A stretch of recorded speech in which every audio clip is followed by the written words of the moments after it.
The keyboard. 5, 4, 3, 2, 1. Ready or not, here we come. And where is he hiding this time? Tom Thomas! Yoo-hoo! Tom Thomas, you didn't forget about your grandma's birthday, did you? No! Oops, I did. We found you this time. Hey, that's not fair. It was my mom that found me, not you. Then go and hide again. Not now. I have to draw a birthday card for... my grandmother. So, we need one clean sheet of paper. When's your grandma's birthday? Tomorrow. But your card won't get there on time. Oh, then what can I do? Come on and use your noggin. Pick up the phone and give her a ring. Your grandmother will be really happy to hear your voice. No, we've got a tradition. We send each other birthday cards. And what's the internet for? Why don't you send off an electronic card to her? Simka, that's genius. Oh, this one's cool. Now go ahead and type your message.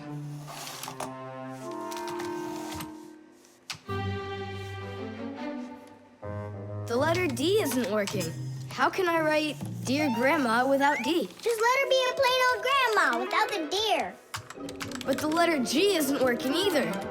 It looks like we could use a pack-a-mat here.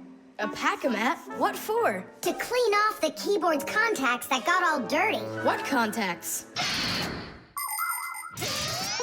A key on a computer keyboard works pretty much the same way as a doorbell does. When we press on the button of a doorbell, the contacts inside touch, which lets the electricity flow that makes the bells ring. And when we press a letter on a computer keyboard, an electrical current runs from the keyboard to the computer, and that letter appears on the screen. But if there's dirt between the contacts that stops them from touching, then the current can't flow.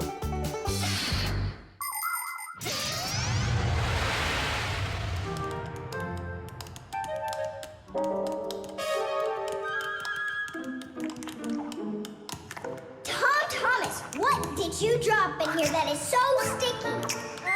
It's probably the soda I was drinking. And so, you shared it with the keyboard? Here's the reason why it's not working. Where did so many crumbs come from? They fell off my sandwich.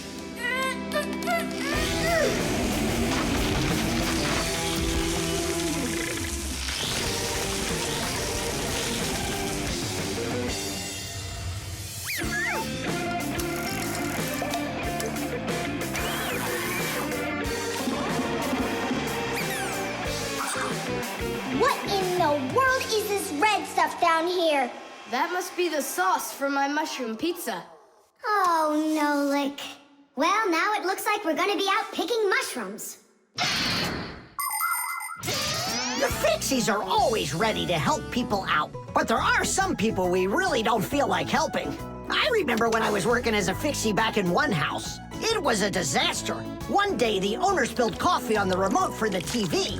As I was running to clean the remote, he starts pounding the TV with his fist because the channels won't change. So now the TV is broken too. Well, with no TV, he decides to listen to some music, and he carelessly pulls the music center onto the floor. So he tries to fix that himself and manages to break it for good. And then he sits down on top of his telephone and breaks that to bits. Meanwhile, I'm still busy trying to clean the coffee off of the remote. There wasn't a minute of rest with this guy around. In the end, I couldn't take it any longer. So I got out of there, and now I'm here, teaching kids.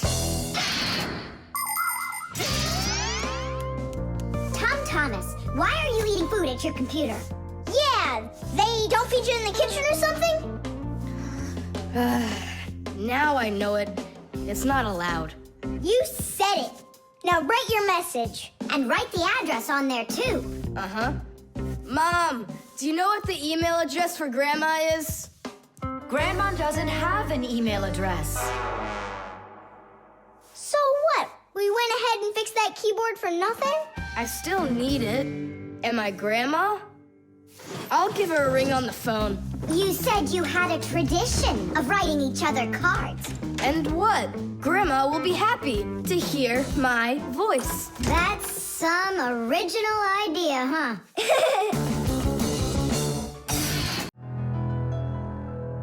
The magnet.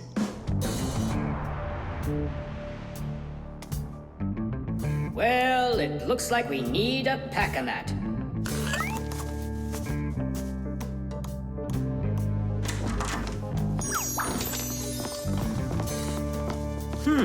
Where did this screw come from?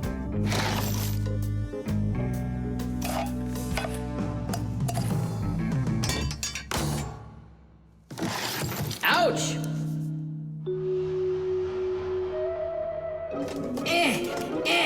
Huh. Ah!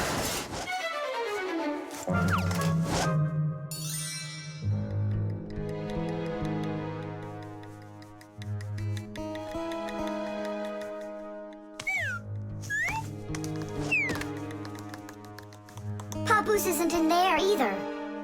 It's awful. He's probably disappeared forever. It's already been 5 days. Don't worry about it. We're gonna find him for sure. Yeah, we'll find him for sure. Let's go take another look in the kitchen. But we already looked in there. We'll look better this time.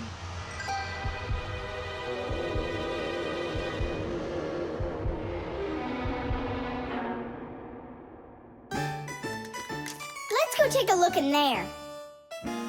We looked so many times already. Simka, Nolik, what do you keep searching for in here? It's not a what, it's a who. Our papoose is missing. We've been looking for him everywhere. Oh no! He's probably already turned into a screw, because he doesn't have enough energy. Maybe I could help. Surely. Let's start with you picking us up. We're just exhausted from running.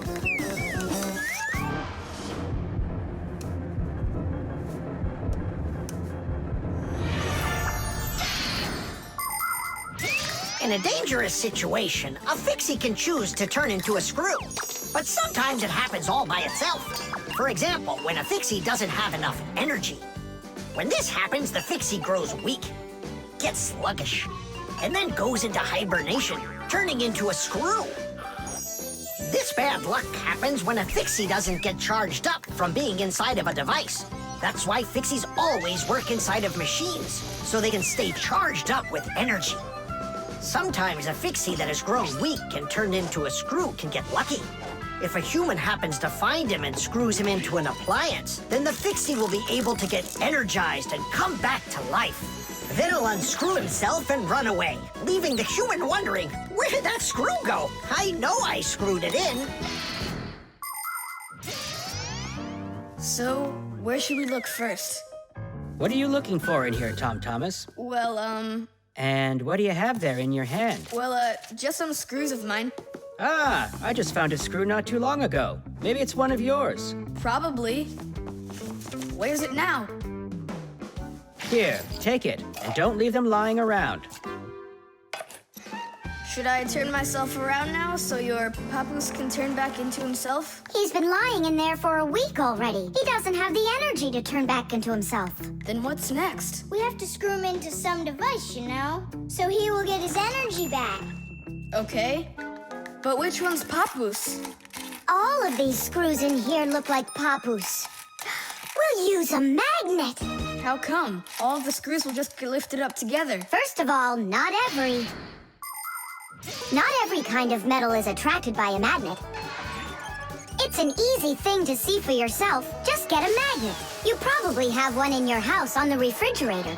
Try moving it close to different metal objects you have around the house, like a spoon or nails or coins. You'll notice that some of the metal objects are pulled very strongly by the magnet, while some of the metals are pulled a bit less. And then there will be some metal things that aren't attracted to the magnet at all. Got it. And the second thing? Well, the second thing, we fixies aren't attracted to that magnet one bit when we turn into screws. Let's give it a try. Here, I found him. And now we'll screw him in. I wonder, are there any other fixies in here? We're not enough for you or something? Not at all, I just wonder. Nothing. Oh, and the screw went away. How about that? He already got charged up and unscrewed himself. Why don't you take a little rest after such a big adventure? No thanks, I've had plenty of rest. Anyway, it's something I've wanted to do for a very long time already.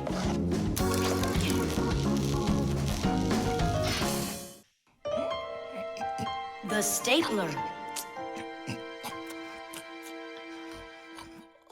Tom Thomas gets the ball. He makes an incredible move. He's wide open.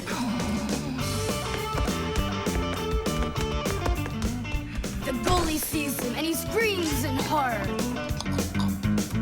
He shoots and score! Yay! Tom Thomas, stop kicking that ball. Your school concert starts in 30 minutes, and I don't want to iron your pants again. All right, Mom.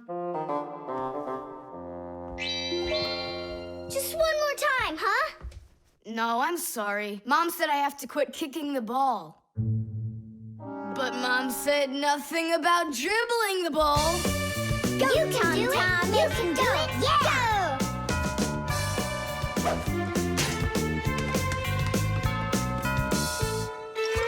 Ah! Whoa!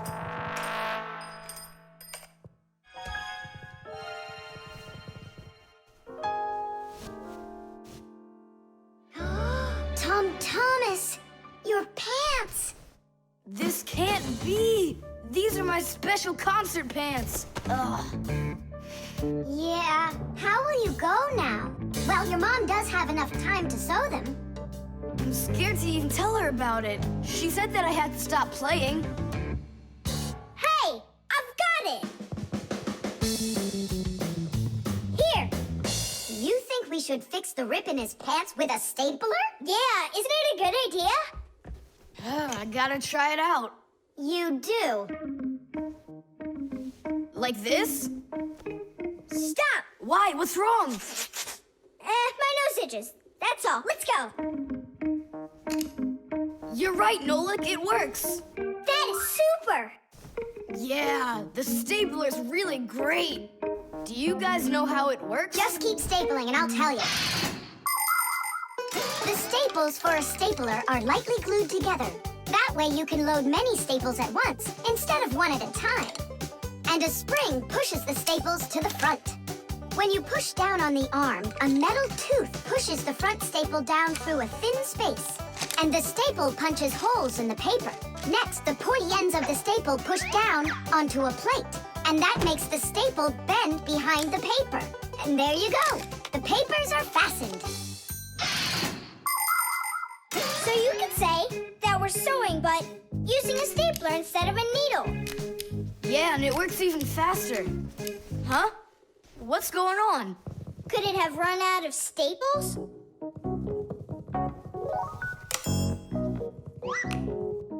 There's still a lot more staples, but one of them got jammed here in the slot.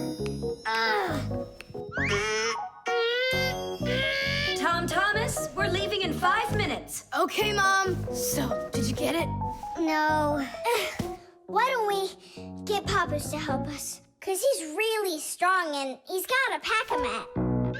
We can do this ourselves. Tom Thomas, find something we can use to push that staple out.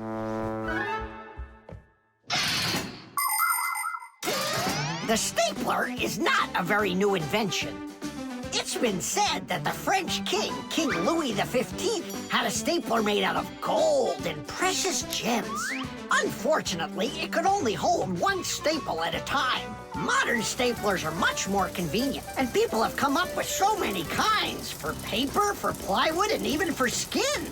Yes, surgeons often use them during operations. Then there's the staple gun that's used to upholster furniture. And its older brother, the nail gun, can even be used to hold together the walls of a building.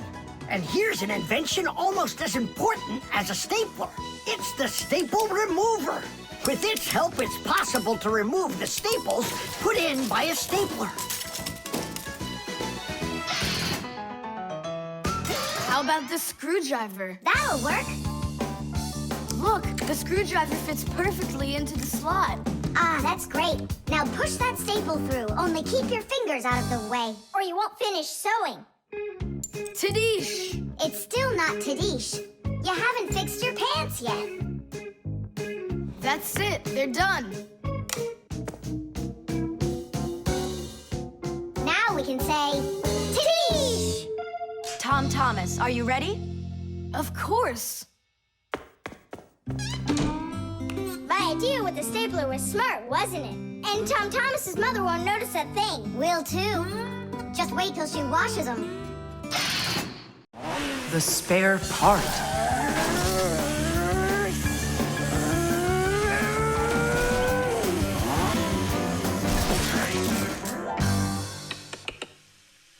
Hey, what's going on?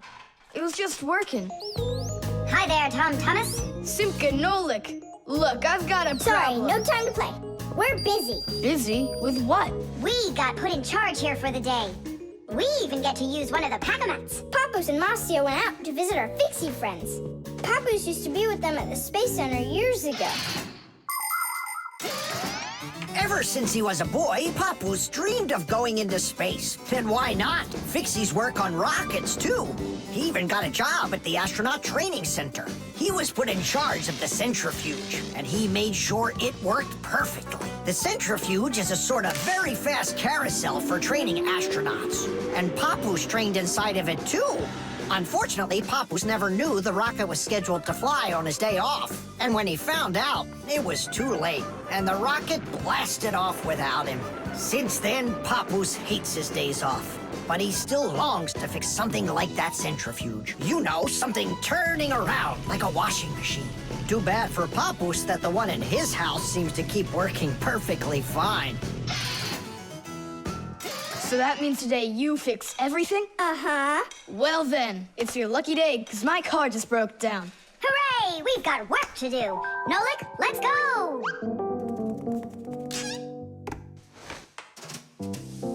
Well, what broke down here? Wait a sec. Here, this part burned out. It's all covered in black. I wonder where we can get the same part, but a clean one. A clean one? Nolik! Genius! There's the same exact part inside the dishwasher. We can take it from there. Come on!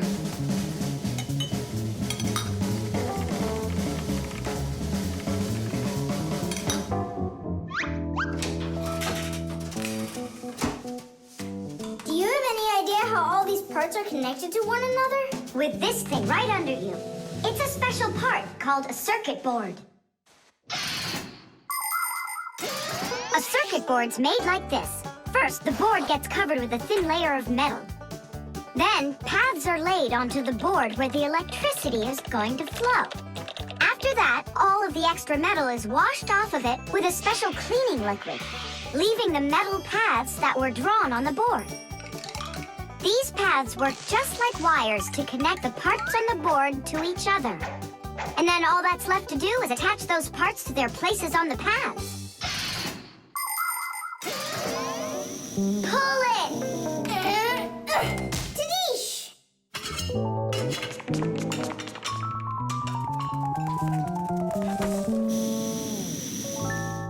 Tom Thomas, Tadish! Hooray! It works again. Tom Thomas, I'm about to start the dishwasher. Are there any dirty dishes in your room? Nah. Slow down! Slow what down? Slow down your mom. We took the new part out of the dishwasher, see? Mom, wait! Don't start it! You need to put in this one, dirty cup. Nolik, follow me. Inside the TV's the same part.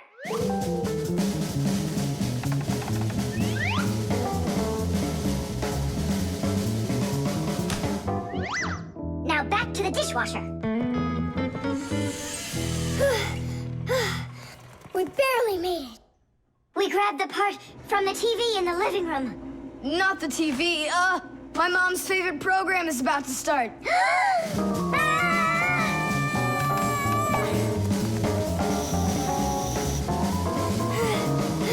The television is working now.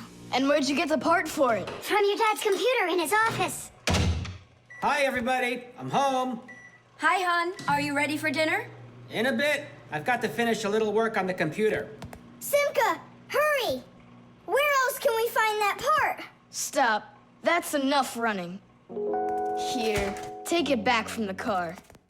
And then we put the part back into the computer and it started working again. Oh, that was really silly. Remember, you little experts, never repair any device at the cost of another one. I understand now. And I understand. If you were smart, you could have taken the part out of the old radio in the closet.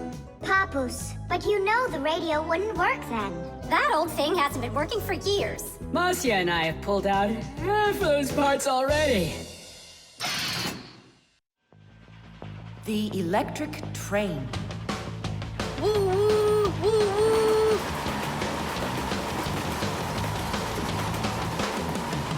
Zoom, zoom. And suddenly, the Earth is attacked by an alien spaceship. Pew, pew, pew. If help arrives here on time, we'll be saved. Move faster, faster. Come on, get off the train. Move it, move it. Tom Thomas, we came here to play. Oh, finally you're here. I need some aliens for this game. What kind of aliens are you talking about? Just plain old aliens. You know the ones. They come destroy the Earth and just about everything.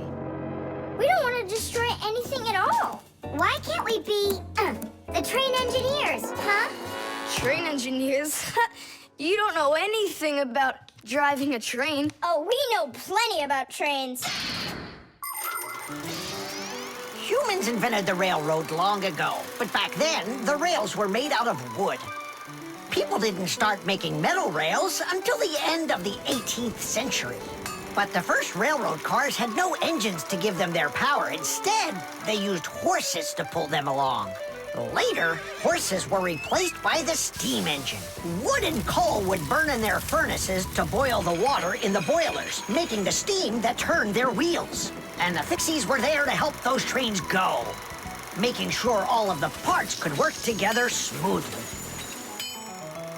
But now steam engines have long gone away. The railroad uses electricity now for its power. These electric trains race along the railway at almost the speed of an airplane. So you might know trains, but you'll still be the aliens. This railroad is mine. So you're gonna play the way I want. The train is unloaded and leaving the station. Woo! You can play choo-choo by yourself. And I will. Pew, pew, pew, pew, pew.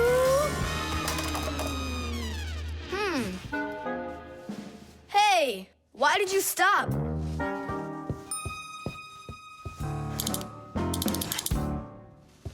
This doesn't help either. It's not going at all. Simka! Nolik! Where are you? Did I hurt your feelings or something? Mom, is Dad gonna be home soon? No, is something the matter? We've been attacked by evil aliens. The train has to be fixed right away, or we'll never escape them. You want some tea?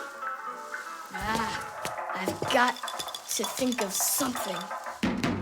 Simka, Nolik, I know you're in there. Please forgive me if I hurt your feelings. I'm really sorry. There's nobody but you that can save the world from the evil aliens. All right, it talked us back into it. Well, let's go and check the rails. Nolik, follow me. I'm faster. Whoa! Well, so much for being faster. But it looks like I found the brake. Tom Thomas, the rails are broken. I know, and so? You know, but that's why your train's not running. Just like a real train, model trains run on electricity. But there aren't any batteries inside the locomotive to pull the other cars. The engine gets its electricity from the rails. Each piece of the rail has a wire in it. If the rails come apart, the electricity can't flow through the track and get to the train. And without electricity, the train's engine just stops going. So reconnect the rails and your train will run again. Uh-huh. Put them together. Ah, yes! Hooray! The train's running! Way to go! So will you play with me now? And which way are we playing this time? Whatever you want, I'm with you. The train rushes down the track with Nolik as its engineer, when suddenly from out of the sky comes an alien spaceship.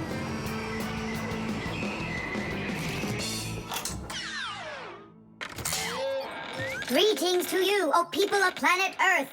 I come from far away, from another galaxy. Have you come to destroy everything? No, I've come to fix it all. Oh!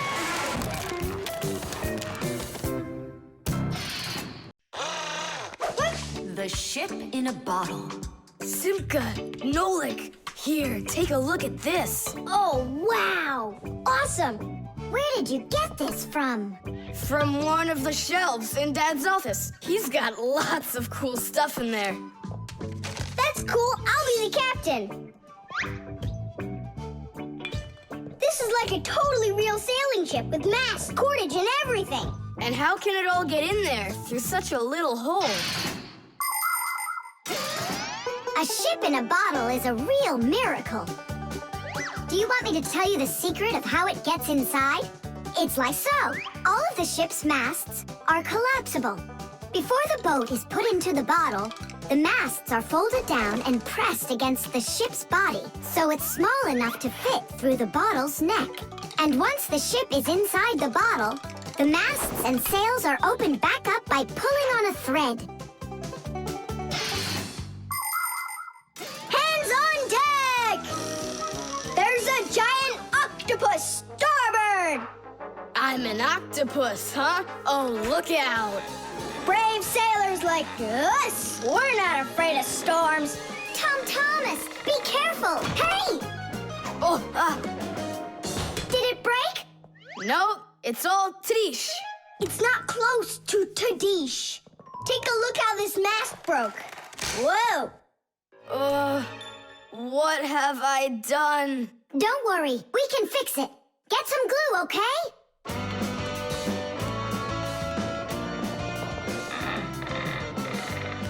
Here's some super glue I found.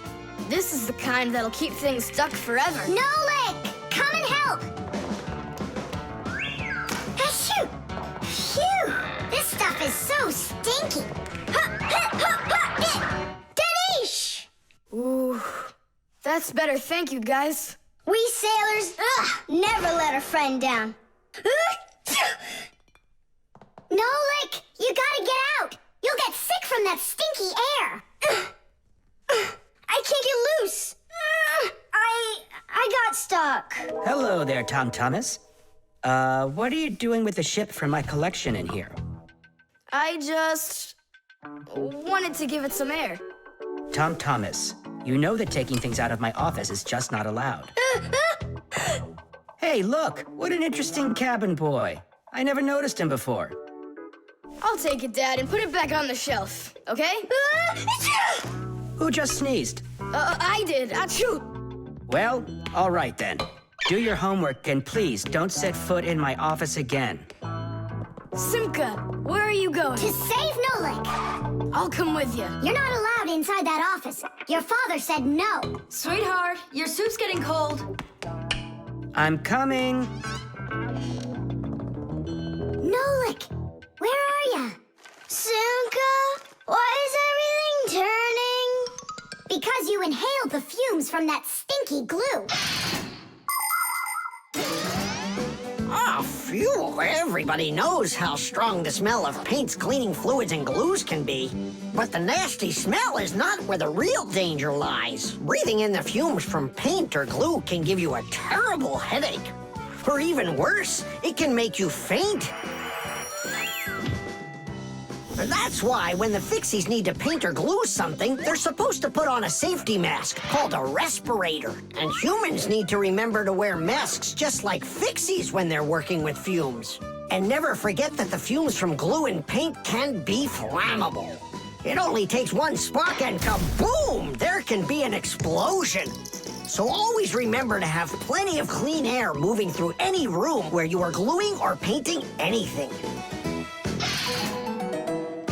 Simka, hurry up. Hang in there, Nolik. I'll get you out of there.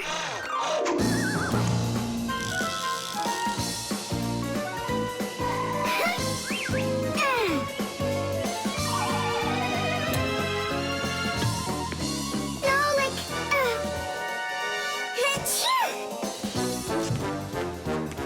Oh no, is he okay? Nolik! Nolik! Nolik!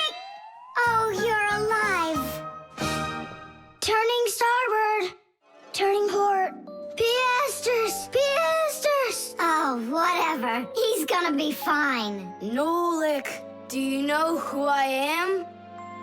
A giant octopus? The string lights. We're almost all done. Yeah. Now Santa Claus is gonna come over. He'll say, 1, 2, 3, lights light up the tree. Then we'll get our presents. The real Santa Claus? Yeah, for sure. The real Santa Claus will come to you? You'll see for yourself. He comes to me every year. Okay, so let's practice. 1, 2, 3, lights light up the tree. Huh? Oh, the string lights burned out. And we don't have another one. Tom Thomas, Santa Claus is almost here. Is the tree ready? No, not quite yet. Oh no, what are we gonna do? I'll be right back. Tom Thomas, what do you think? Will Santa Claus give you any presents if there aren't any lights on the tree? No way, it's not right without the light. It just wouldn't be magical. Papus, Marcia, Santa Claus is about to come to Tom Thomas, but the string lights on the tree, they all burned out. They all burned out? Really? The bulbs in a string light are connected together like a chain with a piece of wire between each bulb. When you turn on a string light, electricity flows through the wire, lighting up each of the bulbs along its way. But if any of the bulbs gets burned out, the circuit will be broken, and the electricity will stop flowing. That means one bad bulb will make all of the lights go out. So if you want to fix a string light with a bad bulb, the answer is really simple. Just find the bad one and put a new one in. So, do we have a spare bulb around here? I'll get it for you. I know where it is. Tom Thomas, hold up Santa Claus for a while. We need a little time to find and replace that bad light for you.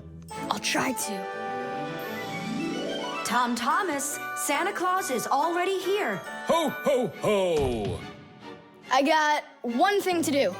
So, let's find the bad bulb. Okay, Papoose, let's go. This one's working. Maybe this one burned out. Nope. And that? It lights fine. Santa Claus is getting very hot out here. Hold on.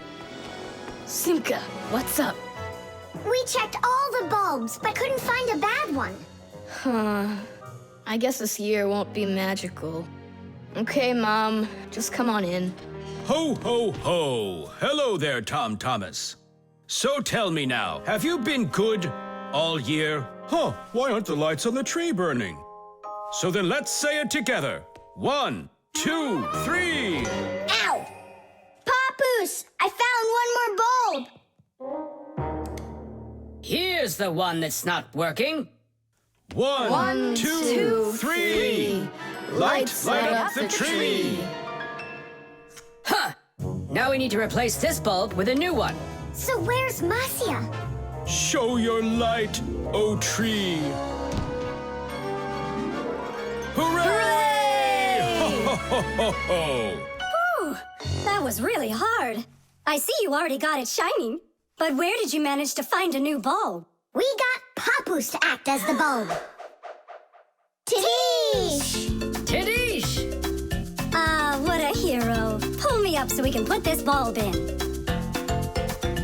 On Christmas Eve, on Christmas Eve, on Christmas Eve, our spirits light up. Whoa! And on the tree, Yeah!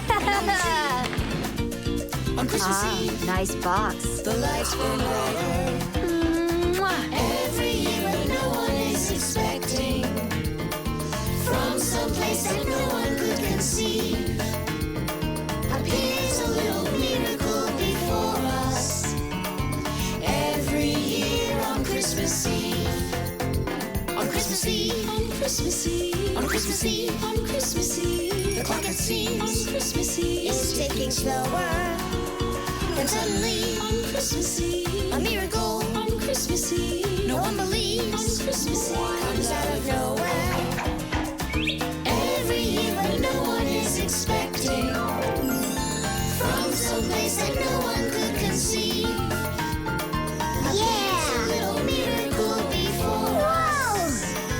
Every year on Christmas Eve, on Christmas Eve, the clock ticks slower.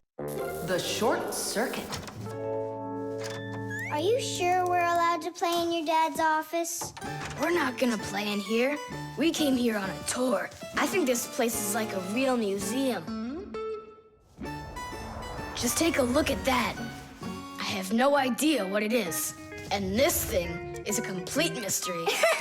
Keep it down. This is a museum, you know? What a great museum guide you are. You know absolutely nothing. How can you say you don't know? I know. I'd like to run a test here, on the capacitor. On this one? Don't touch! Why can't I? It's not a museum. Because it's dangerous. If you touch it, the shock could be deadly. But you two are touching it all the time. I've seen it. The only time is when the device is turned off. And right now, the device is running. For many centuries, the Fixies only had to work on mechanical devices. But after the discovery of electricity, the Fixies had to master electrical devices as well.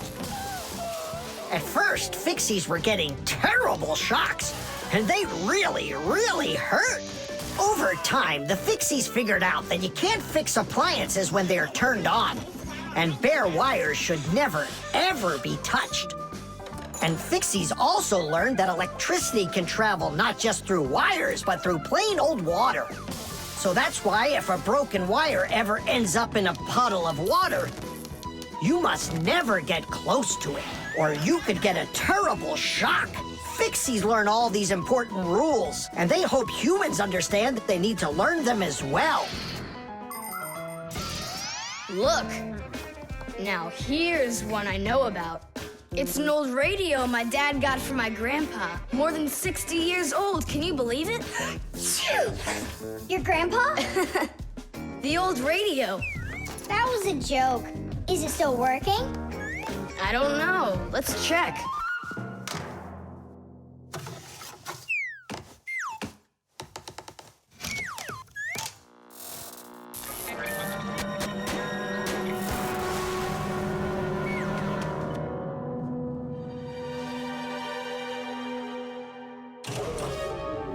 What was that?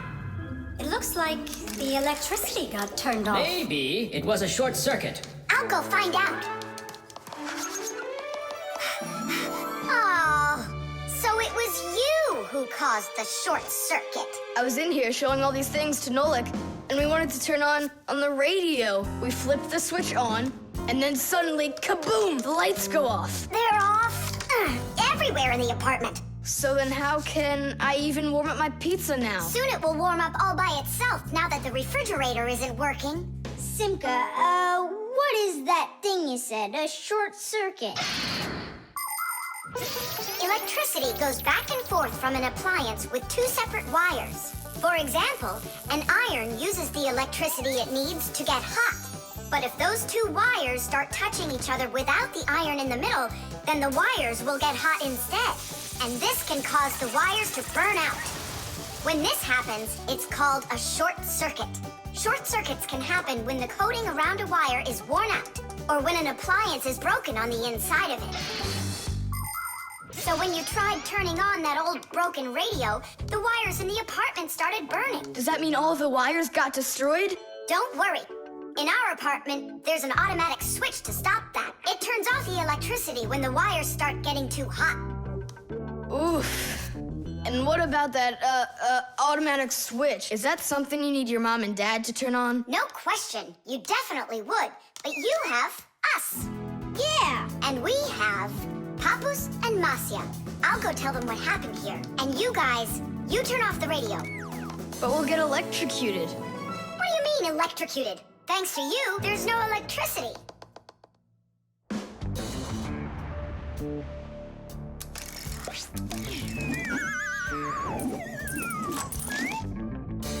Are you ready?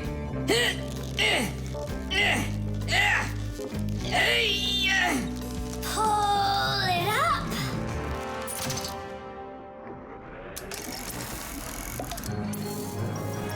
Hooray! Tadish! So, Tom Thomas, what are we doing next? Why don't we continue with our tour? Hey, wait for me! I'm coming! Hey, wait! I thought you were fixing the television with Papus and Masya. They asked me to come here and stay with you on your awesome museum tour. That way there'll be less for them to fix in here later. The tin can. Well, what else goes? A flashlight. It's good to have when you're camping. Listen, Tom Thomas. Just leave a little room for me in there. I'm good to have when you're camping, too. I'll leave you some room. Just hide in there so Dad won't see you. And you can't tell Simka anything about me going with you. All right. And last on the list, a few cans of meat. Hi, Tom Thomas.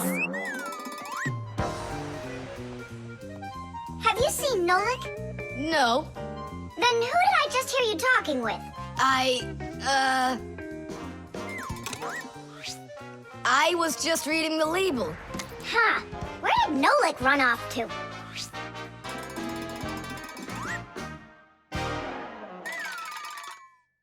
Simka, do you know, how come these cans have no way to open them so you can taste what's inside? What do you mean? Don't you know what makes canned food special? It comes in a can. The thing that's special about canned food is that it can get stored a long time without spoiling. You see, meat and vegetables spoil when harmful bacteria start multiplying inside of them. So, if you can get rid of the bad bacteria or stop them from getting into the food will last a long time. That's why jars and cans are sealed very tightly. This stops harmful bacteria and air from getting inside and spoiling the food. So you're telling me that Nolik's not here, right?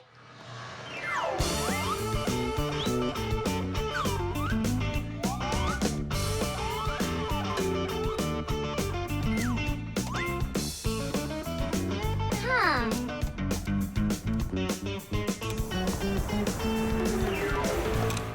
So it looks like he's really not here. Who is that? Where? All right, now I remember. There's another can I should take with me. There's something fishy happening here. Hey, guys. My mom threw this can out a long time ago, but I hid it for later. I knew I'd use it someday. And who were you talking to when you said guys? Moi? You're here and I'm here, and that's two of us. Look at this great can I got. There's nothing great about it. Put it down on the floor.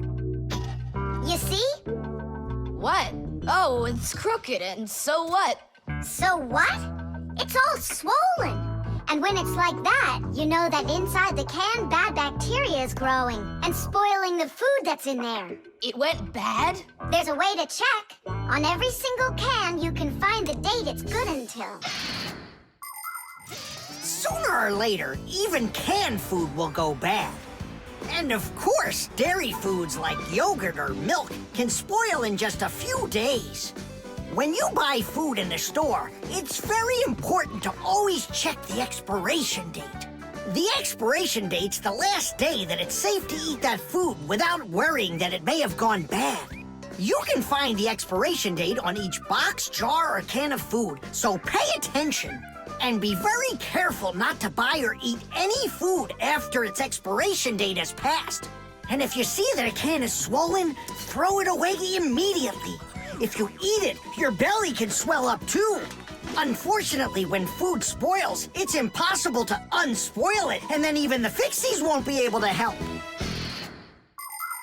Oh, my mom probably saw that this can went bad over a year ago. That's why she threw it into the trash. Right. Shame on you for picking it out of there. You could have poisoned yourself and poisoned your dad as well. Yeah. And the other cans, are they swollen too? They're fine. Goodbye then. It's a shame I couldn't find Nolik around here. Papoose wants to give him a brand new pack-a-mat as a present. To me? Aha, I gotcha. Ha-ha. I had a feeling you would try to sneak away in Tom Thomas's bag. You lied. That's not fair. And hiding, that's fair, right? Tom Thomas, are you ready? I'm ready. Great, then let's get going. Hooray! We're going camping. I wanted to go camping too. Don't worry, I'll go camping with you. Really? Really, really, really. To that house outside our window. See how huge it is?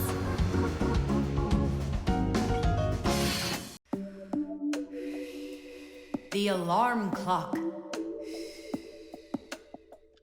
Ha! It didn't ring again. Nolik, let's go fix the alarm clock. Simka, wake Tom Thomas up. Tom Thomas, get up! Tom Thomas! Hey, you'll be late for school. Tom Thomas, get up already! This is really something. And where's the battery in here? No, this is an old mechanical alarm clock. It doesn't work with a battery. It uses a spring. How's that work? People wind up the spring tightly, and then as it slowly unwinds, it turns the gears, which turn the hands of the clock. Achoo! Oh! What? The alarm clock broke. Let's hurry and get you washed up. Tom Thomas, are you just getting up? Dad, the alarm clock didn't go off. It's broken. Here's the problem. It won't turn because the feather's stuck in the gears. Nolik, help me.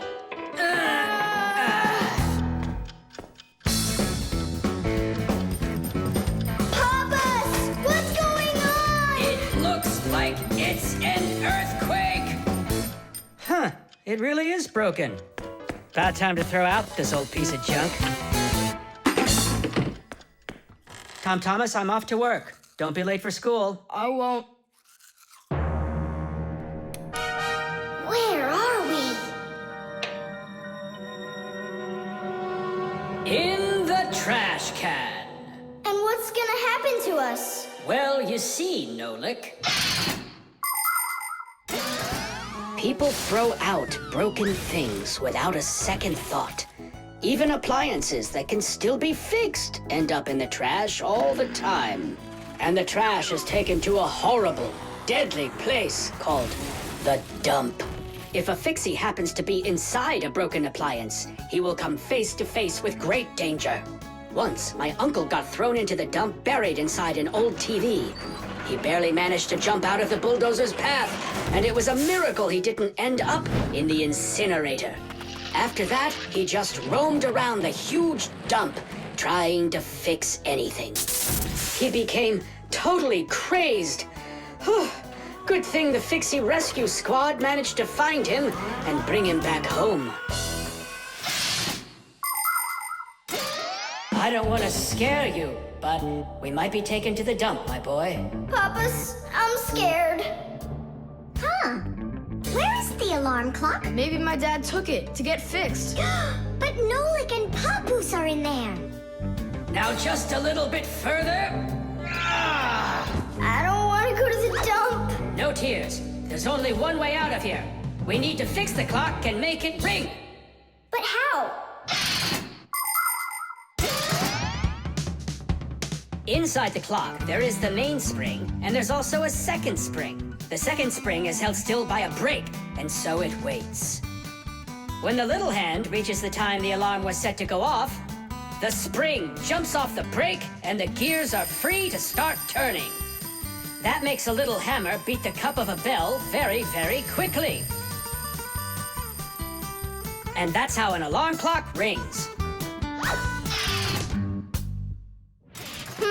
So this feather is stopping the gears and not letting the hammer strike the bell. Exactly. I'll start rocking the gear back and forth, and you tug it. And 1, and 2, and 3. Tadeish!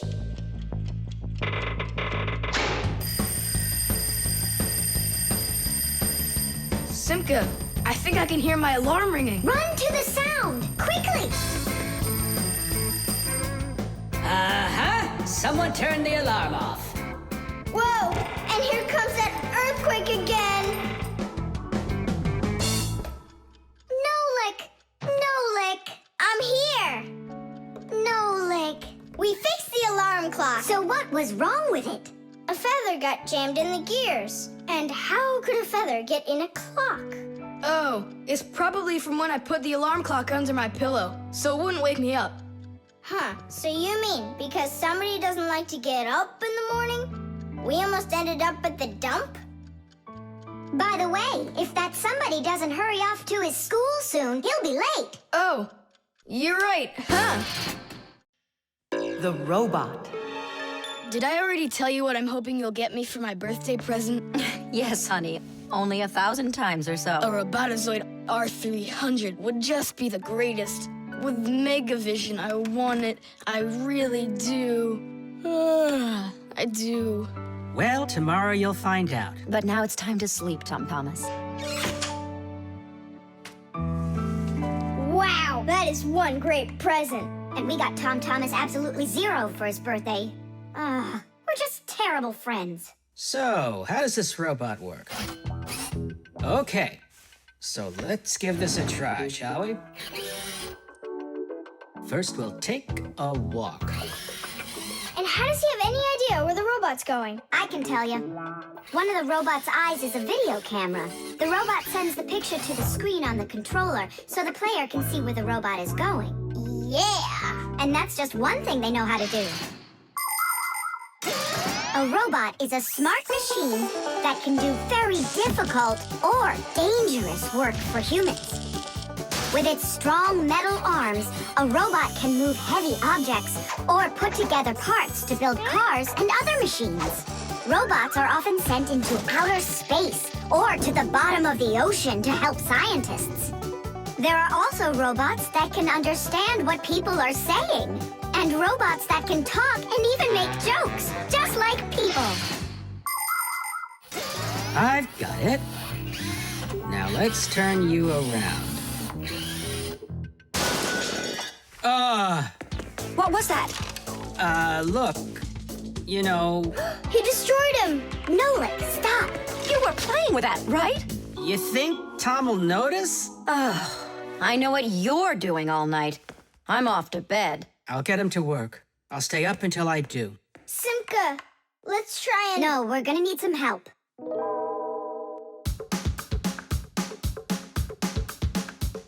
When your TV has broken, when your cell phone has croaked, your laptop's barely working, the kettle's had a stroke. Don't ask us where we're going, for it's known far and wide that any kind of problem is clearer from inside. 1, 2, 3. Tadeish! Inside will be Tadeish! To fix what's wrong. Tadeish! Till it runs strong. In gadgets and devices, our work will never end. Appliances are fickle, they need a loyal friend. At morning, noon, and midnight of every single day. When there is an emergency, you know we're on our way. 1, 2, 3. Inside will be all day and night. We fix things right. 1, 2, 3. Inside fix things right. We live to keep on working, and work for us is fun. So we'll just keep on working, 'cause our work's never done. And deep inside of gadgets, if you look when it's dark, you might just see us race around like multicolored sparks. 1, 2, 3, Tadish! Inside we'll be Tadish! To fix what's wrong, Tadish! Till it runs strong. 1, 2, 3, Tadish! Inside we'll be Tadish! All day and night, Tadish! We fix things right. 1, 2, 3, Tadish! Inside we'll be Tadish! To fix what's wrong, Tadish! Till it runs strong. 1, 2, 3, Tadish! Inside we'll be Tadish! All day and night, Tadish! We fix things right. Wow, you got it! We need to hide. A robotizoid R300, I can't believe it!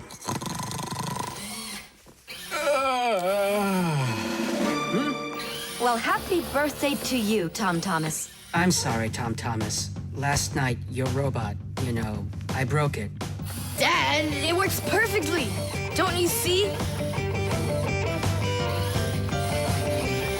I'm so proud of you. You fixed it.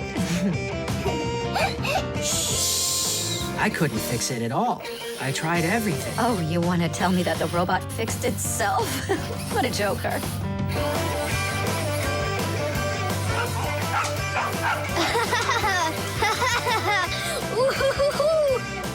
Mom, Dad, thanks so much. I love it. And how about thanking us? I should have known it was you who fixed the robot. Happy birthday! Happy birthday! Yay! The mixer. Marcia, why are we going to the dishwasher again? We have a busy day ahead of us, and we all need to be charged up with energy. I don't like charging myself up in the dishwasher. Then how about the microwave, Nolik? Or the kettle? No thanks. I don't like it when we go inside anything at all in that kitchen. There's not one interesting thing in there. And where's it interesting, huh? In the computer. Marcia, will you let me get charged up in the computer? The energy there is sweeter. Our diet has to be nutritious, Nolik, not just delicious. People don't eat just candy, do they? Humans get energy from food, while the Fixies get their energy from appliances. Humans eat all sorts of foods, and so do Fixies. They need the energy that comes from different devices. Getting charged up in a car makes a Fixie faster. In a computer, smarter. And in a clock, more accurate. To get a balanced energy diet, Fixies mustn't stay inside of one place all the time like a television. It's healthier for us to move from one device to another.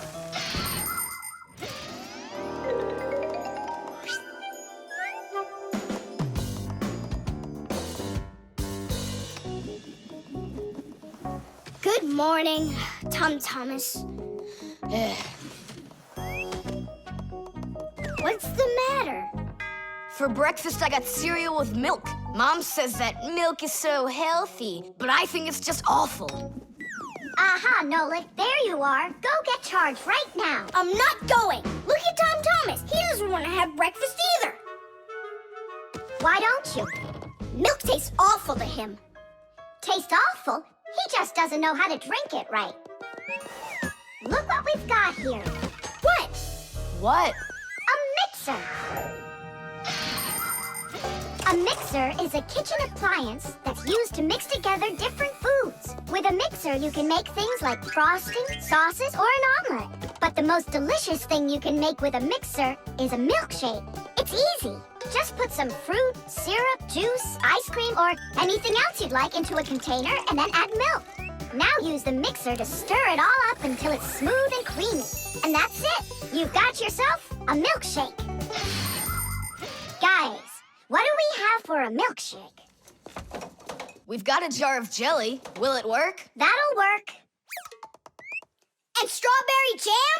That'll be great. Here's a banana.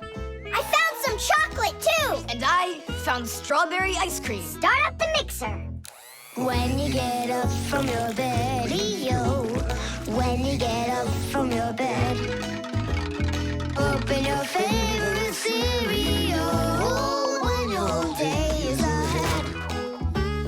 Open your favorite cereal when your whole day is ahead. There is still something you need, yo. There is still something you need. A little milk poured in that bowl, yo, will make it delicious indeed. A little milk poured in that bowl, yo, will make it delicious indeed.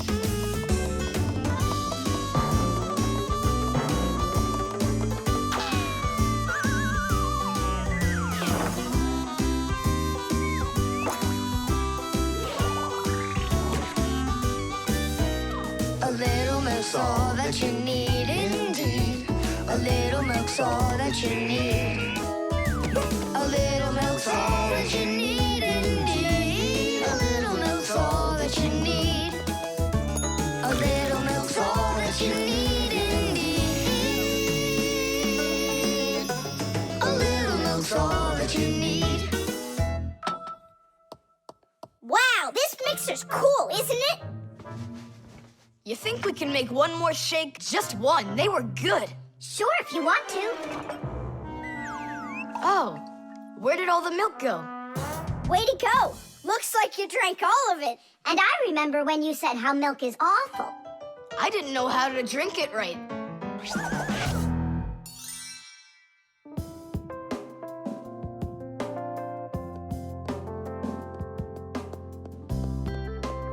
Simka, what in the world were you up to? And what happened to Nolik? Shh. Just come, I'll show you.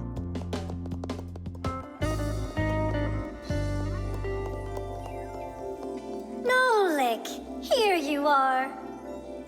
Didn't you say that charging up in the kitchen is boring for you?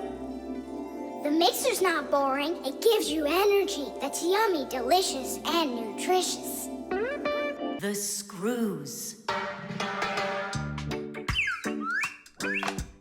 Hey, Tom Thomas, what you thinking about? Huh?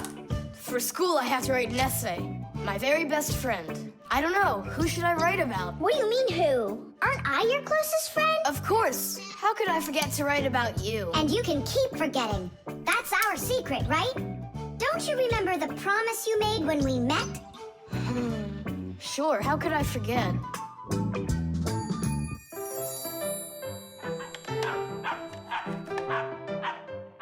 What's wrong with Chusaka today?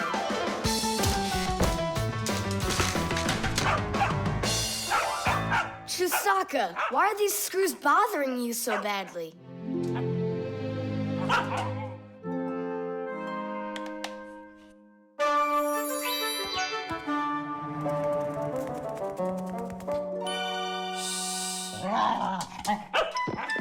What's with you? Leave them alone already. Will you just calm down? You're gonna destroy my plane.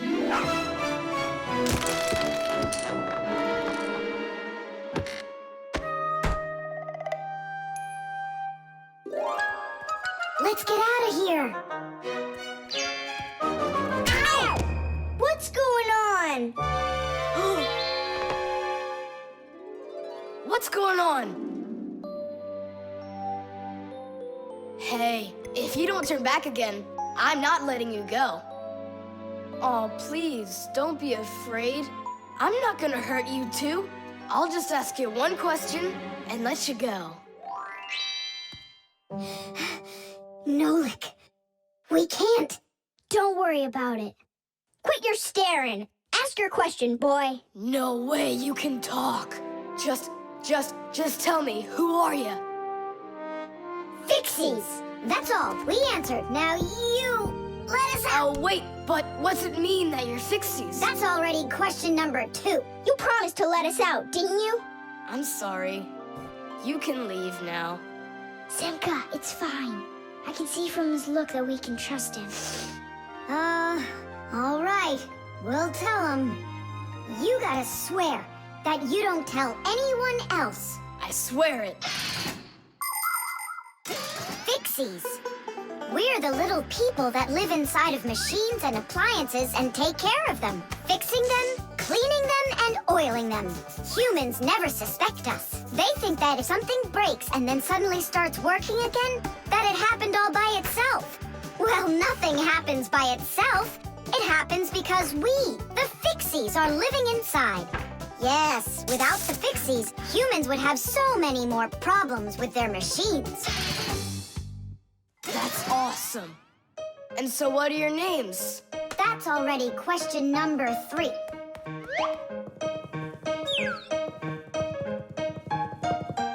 You can call me Nolik, and her name is Simka. And my name's Tom Thomas. Will you come back over? Oh, well. I was this close to becoming the first kid in the whole world who made friends with the Fixies. I thought you guys would never come back over. And we didn't plan on coming back. But then we thought it'd be really great to be the only Fixies in the whole world, who are friends with the only kid in the whole world, who is friends with the Fixies. Ah! And who has told no one about us. The Fixies do everything they can do to hide from humans. They are afraid that if humans discovered Fixies, they would hunt them down and capture them and start keeping them in cages, just like pets. And worse than that, they would take them into their laboratories and start examining them under microscopes, even conducting scientific experiments on them. Or suppose that humans thought we'd do all their work for them, and so they decided that they didn't have to take care of their appliances any longer. Well then, let me tell you this. If humans decided that they didn't have to clean or fix their own appliances, then not even the Fixies will be able to stop them from breaking no matter what they do. That's why the Fixies are very smart to hide from humans. Okay, then, I'll write about someone else. I have the very best friend ever. Period. When something's broken, he repairs it. He's the one and only the one and only Nolan. The nightlight. They're very close. I can feel them. Help me! Help me! Help me! That's all. You've had enough monsters. It's not good to watch these kinds of movies before bed. Mom, really, I'm not scared. Let me watch the end, would you? I told you, that's all. Well, good night, honey.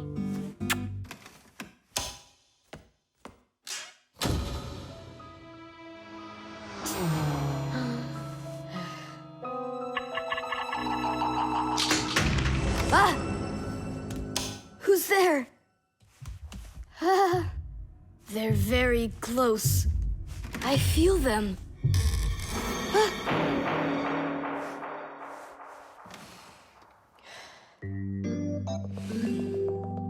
Can you believe it?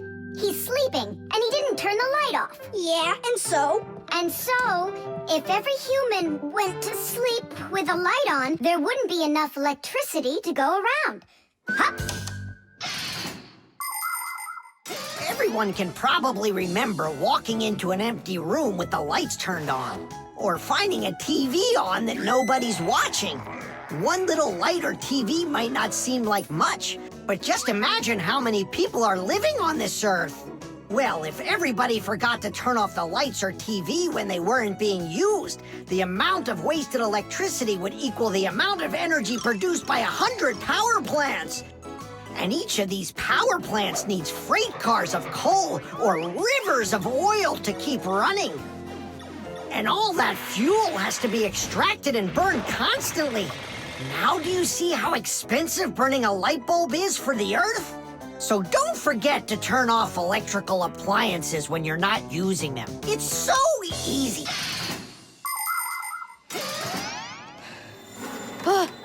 Who turned off the light?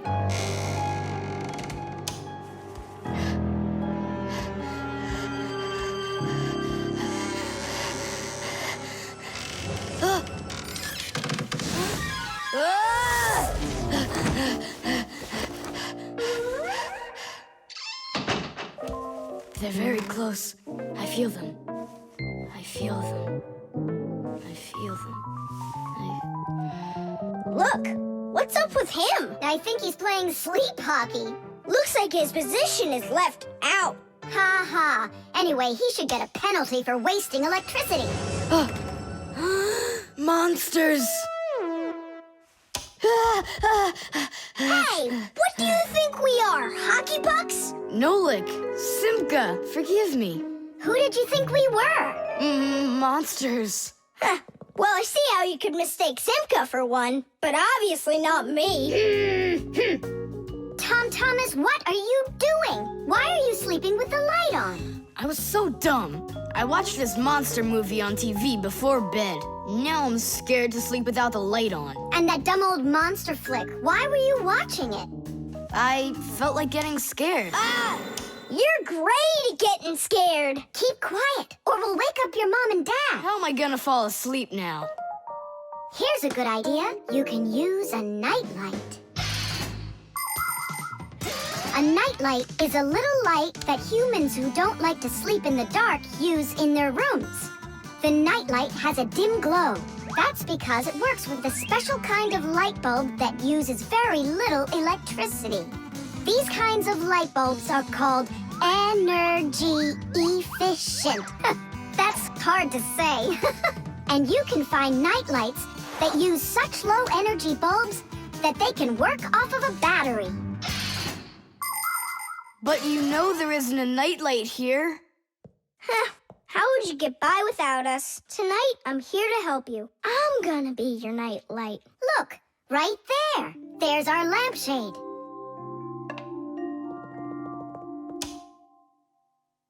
Thanks so much. You really are a friend indeed, Nolik. It was easy. Just go to sleep. Nolik. Do you know any good stories? I know one about a big meat grinder. Nah, no way. You'd better tell me a story about a nice, kind Fixie. I know a good one. And here's how it goes. Grandpoos was working inside of a very big clock. Actually, the clock wasn't that big. And I'm not sure if it was Grandpoos, but it was a clock, I think. The magnifying glass. Case number 1. Let's begin.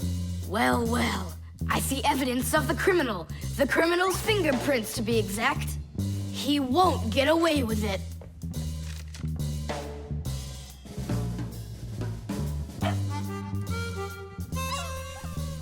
Why do you think she's just looking at us instead of chasing us? Oh, maybe she can't see us and we're invisible. Then how come I see you? Simka, Nolik, be careful. Don't destroy the tracks. What kind of tracks? Whose tracks are they? Shh, I have to solve a crime. A crime? What kind? Someone stole a wing from this plane, but I'm on the trail. Take a look at that fingerprint. I'm looking. Well, and so? Each fingerprint is unique, so if you can find fingerprints, that means you have a good chance to find out who left them. Class! It's been known for quite a long time that all humans have their own unique fingerprints. It's true. No two people have the exact same fingerprints, and this fact helps the police catch criminals. It starts by finding fingerprints at the scene of the crime. Then the police compare those fingerprints with the fingerprints of someone who may have committed the crime. If they match, they found the criminal. This method is called dactyloscopy. Besides catching criminals, fingerprints can also be used to replace ordinary keys. When you press your finger against a special electronic lock, the lock recognizes your fingerprint, and then it's "please come on in." By the way, unlike humans, we Fixies don't leave fingerprints anywhere, and that's why even the police can't find us. Now we'll put a dog on the scent of the criminal. Chusaka, sniff. Pick up the trail. Now go find. Hey, what's wrong? Chusaka's broken. We've got to fix her then. How? She's not a vacuum cleaner. She's a real live dog. Fixies know how to fix it all. Not true. Almost all. The first thing we have to do is a thorough inspection. Let's see now. Her eyes are looking quite healthy. Good. Tails in one piece. Ears are clean. Yeah. Tongue, rosy pink. Tom Thomas, stand her up on all 4 feet. No, paws, I mean. Uh-huh. Chusaka. Go on, you're fine. Now I understand. Here's what's out of order. It's her right paw. But I can't see what's wrong. I wonder if something's broken on the inside. Wait, maybe something really small is stuck in her paw there. Tom Thomas, we need your lens. Here. In order to examine a small object, you need a lens.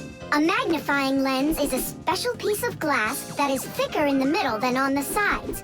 It bends the light that passes through it. And that is why if you put this kind of lens between your eyes and something small, it looks like the thing got bigger. If you put 2 lenses in a frame, you get a pair of glasses. And if you add a handle to the lens, you get a magnifying glass.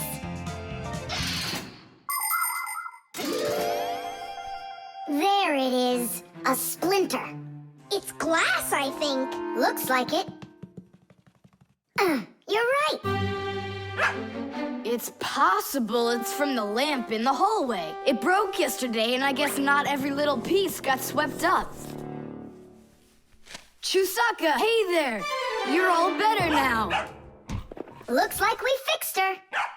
Tadish, she's all repaired and working.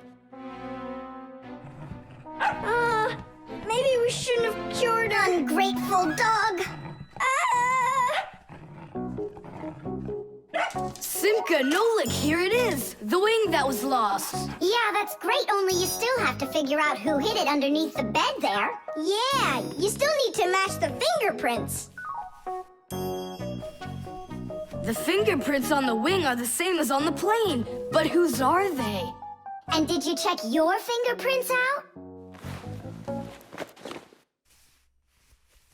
Huh, all the fingerprints are mine. So I guess it was really my own fault. I just lost it somehow. So it turns out that you were the criminal? Hooray! The crime's been solved!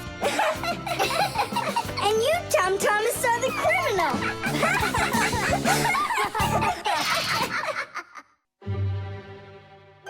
The zipper. Hey, Nolik, look! Why did Tom Thomas go to sleep like that? Maybe it was some kind of homework for one of his classes. Uh-huh, gym class homework.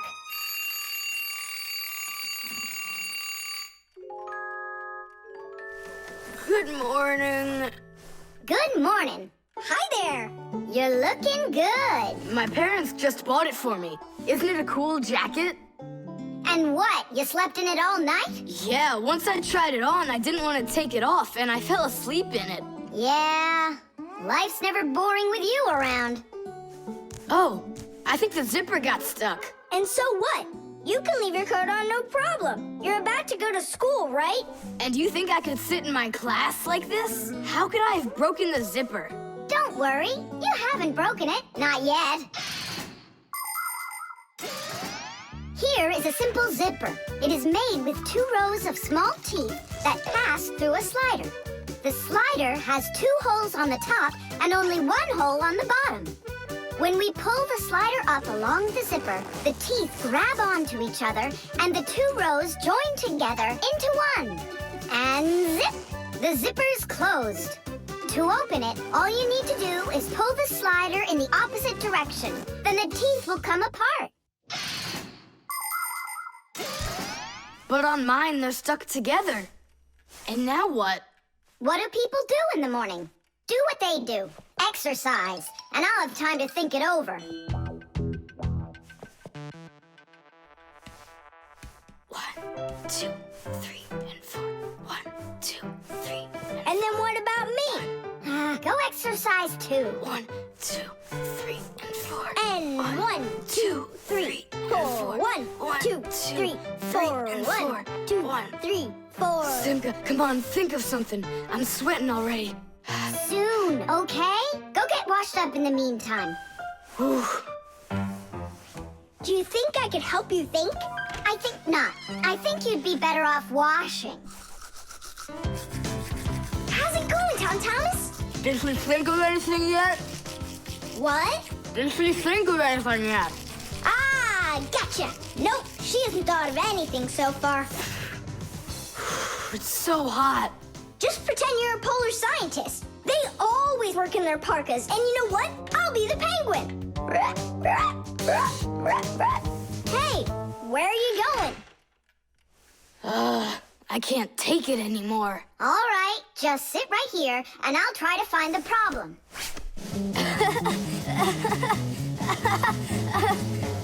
You see? That polar scientist game's funny, huh? That's not it. It's Simka. Oh, she's tickling so hard. Stop squirming. And you stop tickling me. Aha! So that's why it won't open all the way. It's only a piece of thread stuck in there. Pull the slider up.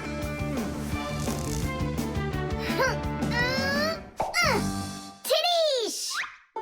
You can unzip it now. Thanks so much.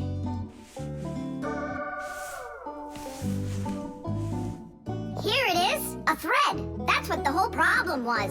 You're kidding. So I've been sweating because of some piece of nothing? In technology, every little thing matters. I remember when scientists built one of the first computers around 60 years ago. It was a giant machine. It filled up several rooms and had more than 1 million parts. It was a technological wonder. But all of a sudden, this technological wonder went kaboom and broke, and no one understood why. The computer just stopped working, and that was that. The scientists were going crazy. They couldn't find a problem. Turns out that this huge computer broke because a little butterfly had flown inside the computer and got stuck in between some contacts. Yes, it's true. This huge machine went crazy because of a little butterfly. And that's how it goes. So you see, every little thing really does matter. Tom Thomas, breakfast is ready. What are you doing in your jacket? It's 'cause I was playing Polar Scientist. Simka, what took you so long to figure it out? I just thought it would be funny to see Tom Thomas do his exercises and brush his teeth in his coat, that's all. That was your plan? Well, yeah. Can I joke around a bit? The toothbrush. Once I finish you, my top secret growth potion, I will create my own giant canine crew! And then I'll rule the... Whoa! Wow, this is super. You're better than a TV show. Oh yeah, it's fun, but it's gonna end badly. Tom Thomas, get ready for bed. I'm going, Dad. But first, my secret recipe. We start with a bit of carbonatorous. And now a little bit of bread and butterous. And finally, beard of foamerous. Chusaka. Don't be afraid. Drink, my baby. And you'll grow 10 times your size. What? It doesn't taste good? Oh, right. I forgot it needed stirring. This hypersonic mixer will do the trick. Tom Thomas, you shouldn't use what doesn't belong to you. That's your father's toothbrush. Ah! Hey, cut it out! You're acting crazy.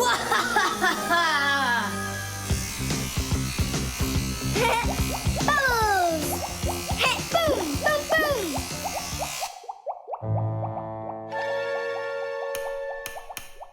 Uh-oh. You said it. Uh-oh.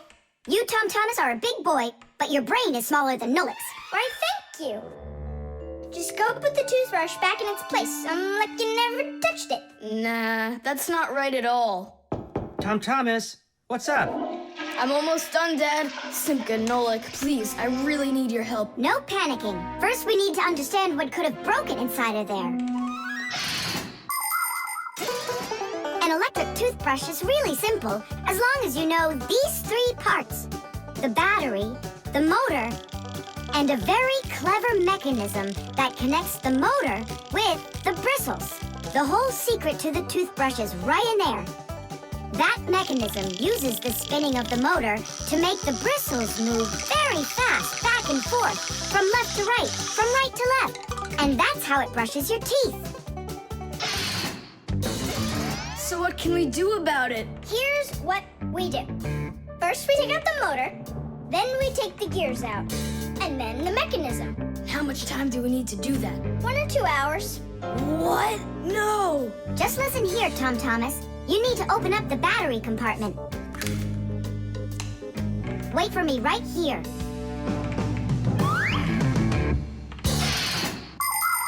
These are your teeth. Well, I mean, they're not your teeth, but you get what I'm saying. Nowadays, we use a toothbrush to clean our teeth, but it wasn't always that way. The ancient Egyptians used a chewed stick to scrape their teeth, while the ancient Greeks rubbed their teeth with a rag. And the Vikings, well, who knows what they used? And then, only 200 years ago, an Englishman named William Addis came up with something better. He drilled holes into a meat bone, inserted bunches of bristles into them, and there you go, the toothbrush. And here's what I need to tell you all as a fixie. That is, as a master repairman. You need to make sure to brush your teeth often, especially after eating, or you'll be getting them repaired often at the dentist. Well, is something wrong with the mechanism? No, it's fine. Is the motor burned out? No. Then what's wrong with it? You're not gonna believe it. But the battery died. That's all? I know what to do. I'll put in new ones.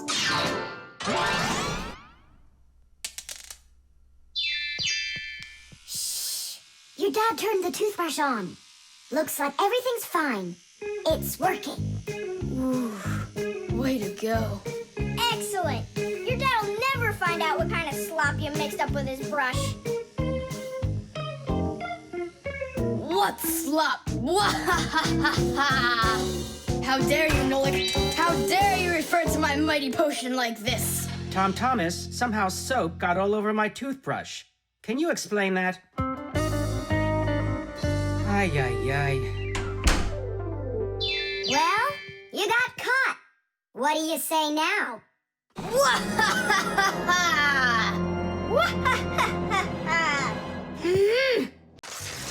Candy.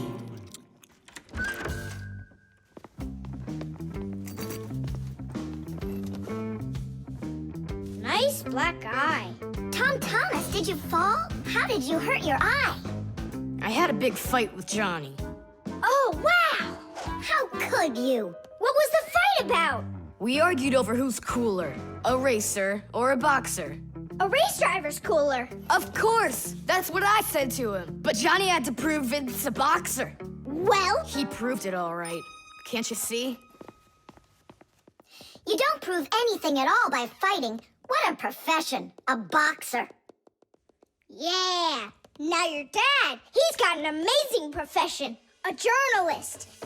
He gets to travel to different countries and brings back all sorts of funny stuff. They even show him on TV. No. What do you mean? Boxers are cooler. Everyone's really afraid of them. Don't be gloomy, Tom Thomas. Have a candy. I've got a good idea. How about a taste tester? That's the best job. And what is he testing? A taste tester is someone who tests the tastes of drinks and food. Yeah, how come? They want to find out if the food is delicious and what all the flavors are in it. Super! What a great profession. But a taste tester's not a job just anyone can do. I can do it. Then let's check. So open your mouth and then close your eyes.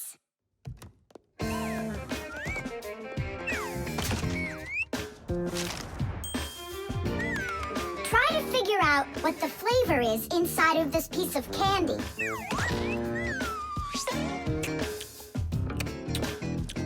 Strawberry. That's right. Good job, Tom Thomas. And this?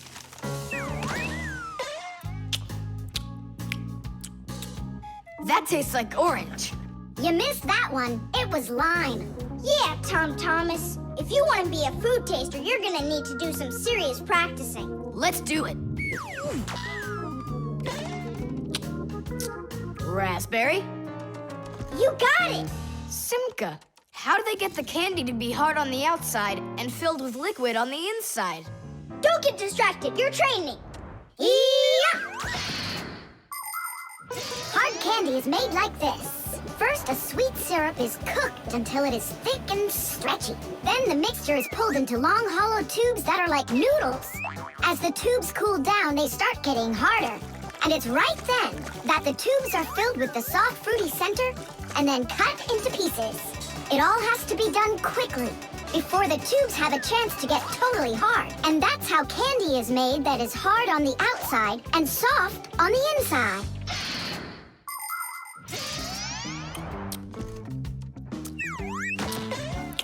It could be strawberry, only I just can't tell anymore.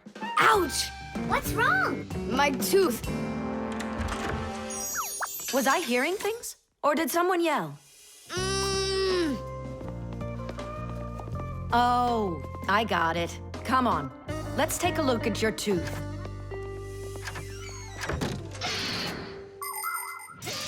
A taste tester has to be the most delicious profession in the world. They taste all sorts of things like cheeses and chocolates and decide which ones taste better. Everything is tested for taste, even water, because different waters taste differently. There are also testers who don't test food and drinks, but rather they test the smells of things like deodorants or perfumes. Not everybody can become a really great tester. First, you have to be able to tell apart all the different tastes and smells. You also need to know when it's time to stop, or you can make yourself sick and lose your ability to tell things apart. That's the reason why taste testers only take very small bites of food and very, very little sips. If you're gonna have a bad tooth, it's good to have a mom who's a dentist. That's true. She's a good dentist. She'll fix it in no time. She'll pull that tooth right out.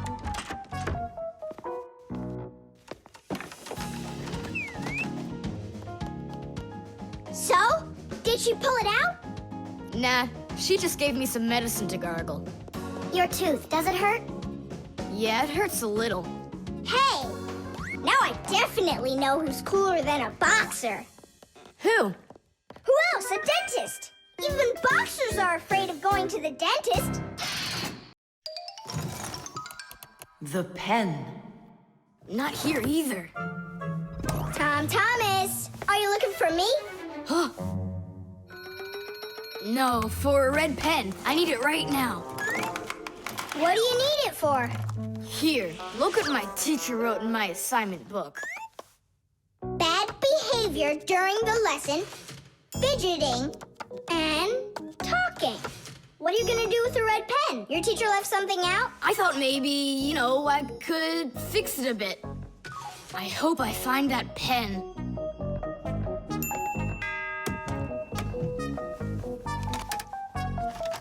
Oh, whoop. Oh, whoop. Oh. Oh, wow. Good catch. So, what do you want to fix on it? I'll just add a couple of no's, and then it will say that I had no bad behavior during the lesson, no fidgeting, and no talking. See, no problem. Cool. And then add this at the end. Tom Thomas is a perfect student. Nah, then they would guess I did it. What, is it clogged up? A little scribble will do it. That's not a pen. It's more like a penknife. Oh, look, the ball's missing. What ball? It's a pen. It's a pen, but it's a ballpoint pen. Old-fashioned pens work by dipping the pen into a jar of ink. But with a ballpoint pen, the ink is stored inside of a tube that has a metal tip on the end with a small steel ball. Well, small for humans, that is. But of course, for Fixies, it's quite large. When you drag the pen across the paper, the ball spins around and gets ink on it from inside the tube.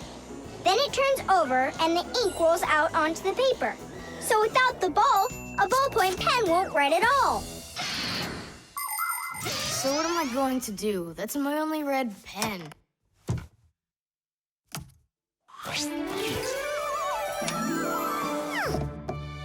Hi, everybody. Why do you look so sad? We lost the ball from the tip of this pen. Where? It's here somewhere. Then you're in luck, boys. In the pack-a-mat, there's a metal detector. You can use it to find different kinds of metal objects.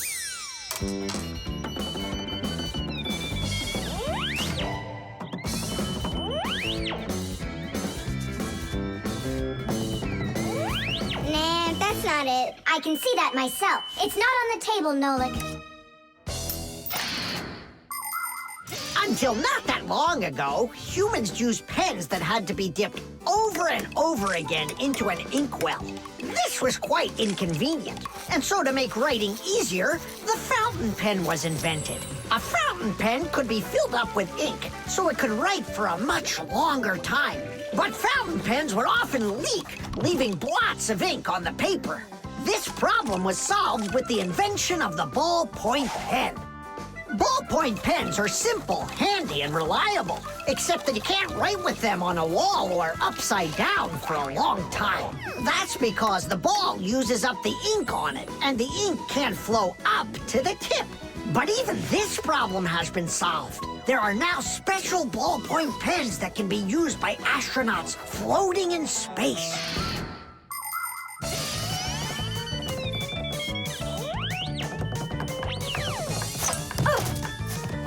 Is this the one? You're right. That's it. Don't you just see how awesome my metal detector is? Is that what you're calling me now?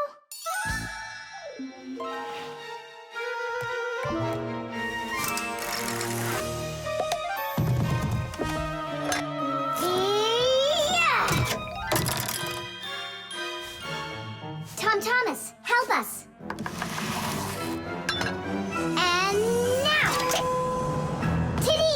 Cool. By the way, what do you need the red pen for? Well, Tom Thomas and I need to fix something in his assignment book. What? If I knew that, I wouldn't have helped you out. So no fidgeting and no talking. And your teacher, she writes in your assignment book when you behave well? Uh-huh. Whenever we behave well, she writes a note in our books right away. Ah. Did you see, Simka? How Tom Thomas managed to outsmart everybody? Since I see nothing else here from your teacher, does that mean you behaved badly the other days? Uh-huh. What? Well, Did you see, Nolik? How Tom Thomas just managed to outsmart himself?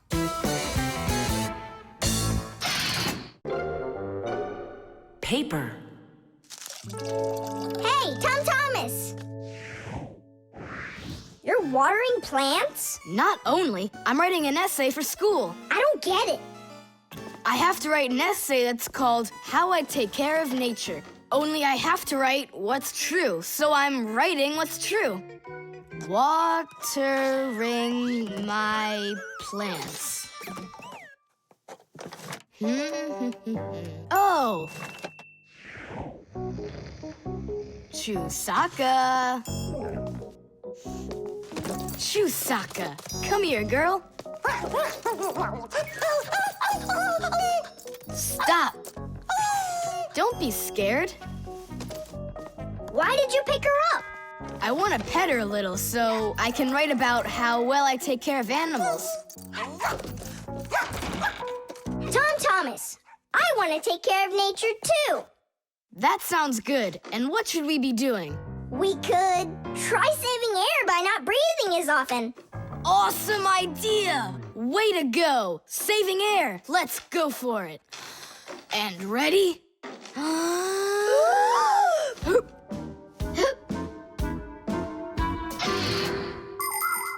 Humans invade nature and destroy more and more of her riches with each passing year. They extract her minerals and oil, cut down her trees, and pollute her air and water. They do all of this to produce food and all sorts of other things. It's a shame that people don't really need all these things that they produce. They often buy something and then just toss it away when it's still almost new. And then there's all the food that humans buy and just throw away. So if you want to help nature, try not to buy anything that you really don't need. And take good care of the things that you do buy. And you can be sure that we Fixies will do everything we can to make your things last as long as possible.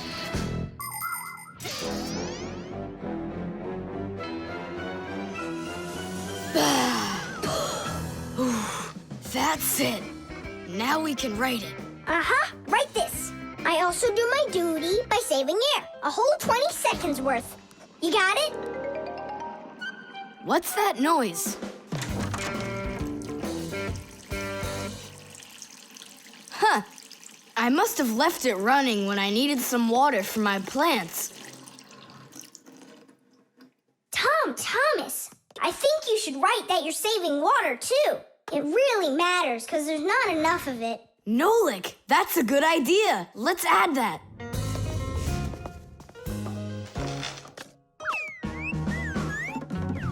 Hi there. What are you guys up to? We're writing about how Tom Thomas protects nature. It's a homework assignment for school. Uh-huh. I've already written how I'm watering the plants, I'm good to living creatures, how I'm saving air and water, and how I'm conserving carrots, too. I never want to eat them, especially in soup. Not eating your vegetables? No way. Doesn't count. You sure that? Mm-hmm.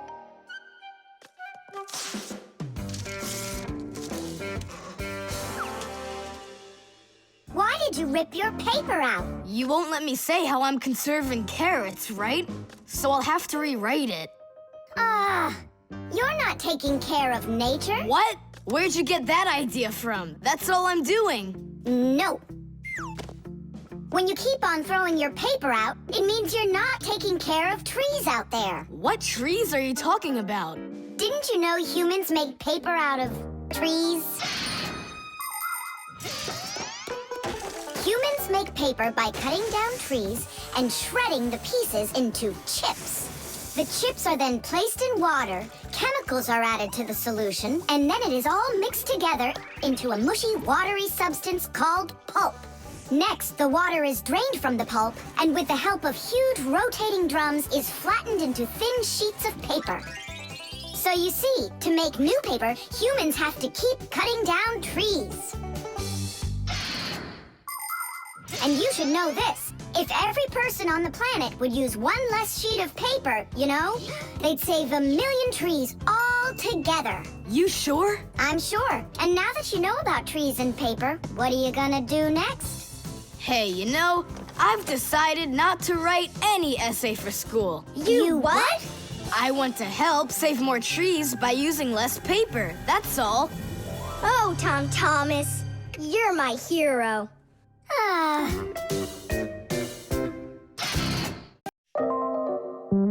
The hairdryer. Nolik, are you here? Yep, I'm here. I got a cool trick to show you. What? Oh. That was real magic, dude. Took long to learn it? No, that's not the trick. It's a trick with helium. Oh, what is helium? Well, helium's a very light gas they fill balloons with so they float in the air.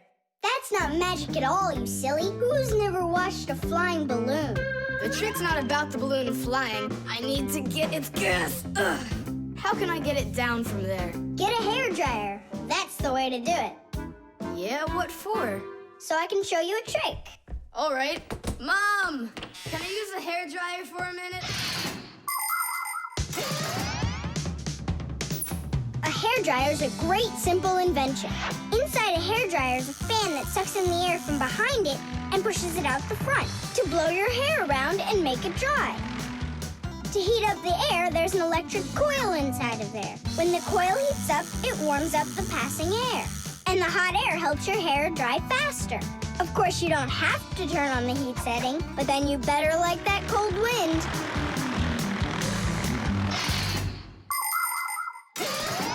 Nolik, I'm right here. here's the dryer. I want to see your trick. All right, flip the switch. Now you lay the ball right into the airstream. Oh, great! The ball's flying. And now it's my turn to fly. Really? Whoa! Yeah!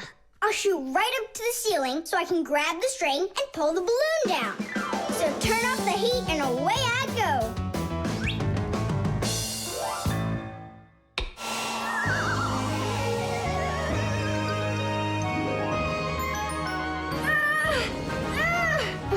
Switch it on to high. Got it. Give it to me. I can't get it down. It's probably because you're little and weigh like nothing. And what? Do I have to wait till I'm heavier and older to get down? I don't know. Then you'd better get my sister. She'll tell us what to do. Simka, come on out. Well, what's going on? Look. Hi there. How'd you end up on the ceiling?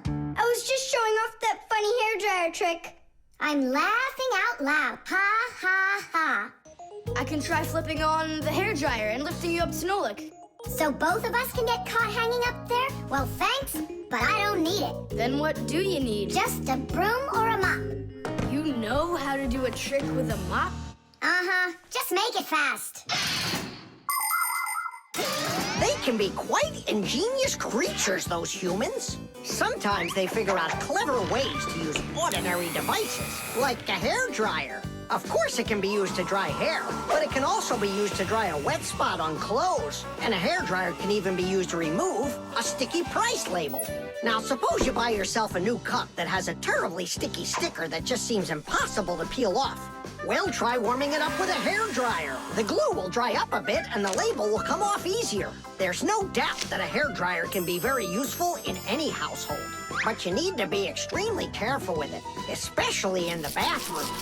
If water gets inside a hairdryer, there's a real risk of getting a horrible electrical shock that can seriously hurt you and destroy the hairdryer as well.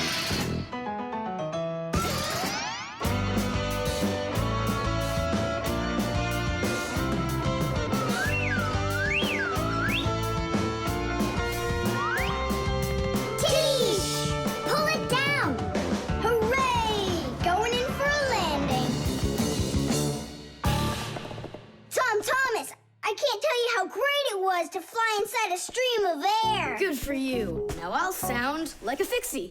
Really? Uh-huh. Huh. Watch me. Hey, what are you doing? Just look. I'll breathe in one breath of helium. Isn't it bad for you? You can only breathe a little. Hey, hi there. Oh, Tom Thomas became a fixie. And that's my trick for you. Funny, huh? Oh, that's too funny. What a squeaky little voice you got there. See, I'm already not a fixie. The helium stops working after just a couple seconds. That's good. Because such a humongous fixie couldn't fit inside any machine. The remote. Hey, Simka, the button got stuck on the remote. How can we get it back out of there? Look and learn, Nolik. Please help. Oh, come on. Oh. Should I let it go now? Oops.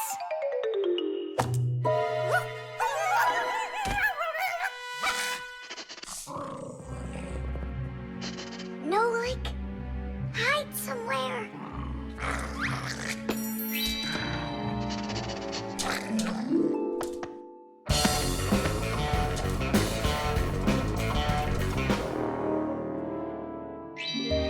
Nolik, she stole the remote. Nolik? Where are you hiding? Nolik! Hello there, Fixies. Hey, where are you? Hey, Tom Thomas, you got here just in time. Chusaka ran off with the TV remote. And so what? I can turn it on without it. And my favorite cartoon is just about to start. Forget about the cartoons, will ya? Nolik is missing! I'm afraid Nolik hid inside of the remote. And Chusaka took it. Oh no, Nolik's in big time trouble. Tom Thomas, there must be something you can do! Chusaka, Chusaka, come here. Where is that dog hiding? I'm gonna go look in the other rooms. Simka! Tom Thomas, here I am! I'm over here! For now, I'll wait here. Chusaka's not out there. Where are you? Hey, Simka. I ran to get a pack-a-mat. What are you gonna do with it? I'm gonna search for the infrared ray that comes out of the remote. That's so great! But what is it? I'll explain it to you. Inside of most remote controls, there's a special type of light bulb called a light-emitting diode, or LED for short. When we press a button, the LED sends an invisible infrared ray.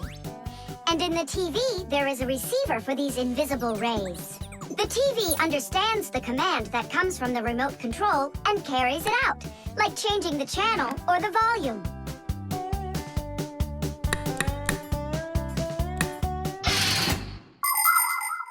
If the rays are invisible, then how is it possible to see them? In the pack-a-mat, I've got these special goggles that can help me. And now what? Yell to Nolik. Get him to close the contact on any one of the buttons. Nolik! You gotta push one of the buttons down on the remote. A button? But how am I gonna do that? Wait, 1 second. Chusaka Chusaks with a brain full of rocks.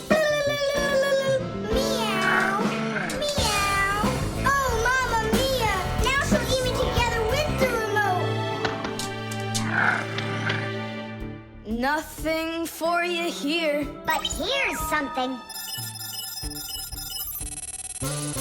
There he is. He's over there. Chusaka, come here. Do you want a hot dog? So you want to play tough? All right then.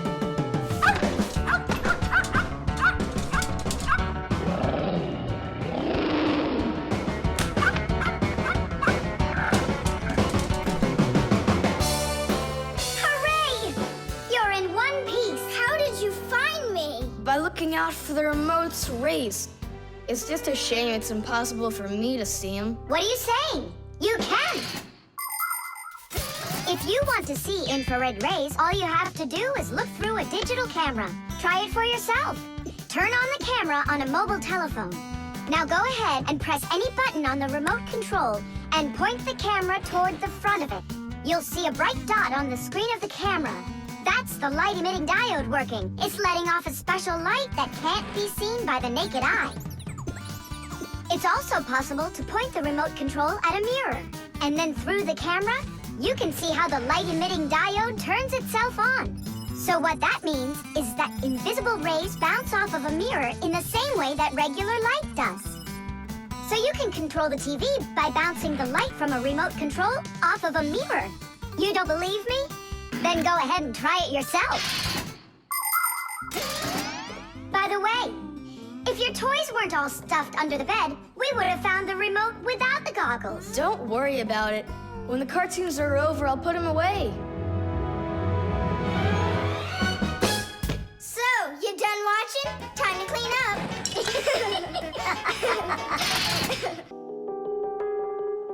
The piggy bank. Mwah! Tom Thomas, why are you throwing away your money? That's not what I'm doing. I'm storing it. This is a piggy bank. Oh, here's another coin. I don't like its snout. That's one very suspicious-looking pig. Are you positive your money's safe with her? Don't worry.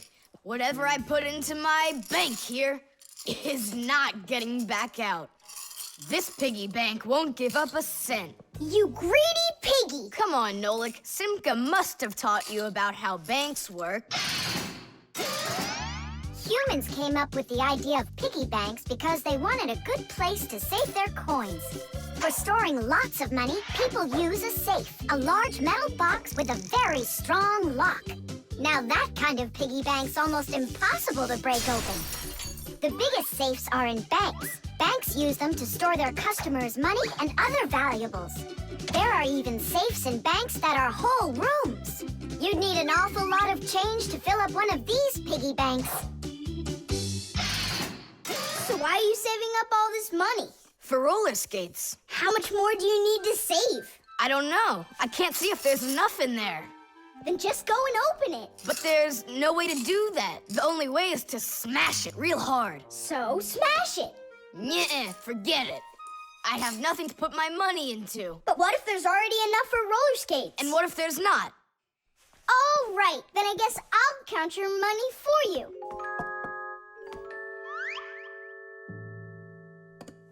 Tidish! Oh, whoa! Tom Thomas, you've got a fortune in here! There are many different kinds of money, and they're not just coins either. Long ago, people paid each other with shells and squirrel skins and even parrot feathers. And of course, metal coins are more convenient than any of those things. And paper money is even more convenient than coins. One piece of paper can be worth as much as 100 coins, or even 1,000. All that needs to be done is to print more zeros on it, and that's all. Today, humans can pay for almost anything without paper money or coins whatsoever. If you have enough money in the bank, you can just walk into a store, give the cashier your bank card, and take your purchase home with you without handing over any money. The bank knows how much money you spend, and they pay the store for you later. It's so convenient. So, will you count them? Here we go. 1 coin and 2 coins. Wait, Nolik, what 1 coin, 2 coins? What are you counting? You have to add together all of the different numbers. Huh. You should have told me that before. I never learned how to. Yeah, that's what I figured. Come on out. Hut! Hut! Hut! What can I do? What if you try stacking the coins so they're like stairs? That's what I'm already doing. Ah! Why don't you try tilting the piggy bank over? Hang on. Stop! I'm getting buried! Put it back the way it was before! This is worse! Ah! Just put the pig down! Nolik, hang in there, please. I'll get some thread and lower it down to you. I can't get a hold of it. It's too far away. Hey, Tom Thomas, smash the piggy bank. What? Just smash your piggy bank. But I like it. And what, you don't like me? Of course I like you. Well, who do you like more?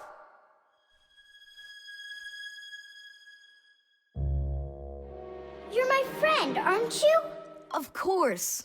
Then smash the piggy bank, will you? Okay, Nolik. I'm gonna do it.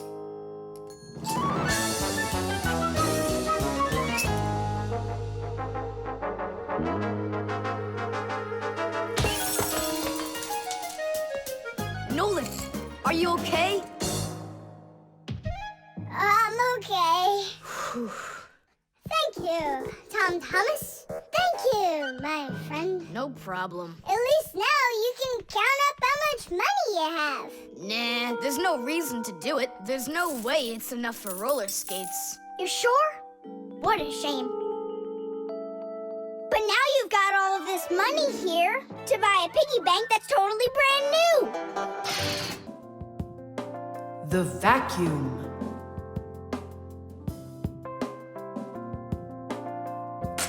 What's the point of cleaning up toys? You're just gonna go take them out again later. You said it.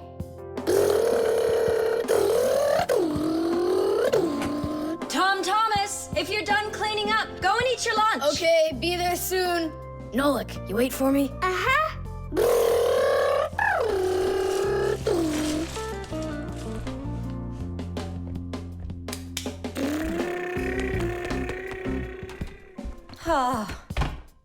He calls this cleaning up.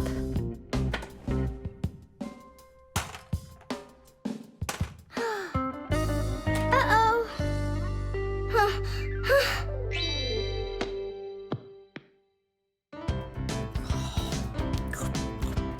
As we say, bon appetit. Thank you. You're not gonna eat me up, are ya? Ow. Fixies, I don't eat them. Well, that's my mom. She started vacuuming.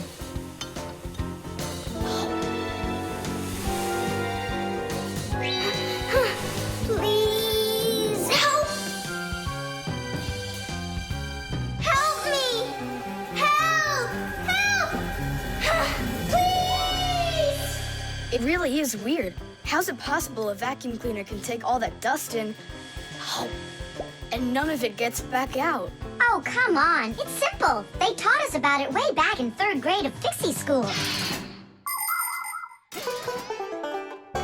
You can think of a vacuum cleaner as nothing more than a fan with a net. The fan spins backwards, so it sucks in air with dust and dirt. If you put a net in front of the fan, the net will catch everything that is in the air and let the air pass through. Then all you need to do is add a pipe and you've got yourself a vacuum cleaner. But instead of a net, vacuum cleaners use special bags to collect the dust and dirt. It's as simple as that. Oh, whoa, Simka. Nolik, could he get sucked into the vacuum? Oh, no! Did he stay back there? Tom Thomas, what's the matter? Mom, I can finish vacuuming you. I mean for you. All right, I'll go clean the dishes. Nolik! Nolik! Nolik! Nolik! Nolik! We better go and get help right away. Masya! Masya! Nolik got sucked up inside the vacuum. It's impossible. He can't fit in here. No, not in this vacuum. Into the big one, the human. It's just terrible. Nolik, my Nolik, he could suffocate in there. Come on, quickly. Yuck! This dust is just awful. And it's awfully bad for you, too. Dust is a tiny enemy. It's so small and unnoticeable. But if dust gets inside machines and appliances, it's a disaster just waiting to happen. It can keep gears from turning properly. Dust can make appliances overheat. And if dust gets onto electric contacts, it can create a short circuit that can even cause a fire.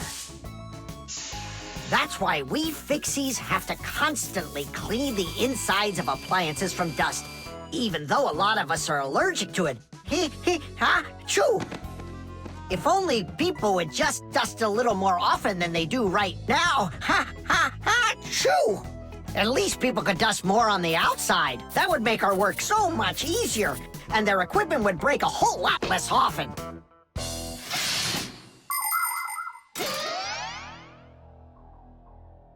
Well, did you find him? No! It's all my fault. My mom asked me to clean up my toys, and I didn't just do it like she asked. Now it sucked him in because of me.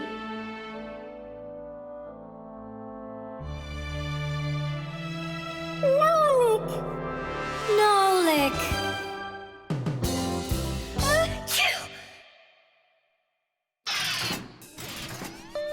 So what do you say, Tom Thomas? What? I already apologized, and I already promised to clean up my toys. And why are you sneezing? To keep you company. So you'd feel a little better. The mirror.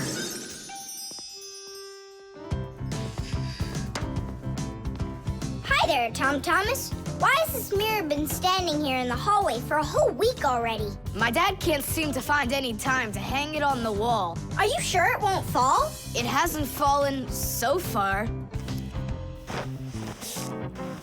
So So, Nolik, do I look like Spider-Man? Ah! No, you don't look like him at all. Yeah! Hey! You can't climb on walls like Spider-Man. Yeah, I'm sure you can do it. I can do it. Just give your chewing gum to me.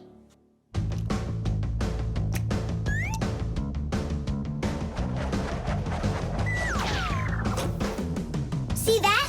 Like in the movie. Oh, like that's really hard. Just keep watching.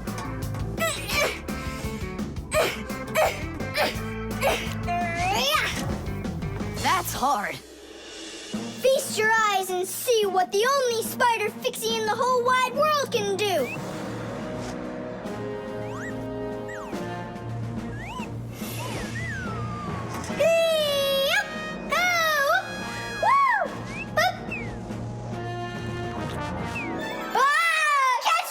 I gotcha! The mirror! Whoa!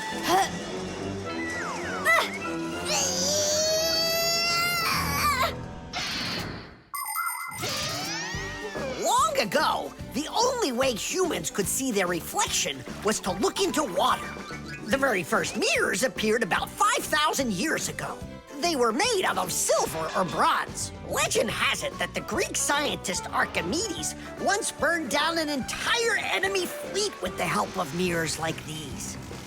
But humans only became able to see their reflections well after they started making mirrors out of glass. And we still use glass mirrors today. But of course, mirrors are not only used for looking at our reflections, they are also used in telescopes to collect the light of distant stars. And humans also use mirrors inside of automobile headlights so they will shine even brighter. Just look at all the things mirrors can do for you. Whew. Looks like it didn't break. Help me lift it so we can lean it back up on the wall. Tom Thomas! I've gotten a reflection in the mirror. That's impossible, because only vampires can't see their reflections. Or ghosts. But I'm not in there. So then, I guess you've become a ghost. No,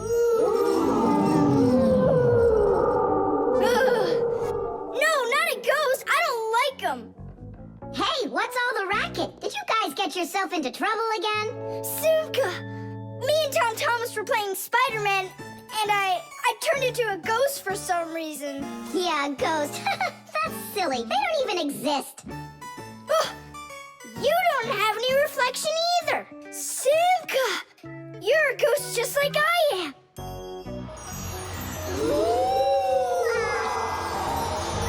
That's just goofy. Look! Just look! Here I am! Well, hi there.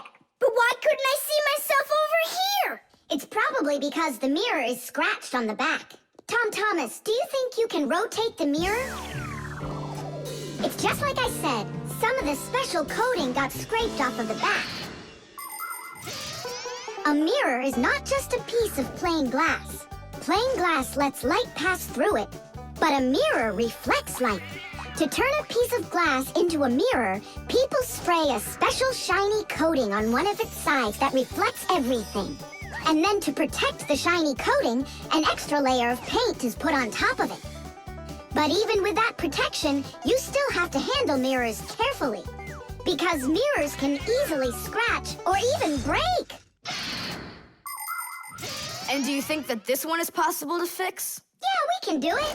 It's a good thing you have a pack-a-mat with you. I thought we might need it after you started screaming over here. Don't tell me you've got paint in there for a mirror. A pack-a-mat's got everything you'll ever need.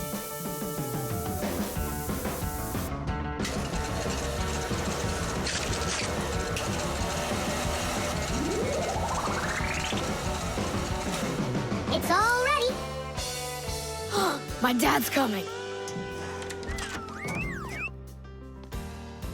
Tom Thomas, what are you doing here? Checking if you hung it. Yeah, right. I'll definitely hang that mirror on the wall soon. Like tomorrow. Or next week. The cell phone.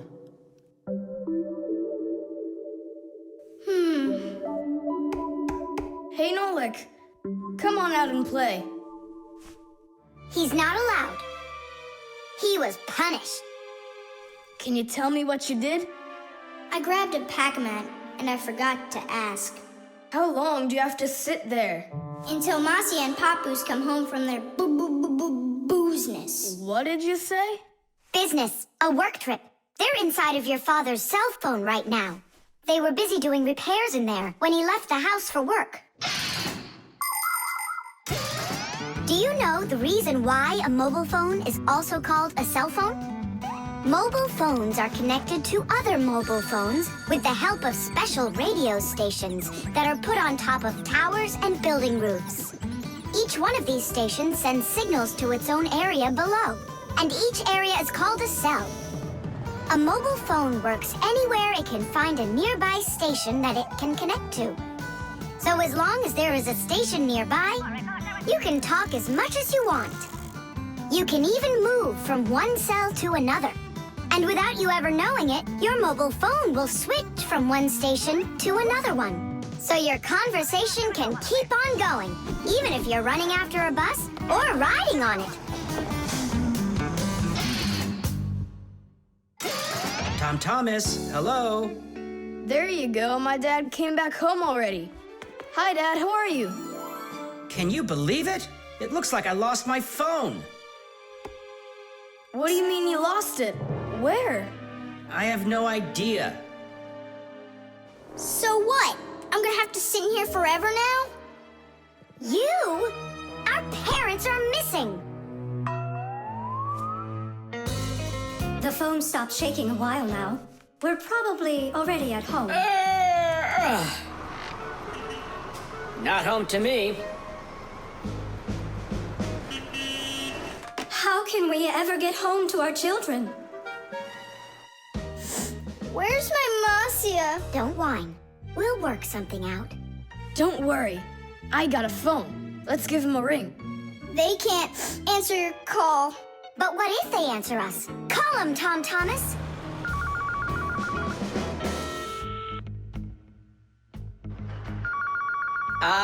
Don't even think it. We're not allowed to talk to humans. We're not gonna talk to them. We're just gonna listen. We need to close the contacts.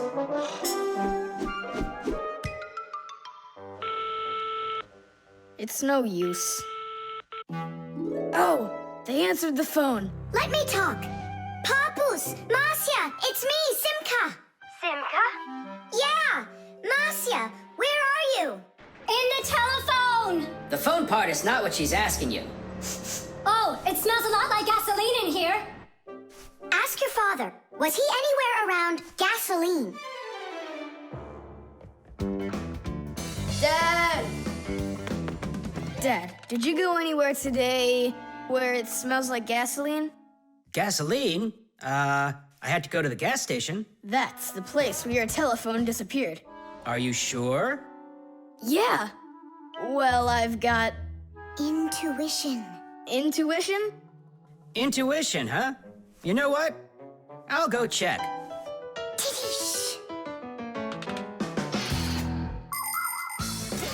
Come and check out our Fixie ringtone. Telephonist, telephonist, telephonist, telephonist, telephonist, ring, ring, the telephonist, ring, ring, the telephonist, ring, ring, the telephonist, ringing, won't you answer please? Ring, ring, the telephonist, ring, ring, the telephonist, ring, ring, the telephonist, ringing, won't you answer please? Your phone is ringing!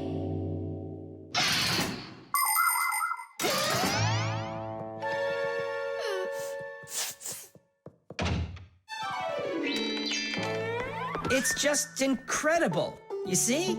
I found it. Son, you're one clairvoyant. I didn't notice when it fell out of my pocket back at the gas station. My children! Oh, my Marcia. Papoose. Ah, my sweeties. So, just by any chance, you think you might happen to know where I can find that nice watch I lost? No. Don't worry, there's no rush. Just use that intuition you've got.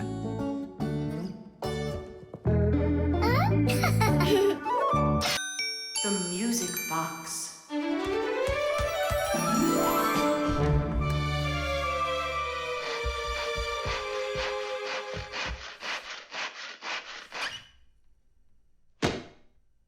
And when the Pied Piper began to play his magical flute, the rats came out of their holes and followed him. And they never would be seen in Hamlin ever again. Whew. And then what, huh? I can't read anymore. My legs got tired. Whew. Simka, Nolik, something's rustling in there. In where? In Dad's office, it's on his desk. It's inside the wooden container. So maybe there's a mouse inside it. Tom Thomas, sit right here while Nolik and I go and check. And if there's a mouse in there for real, then how are we gonna get it out? Those rodents are really so big. And why was I reading that book to you, huh? Just grab a flute, give it a toot, and the mice will scoot. And where are the flutes gonna come from? We'll make 'em. Toot, toot, toot, toot, toot. You got it? Sure I did. Wait a second. Let's get a little closer.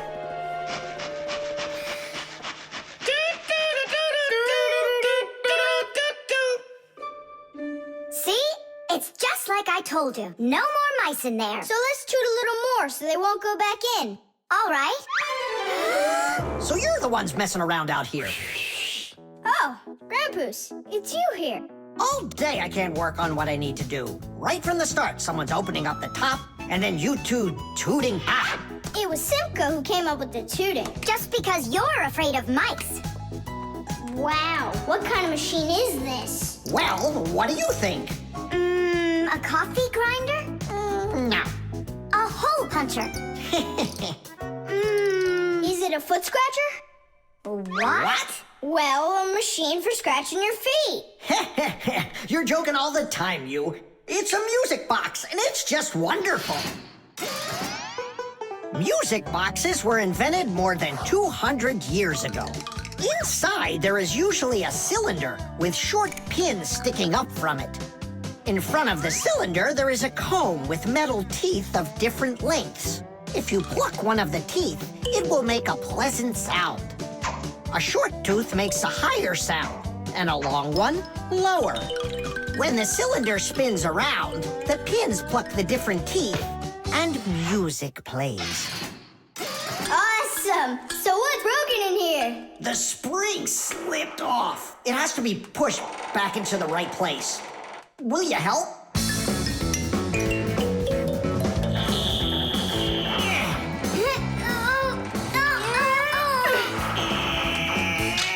There we go. That's better. How come the music's not playing?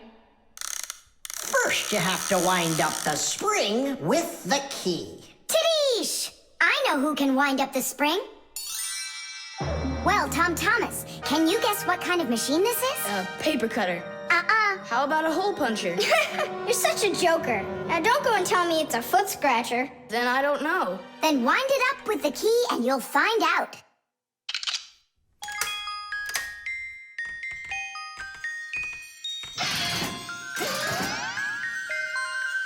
Do you want to know how the higher and lower sounds come out?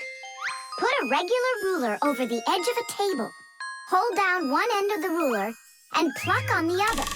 The shorter you make the end hanging off the table, the higher the sound will be. The teeth inside of a music box work the same way, and bells work the same way too. The smaller the bell, the higher it rings.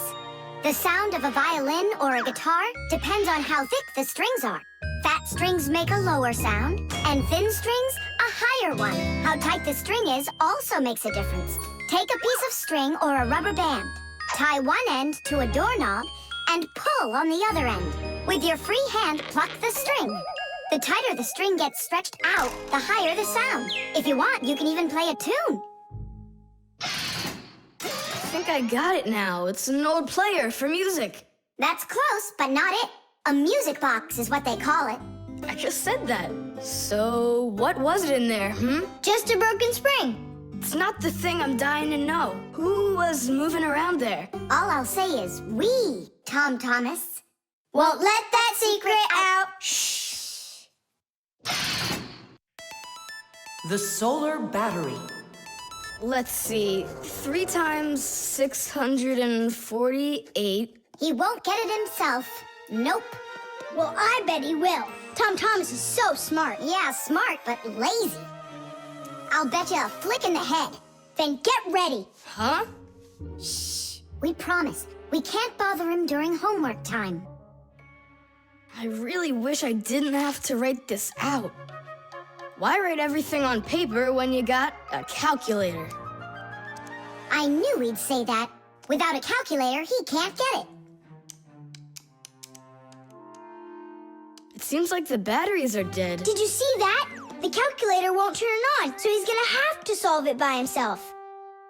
What's the problem? Come on. Where are the batteries here? Simka, Nolik, just come out already. I can hear that you're here. Hi, Tom Thomas. Well, you can't figure out where the batteries need to go? I don't get what's so funny. Because there are no batteries inside of this thing. What do you mean, no? Then where does the calculator, get a... Where does it get electricity? Uh-huh. There's a solar battery in there. The sun turns it on? A long time ago, it was discovered by scientists that some materials produce electricity when light hits them. Sheets that are made out of these materials are called photoelectric cells. By connecting a few of these photoelectric cells together, you can build a solar battery. A solar battery in a calculator sits behind a small clear window.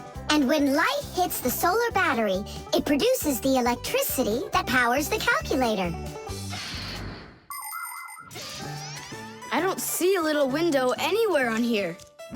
That's because you covered up the window with a sticker for some reason. The reason is that it looks great. Good job. It looks really great, but it can't work now. Well, farewell, sticker. I can't get it off. Then just leave it alone. Go ahead and solve the problems without the calculator. Then I'll be the one flicking you. Flicking who? Did you forget? We're the Fixies, and we have to fix everything. Ah, Simka, that's a sneaky plan. It's not sneaky at all. You better find something to tear off the sticker with. Okay, how about them?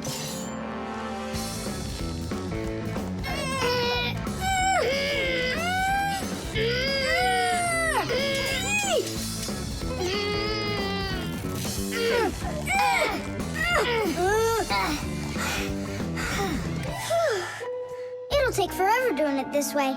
Yeah, I got an idea. Let's use this paper clip. And what's next? I'll just stick the end to the paper clip and then wrap it around. Tadish! With the help of solar batteries, we can produce electricity without burning any oil or coal. Unfortunately, these batteries aren't very powerful. A calculator can get enough energy from a small little battery. But in order to power a whole city with solar energy, you need to have power plants with huge fields full of solar batteries. And of course, it's best to build these plants where the sun shines bright and long, like out in the desert. By the way, in outer space, the sun shines very brightly, and it's never blocked by clouds. That's why all of the vehicles and satellites in space use solar energy for power, including the International Space Station, where astronauts from different countries work together. Tom Thomas!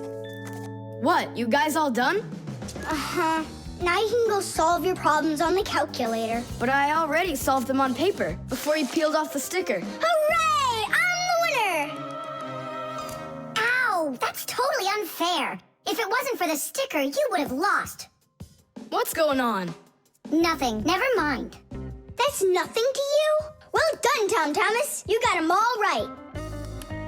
Now it's working. Look, a picture of our Nolik.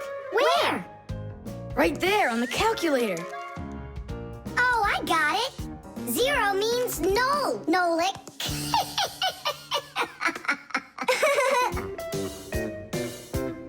Good good one. The scale.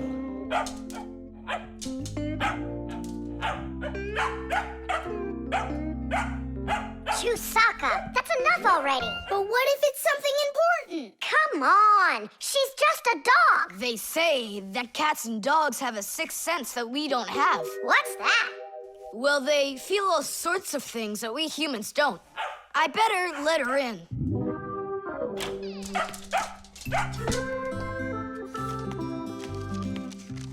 Mom and I will be home before dinner.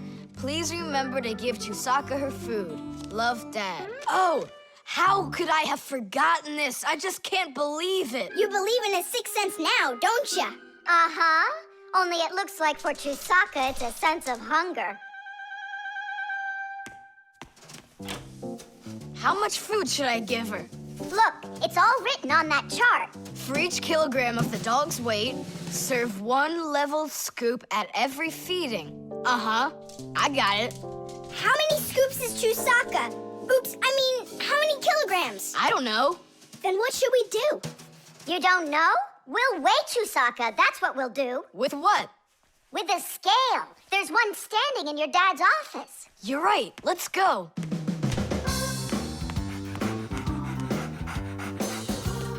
I was wondering, does it bother your mom that only your dad has his own office and not her? Nah, Mom says she's got her own office. It's called the kitchen. Hey, look, there's the scale. Did you know that humans have had scales like this for more than 7,000 years? If we want to find out how much something weighs, we need to compare it with something that we already know the weight of. Let's say you need to weigh a watermelon. You put it on the scales pan and it drops down. Now you keep adding weights to the other side until the two sides balance. Well, this one is too heavy, but this one is just right. Since the weight is 10 kilograms, it means that the watermelon weighs 10 kilos. And that's just how simply a scale works. Well, should we start? Chusaka! Right, like she's gonna come running. How are you gonna get her away from that bag? Huh, I know how to get her.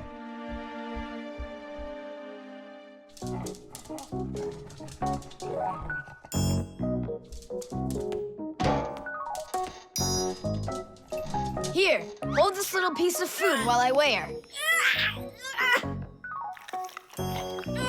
This may be literal, but it's way too heavy. Just hang on. Please, hurry up.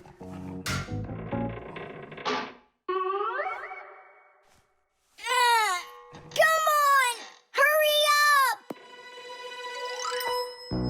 Done. Her weight is 2 kilograms.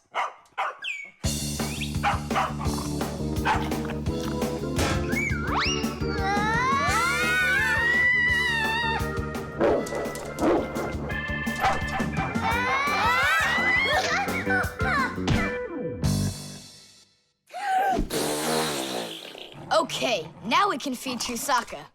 Chusaka weighs 2 kilograms, so 2 cups will be just right then. Do you think that you can feed your pets any kind of food at all? Oh, no! For them to be healthy, pets just like humans need to have a nutritious diet. Today, there are special pet foods for birds, fish, dogs, cats, and all sorts of other pets. These foods are made with everything your pets need to stay healthy, like meat, fish, fruits, grains, vegetables, and vitamins. These kinds of foods give pets a well-balanced diet, and there's no need to cook them. They're ready to eat. Just pour them in a bowl and your dog will be happy. And so will your cat, and your bird, and your fish, too. Just be careful not to mix them up, because what's good for a fish isn't good for a dog. Each animal needs its own special food.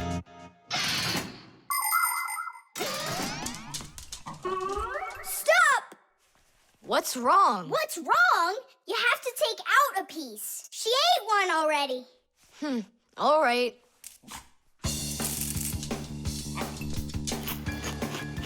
So, that's 6 cents. You still think it's true, right?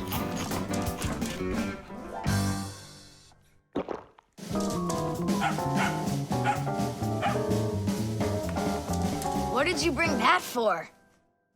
Oh, Mom is calling. No way! How could she know it would rain? I knew that Chusaka had it. Hello? It was a sixth sense, wasn't it? The balloon. No way! You'll miss for sure. No problem.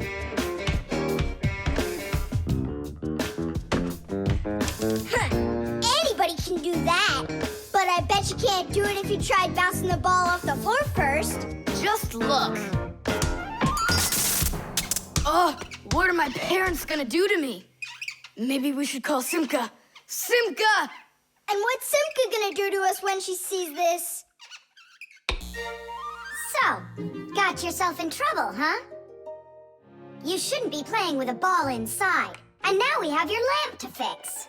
But how? Only my dad can reach all the way up there. Why just your dad? You have a hot air balloon over there. That doesn't fly. It's just a toy, see? Well, it might be just a toy to you, but for us Fixies, it's absolutely real. If an object is lighter than water, it floats up to the surface. And in the same way, if something is lighter than air, it floats upward. Did you know that hot air is lighter than cold air? Well, it is. And that means if you warm up the air in a balloon, it will float up. Hot air balloons use special gas burners to heat up the air inside of them so they will get lighter. And the bigger the balloon, the more people it can take up into the air. I know what you're saying, but where do we get a burner? You think Fixies don't have their own burners? Huh! Sure we've got them. Bring it down here, and I'll go talk to our parents. No, no, and no. The human child must never see us. Listen now, Simka. We already don't approve of him seeing you and Nolik. He won't look. Papas, please. You're the one who told us how you dreamed of flying since you trained to go into space. Yeah. For 2 years I waited on standby, but I never went up. And you've never flown in a hot air balloon either, honey. So let's call it a deal. I talked them into it. There's just one condition. You can't watch. Okay. You can come in now.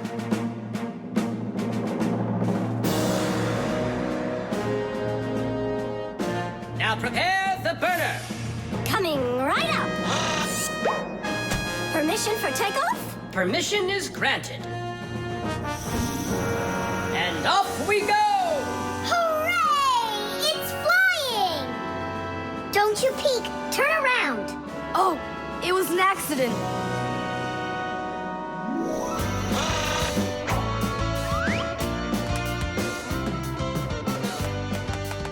I'm going to evaluate the damage. Maintaining proper altitude.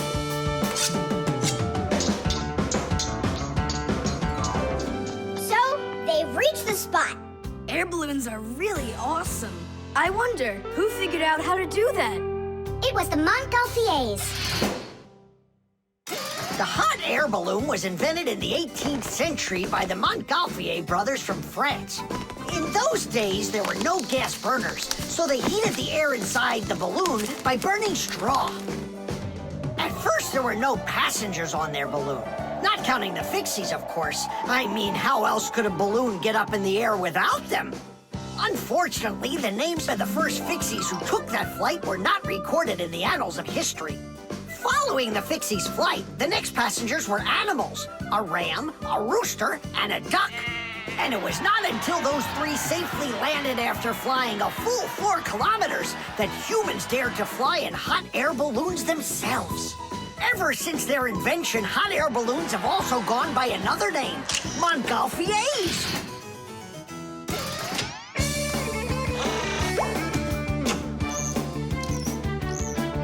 Hooray! Tadish! Didish! All right. Simka, please let your parents know that I'm so very thankful. Okay, by the way, now you can turn around. You know, Simka, let's fly the balloon just like them. There's no way, Nolik. We would need to use the burner, and kids aren't allowed to play with fire. I'll give you a ride. Look, I still need to put it back up on the shelf, so climb in and let's do it. Oh, yeah! This is great, Simka! Look at us! We're flying just like the Montgolfier brothers! What do you mean, like brothers? Okay, then, like brother and sister Montgolfier! The microphone. And what do you think? Should we go and see a movie?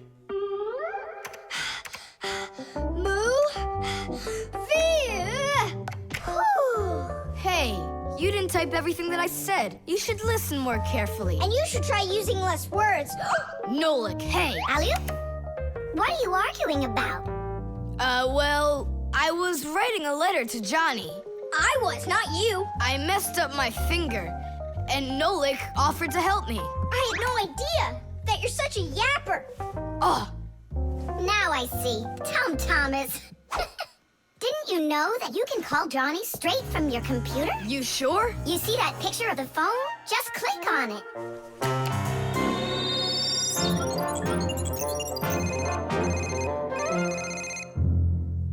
Hi. So what movie do you want to go see? Hey there. I don't care. Just not pirates and those robots. Hey, Tom Thomas. Why aren't you answering me? I am answering you. Hello? Hello? Talking to the microphone. I don't have a microphone. There you go. End of conversation. All right, then talk right into there. Simka, come on. You use headphones to listen. It's a joke. It's no joke. We talk into microphones and listen through headphones. But both of these devices use a special membrane to do their job. The membrane inside of a microphone is used to capture sound that is then sent through wires as an electrical signal. And inside a pair of headphones, a membrane helps turn that electrical signal back into sound. So it turns out that a microphone and headphones are built in a very similar way, even though they are used quite differently. And so I talk right into here? Johnny, hello? Just wait a second. First, we need to plug your headphones into the hole where the microphone gets plugged in. Ah, I get it. Go ahead. Now it's a microphone. Johnny, I'm here. Can you hear? Yeah, he can hear, but you can't. Nolik, switch it over to the headphone jack. I already saw a robot. And I already saw it. Nolik! I don't think there's anyone who didn't see it. You didn't see it? Then let's go see it. No, I don't wanna. I think the robots will be even more boring than the pirates. Do you want to see the pirates? Make up your mind. Do you want to see the pirates or the robots? I don't want to see either one. Nolik, what are you doing? What am I doing? It's 'cause you and Johnny don't listen to each other. I've got a good idea. You need to talk like police on their walkie-talkies. When they're done talking and they're ready for an answer, they say, over. Great idea. When we talk to someone using the telephone, there are two channels for the sound. We talk through the first channel and listen to the other person talking through the second one. But sometimes two people need to talk to each other using only one channel. For instance, sailors and taxi drivers use one-channel radio sets. When a radio set's turned on, you can hear the other person talking, but they can't hear you talk unless you push a special button down. Then they'll hear you, but you won't hear them. So that means you have to take turns talking, because if everybody tries talking at once, nobody will understand anything. So then, to let people know that you're done talking, and you're ready to listen to what they have to say over. Johnny, hello. Why don't we try talking like police on their walkie-talkies? Whenever you're done talking, say to me, over, over. All right. So are we going to the movies? Over. Nah, I don't feel like it. Why don't we go play ball instead? Over. Sounds good. Who were you talking to before? Over.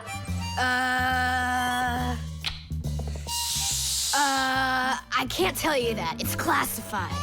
And we policemen, we follow the rules. Wow, that worked out great. You two are the best. Over. Oops. We try our best. Over. We do. Especially me. I'm completely over. The compass.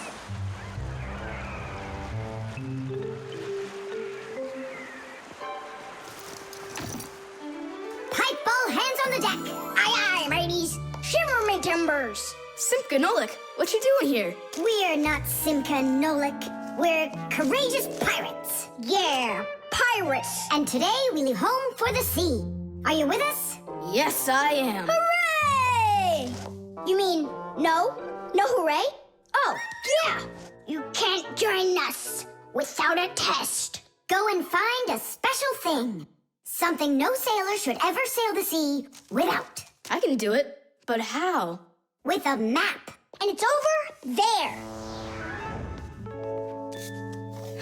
I've never seen a map that's this puny. What are you talking about, puny? That took us a half hour to make. From where you're standing now. Uh-huh. From here, you mean?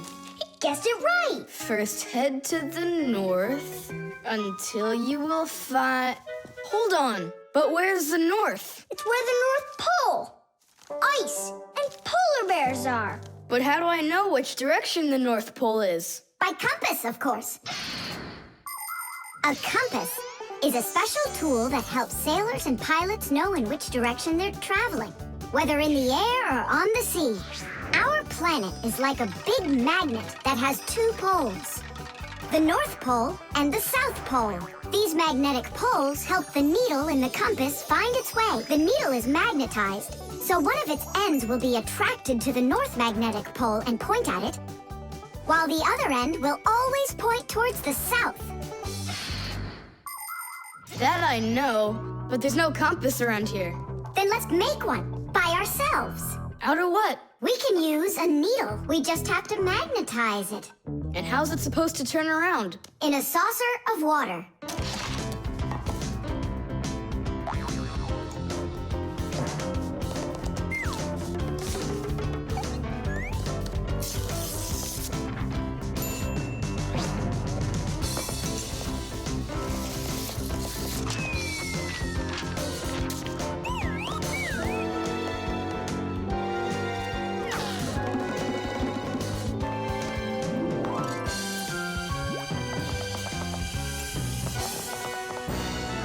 Well, there you go. Now one end is pointing in the direction of north and the other to the south. But which points where? Well, there's the window, so that can't be the right way. The north is there. I'm really liking this sharp little fella we've got here. You calling me a little fella? No, it's just the way us pirates talk. All right then, north we go. First, head to the north until you see a sleeping monster. Mateys ahoy! Monster on the horizon! Let him do it himself. Now turn to the left and go 300 paces more. 300? Exactly. I counted on myself. Uh-huh. Okay, then that means I'll go 1, 2, 3. Now straight ahead until you get right up to the giant tree. You call that a tree? Wow, amazing! I can't believe my eyes. It's a real ship compass. It's also called a marine compass. The first compass was invented more than 1,000 years ago in ancient China. With its help, the Chinese were able to travel across the desert. And about 200 years later, the compass appeared in Europe. Whether the Europeans came up with the idea for the compass themselves or took it from the Chinese isn't clear. But one thing's for sure, we Fixies remember how those early compasses were built. The first compasses were made with a magnetized needle on top of a floater inside a bowl of water. Later, the needle was put on top of a pin that let it spin freely, and it started to look like the ones we use today. Since the needle of a compass always points to the north, a sailor can easily figure out which direction he needs to turn his ship. If he wants to go north, he follows the needle north. If he wants to go south, he goes in the opposite direction. Your dad brought it home with him late last night from his work. You were asleep. Hold on. I want to check something. What's up?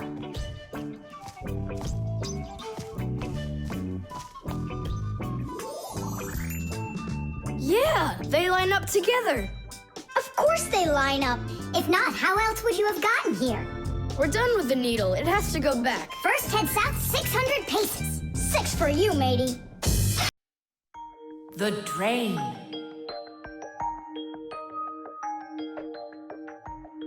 Nolik, come help me. The fan in the computer needs dusting. Not right now. Me and Tom Thomas are painting a card for his parents' anniversary. Oh, look, poor you. You must be so tired. Hi, Simka. It's really great you're here. I have a question. 12th anniversary, is it spelled with an F or is it with a V? You know what? First put down the number 12, and then put a dash on there, and then a TH. Oh, right. But first I'll change the water. I'll be right back. Oh, Mama left her in here. Whoa! No! Oh no, what have I done? I spoiled my mom and dad's special day. Where? In the bathroom? My mom's ring was lying there, and I dropped it into the sink, and now it's washed away. There goes the day. It didn't wash anywhere. Don't you know anything about how a drain trap works? About a what? A drain trap's a special curved pipe under the sink basin. Water flows out of the faucet and flows down into the drain trap, and after that it goes down to the sewer. But when you turn off the water, not all of it washes away. Some of it stays down in the drain trap. It's made that way so the smell from the sewer won't get back into the house. A ring is much heavier than water, so if you happen to drop it down the drain, it won't wash away. It will stay at the bottom of the drain trap. Well, that means we still got a chance. Yeah, but how in the world can we get it out of that trap? Who knows? I don't know how to swim. Don't worry, it's all under control. Do you have any thread? Plenty of it. Go get it, and I'll be back in a flash. I can't fix it like this. I need my welder. Papoose, I need to borrow your pack-a-mat for a little while. Now that's a coincidence. I need to use it too. Marcia, then I need to use your pack-a-mat. What? I'll bring it right back. Hey, where are you going? Just watch what you're doing, dear.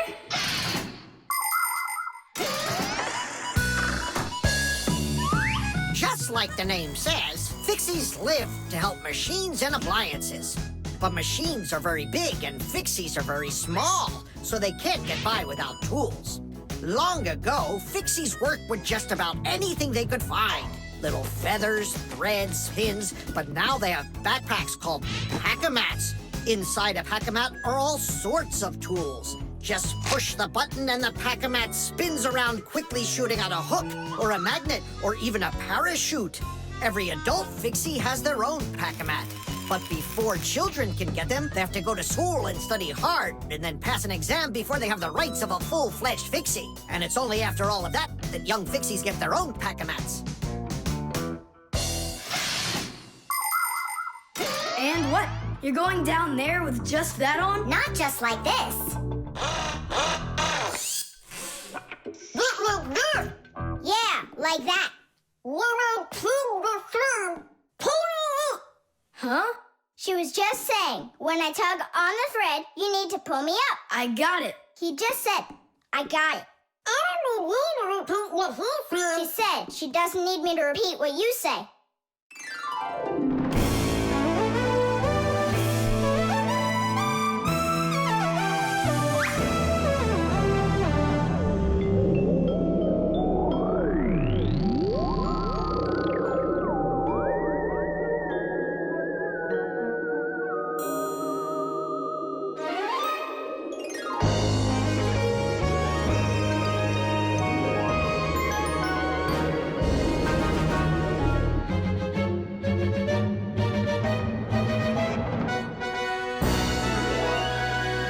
Simka, Nolik, thank you. You really saved the day.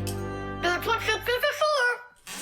I said that's what Fixies are for. Tom Thomas, who are you talking with in there? Oh, your mom came back. No one. Hey, can you turn back into Fixies? I gotta ask you a question. I forgot. Should I write 12th anniversary with an F, or do I write with a V? Just write the number. You're right. The thermos.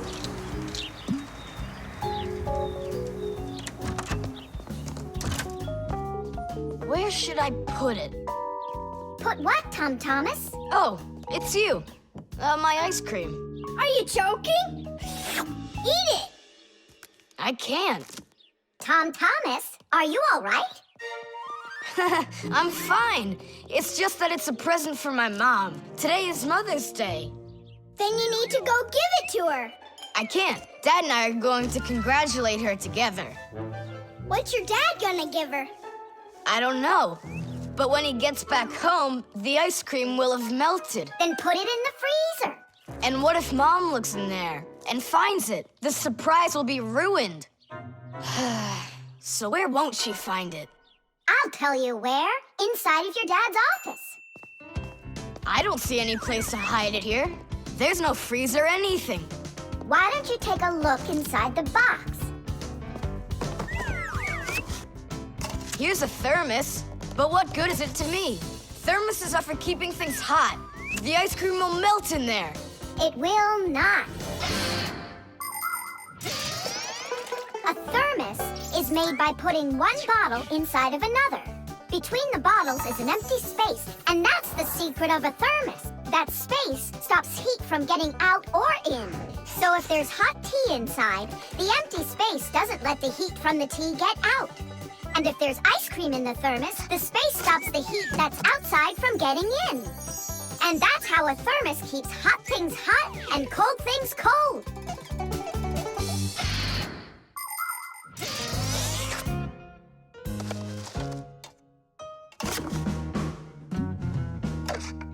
That's it.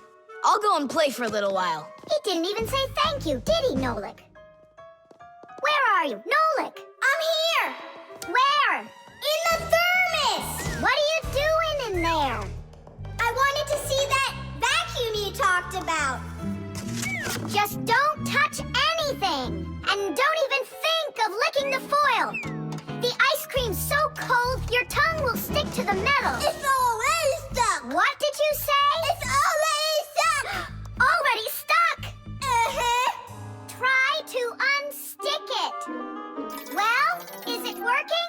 Nuh-uh. And what if you breathe onto the foil? Nuh-uh. Hang on, Nolik. I'll go and get Tom Thomas. Winter is a wonderful time of year.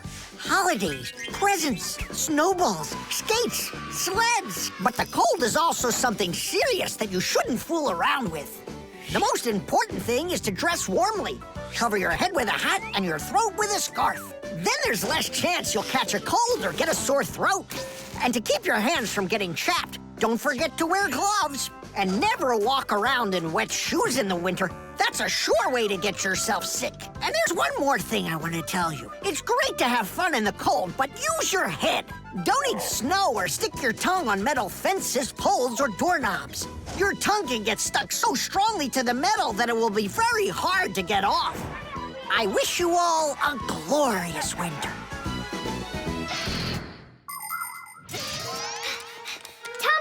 Nolik's tongue got stuck. Where? In the thermos. Hurry! I'll explain everything later. Dad, you're already home? Mm-hmm. Dad, why are you taking my present? What do you mean, your present? I mean this one. Since when did it become yours? Oh, hi there. What's the fuss all about? Oh, it's nothing at all. I have a surprise for you. I want to wish you a happy Mother's Day. A thermos. How wonderful. Thanks so much. Is there something in here? I don't think so. Inside there's a present from me. Vanilla ice cream. My favorite.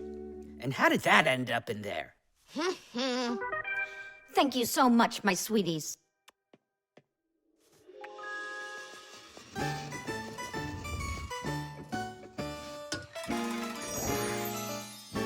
Nolik, you got me so scared.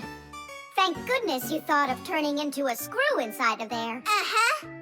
Does your tongue hurt? Uh-huh. Do you think you can talk again? I can talk. Oh, that's good. We better hurry. We still need to go and wish our mother a happy Mother's Day. And you should too. The washing machine. Look at that, Simka. They're showing Titanic on the television. Hey, Nolik, that's not a television. That's a machine for washing laundry. No way. Yeah, it's just a plain old washing machine, Nolik, don't you know? Tell me about it. You're such a great explainer. Inside of a washing machine is a big drum. People put their dirty laundry in there and add a special kind of soap called detergent. When they turn the washing machine on, the drum fills with water, and then the motor starts to spin the drum. That makes the laundry rub together, forcing the soapy water in and the dirt out to make your clothes clean. After that, all that's left is to get out the water by spinning the drum really fast and sending the water down the drain. Oh, thanks a lot, Simka. I always wondered, why would you want to put laundry inside a television? Are you joking with me? Uh-huh. Oh, I'll show you a funny joke. Get over here. Shh, it's Tom Thomas's mother. She's got headphones on. We're safe. She doesn't hear anything except the music.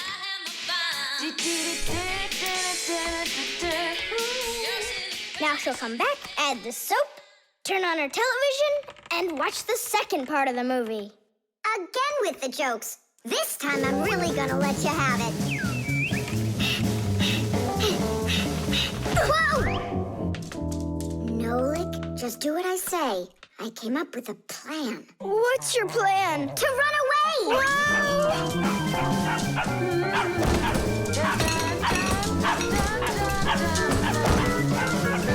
Who's here? Hello?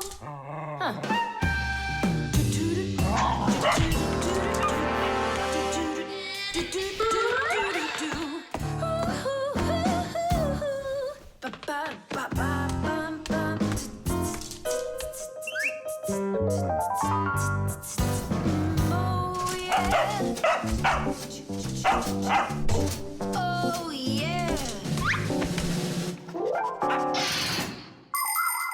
There are a lot of things to keep in mind with a washing machine to use it right. For example, do you know what can happen if you wash red and white shirts together? Well, the white one might just turn pink. No, it's not because it's embarrassed, but because some of the color from the red shirt happened to get onto the white one. Another important thing to remember is to empty your pockets before you wash your clothes. Things like keys, nails, and chewing gum might not only ruin your clothes, but they can destroy the washer too. And this isn't only about little stuff. Big things like music players and mobile phones have managed to find their way into the washing machine. Oh, sure, these things look nice and clean after a good washing, but they certainly don't seem to want to work anymore. And never, ever put a pet inside of a washing machine. That's just no place for a living thing.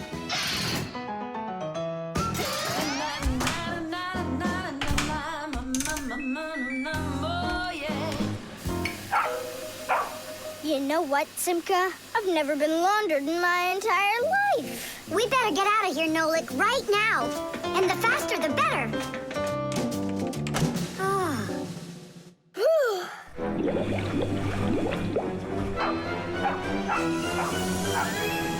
Come on, let's get going. And what about Chusaka? What about Chusaka? Let her get washed up a little in there. Maybe it'll make her nicer. But she could drown, the poor thing.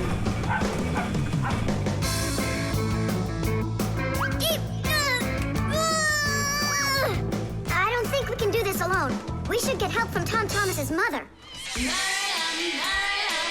1, 2, stop! What? She moved out of the way.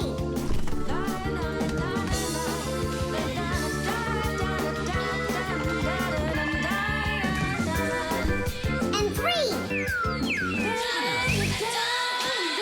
Pull it! Huh? What is that? Oh my goodness!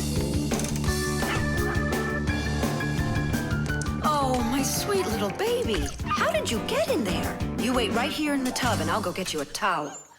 So, you wild little beast. Looks like we saved your life. We're friends now? Nolik, sure doesn't look like she wants to be our friend. So what do we do now? Same old plan. Run!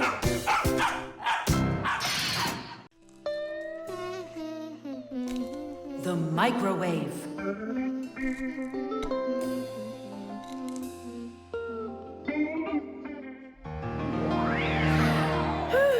Okay, children, for today's lesson, we're going to learn about the microwave oven. It's a very special appliance that people use to heat all sorts of different foods up. Oh, wow.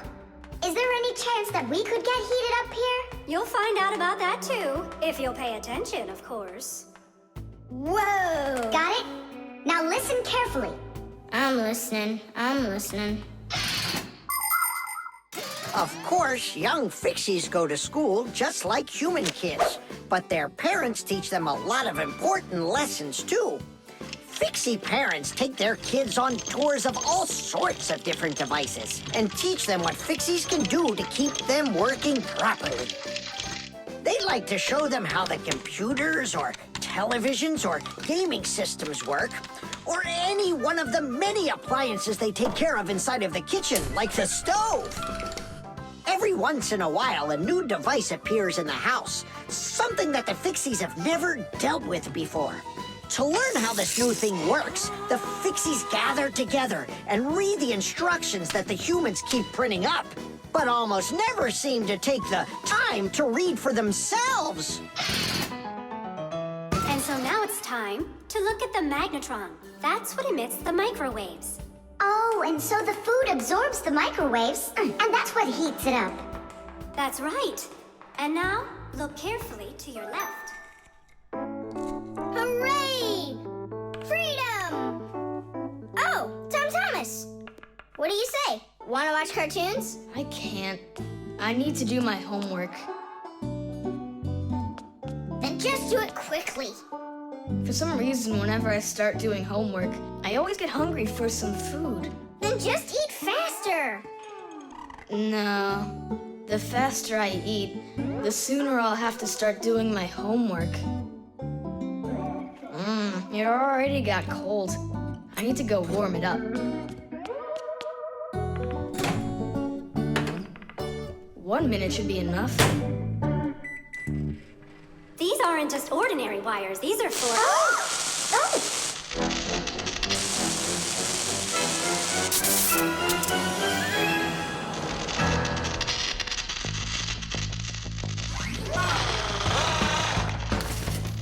Marcia, what's going on? It looks like it might be an overload. The microwave might burn out. Then we better run out of here. What do you mean, run? We need to save this microwave.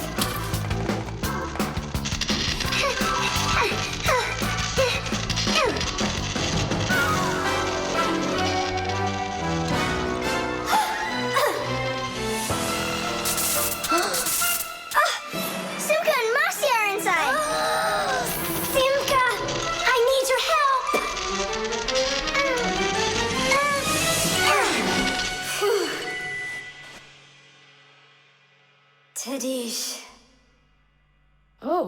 wrong with the microwave? It looks like it just broke. Who cares if it broke? What matters is that Simka and Masya aren't broken. Look, there's no one here. Of course not. We were behind the wall. You wouldn't believe what happened in there. Oh, there you go. Tom Thomas, why did you put that fork into the microwave? Why not? You mean I'm not allowed? Remember, never put any metal objects into a microwave. If you put forks or spoons in a microwave, you can burn it out. And then not even a fixie will be able to fix it. Even a thin metal border on a plate can cause serious problems. Also, never warm up food in sealed packages or bottles inside a microwave. And one last thing, don't even think of cooking eggs in their shells in there. They'll just explode. Sorry, I didn't know any of that. Nolik, and what were you thinking? Why didn't you warn Tom Thomas about this? Oh, today you skipped school. And now you don't know it either. Nolik, where are you going? I'm talking to you. Where else? I gotta go study all about microwaves. And I'll go do my homework now. But first you'll sit down and eat for a while, right? No, I'm not gonna eat food. First I'll go and play some games for an hour or so. The fan. Pass him on the left. Step on it. Now pass him on the right. Look out for the wall. Hit the brakes. Why didn't you hit the brakes? He was just too scared. What do you mean too scared? Something got into my eyes. Those were your hands. My turn. Let me show you how it's really done. Oh, what's wrong with the computer? Oh, it's been really acting up for a while.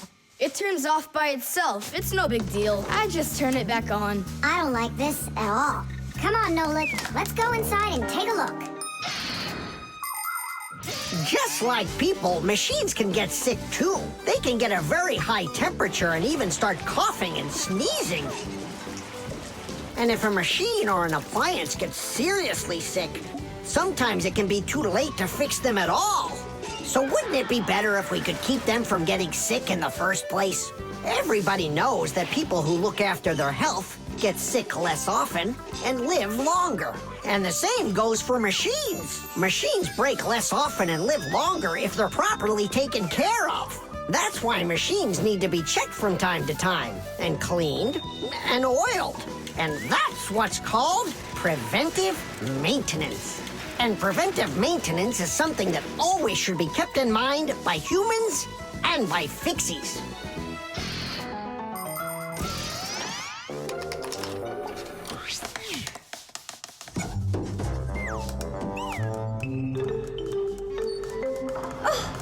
What is that? What is what? Can you hear that?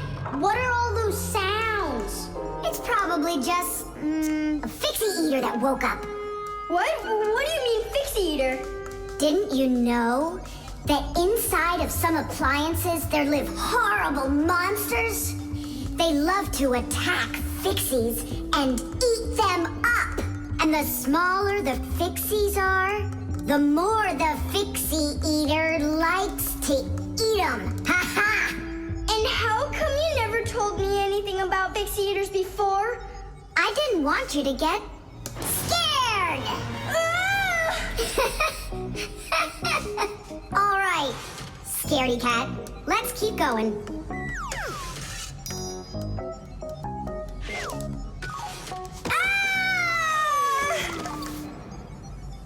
Simka, where are you?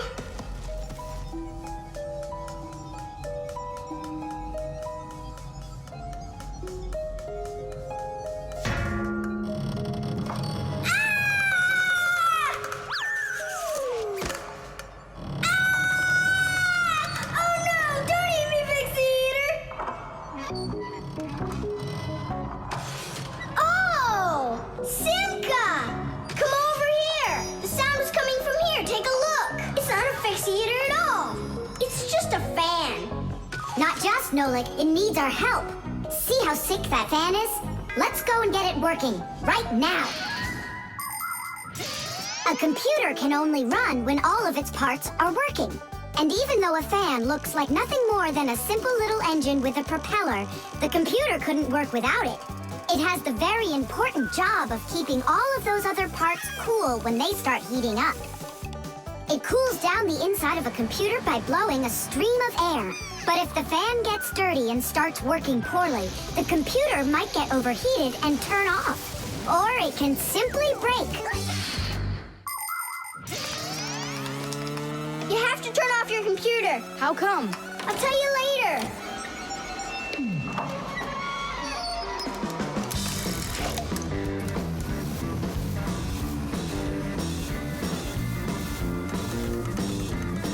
That part's done.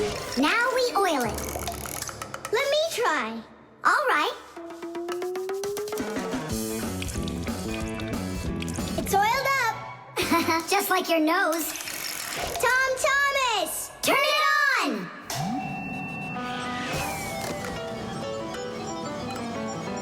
Tidish! And then suddenly, I hear this terrible roar of a fixie eater. But I wasn't scared one little bit. And I just ran right into the battle. And Simka? Oh, she was hiding somewhere. You know, she's a girl, and they're all cowards. So I had to fight the monster all by myself. Ah!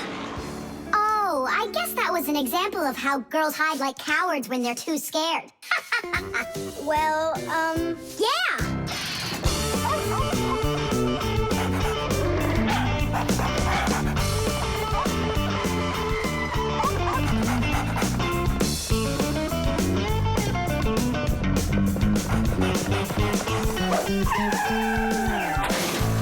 Chusaka! Get away from here! So where did it go? Oh, here it is. Hey there, Tom Thomas. So what's on the disc? Hi there, Nolik. Hi there, Simka. It's a cartoon about Gulliver in the land of Lilliput. My friend Jeannie let me borrow it. I have it till tomorrow. And what's the story about? Well, it's about this guy who gets shipwrecked where people are just so teeny tiny. Fixies, you mean? No, not Fixies. Lilliputians. Lilliputians? Uh-huh. Know what, Simka? I think that you Fixies might have come from those Lilliputians. No way! Our grandpa told us a completely different story of the Fixies. When something is very well made, then the saying goes that it was made with just a little bit of soul. In old times, craftsmen made things to last, and in each appliance, they would leave just a little piece of their soul. Those little pieces of their soul would turn into tiny craftsmen called Fixies, who would then make the appliance their home and take care of it every day. And that's how the very first Fixies came about. But as the years have passed, fewer things are being made by hand, and more things are getting made by machines in factories. That means there are less and less new Fixies coming from human souls.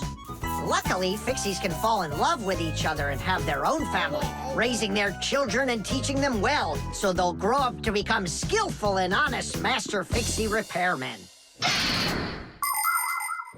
So you're mistaken.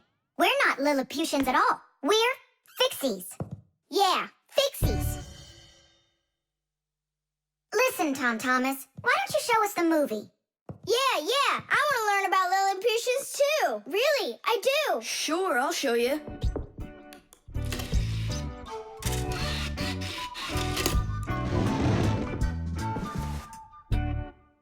Oh no, what's going on? I broke it. I can't give her back a disc that's messed up. Don't panic. We'll take a look at it. Come lay it down over here.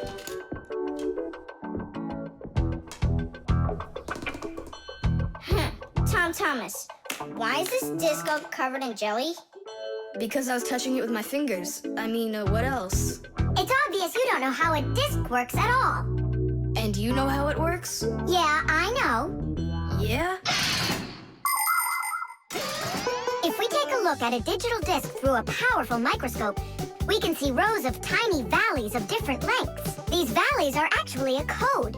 for the cartoons, games, or music recorded onto the disc.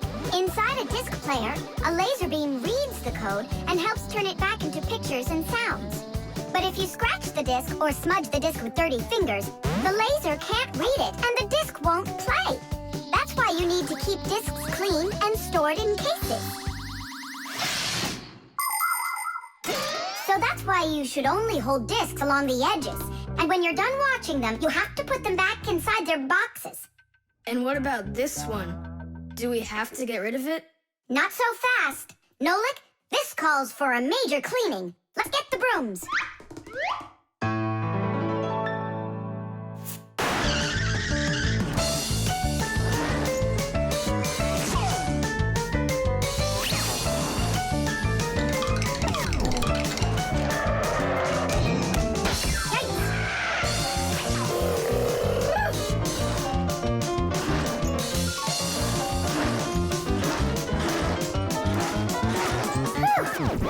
Okay, Tom Thomas, check the disc. There you go. Now you're holding it right. Hooray! The disc works fine. Hooray! Now we can watch the movie about the Lilliputians. Hey, Gulliver, why are you sitting there? You've seen this movie already. I know in what? What? Look at that pile of discs. Where do you need to put them? In their boxes. SMS.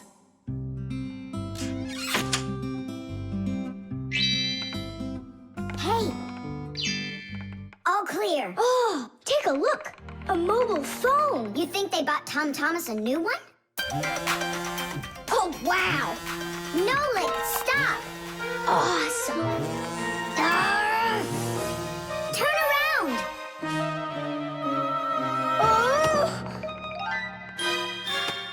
Tom Thomas, help us, please! We're trying to save your telephone! That's not mine. Oh! Katya left it behind. Katya! Katya! She's gone. It's too late. Oh, an SMS just came in. You won't read it, will you? Of course not. But what if it's something important? Tom Thomas, don't you even dare go and read her letters. Uh-huh, pretty interesting. Looky, there's just a ton of these messages. Now, Nolik, you go and distract him from the telephone. Uh-huh.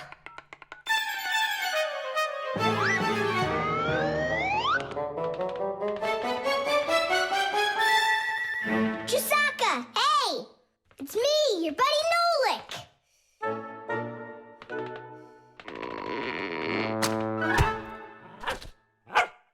Hey there.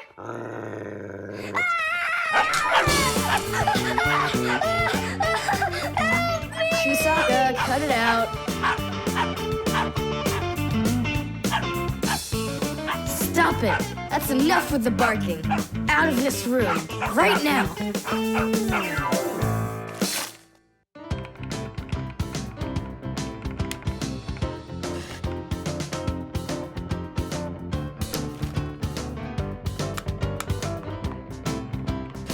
Done. Well, power's off now.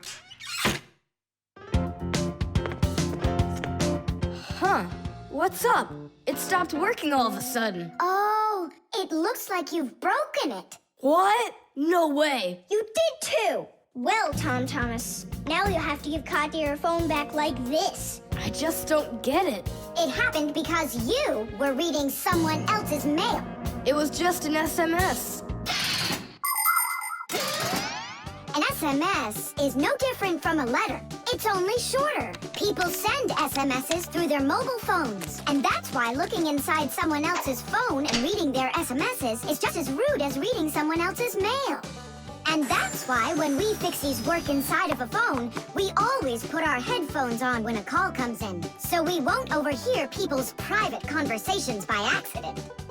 It's just the polite thing to do. I promise I won't read anyone else's messages. But that's not gonna make the mobile work again. Now what? Tell him the truth? Don't you worry, Tom Thomas, because we turned the phone off. And now Now we'll turn it back on.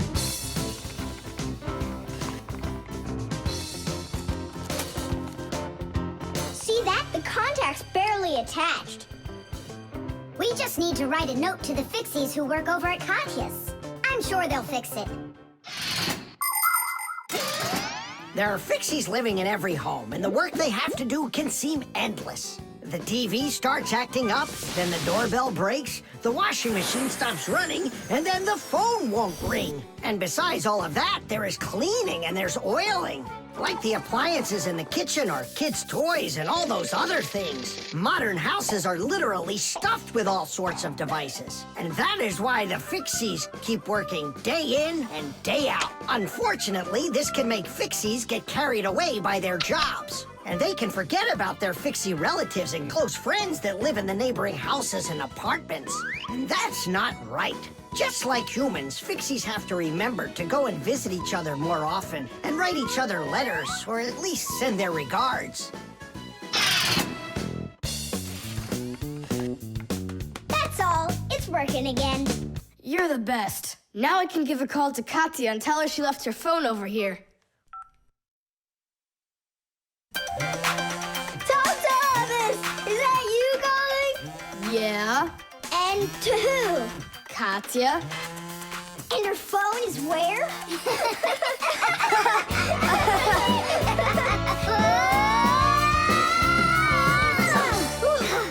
Thomas, good catch. Boy, you're fast. Just like a... Like a Fixie. The magic wand.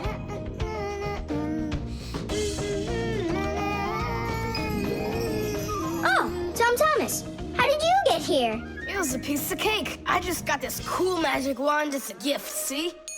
Wow. There's no such thing as a magic wand. I don't believe you. You just wait.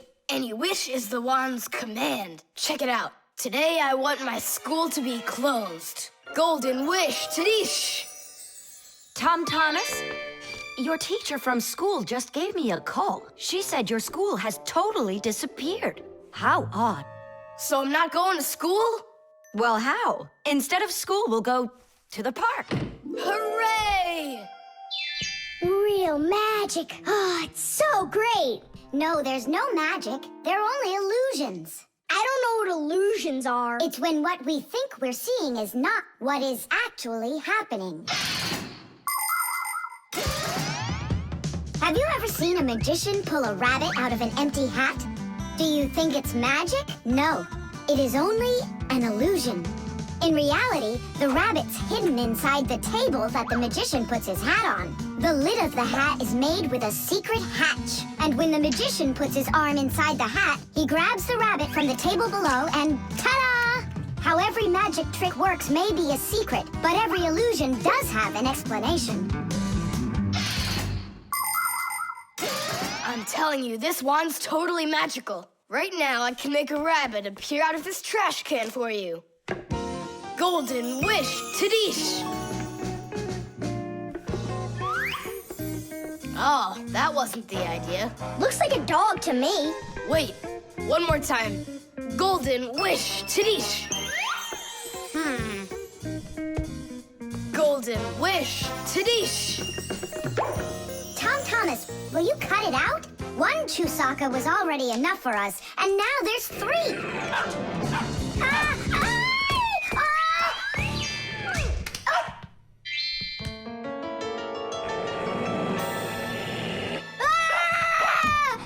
Hey, Thomas, please tell your rabbits that they can stop barking so loudly. Shame on you for attacking helpless little kids. Wait, I'll make you bigger now. Golden wish, Tadish!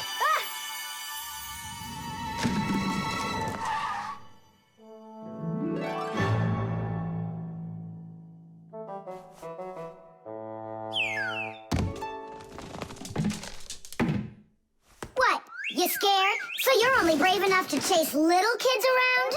Wow, I'm huge. I'm as huge as Thomas. I'm huge! Oh, Nolik, be careful!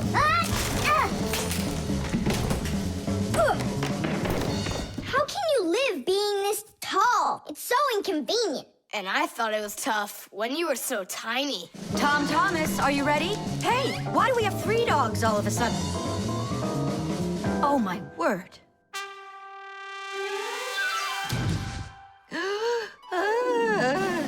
No! Why are you screaming? I was dreaming that someone had given me a magic wand. And then I had to make it big, see? And my mom saw you. That's awful. That would have made me scream. I wish I had a magic wand of my very own. We Fixies aren't ones to believe in magic, but we do believe in what humans can do, because humans often work wonders. For ages, flying in the sky seemed to be an impossible dream. But today, anyone can take off to the sky in an airplane. It used to be that humans thought that only magic could take them to the moon. But now astronauts have already walked on its surface. In fairy tales, people were able to see and talk to each other through a magic mirror. But today we have the internet and telephones we can use. Refrigerators, televisions, automobiles, computers. There are so many things that humans have created. Wondrous things that they used to only be able to dream about. Like a miracle from a fairy tale. A magic wand? Why do you need it? First, I'd skipped school today. Tom Thomas, are you ready? I told you, we're going to the park. And what about school? I'll skip it? Good joke. Could this be a dream too? No, it's just that today is Sunday, and that's the magic of it. The alarm. Hey there! I'm back! Yoo-hoo! Wait, my chocolate bunny! It was standing right here! What's this, a dog? Not that one, another one! I had 2 bunnies. I just got them as a present. You had 2 bunnies? Are you sure of that? Of course! You think I don't know my 1s from my 2s? Huh. Then someone stole one. Unless. You went and ate it yourself! Me? How come I don't remember anything about it? Maybe you're a sleepwalker. What is a sleepwalker? Someone who gets up from his bed at night without waking up. He crosses the room, eats one of his chocolate bunnies, and doesn't remember a thing in the morning. But in the morning, the bunny was still there. Yeah? Huh. How about your mother? Could she have taken it? She doesn't like when you're eating too much candy. No, she doesn't. She says that candy's terrible for my teeth. And so, to save your teeth from these sweets, she snuck quietly into your room, snatched one of the rabbits, and ate it. But Mom's the one who gave them to me as a present. And so why would she take it? Yeah? Then I just don't know. Well, I do. I think it was your father. He wouldn't steal it. We know he's allergic to chocolate. Next, he'll tell us how the fish took it. You know, I always thought there was something fishy about those fish. No doubt about it. They stole the bunny.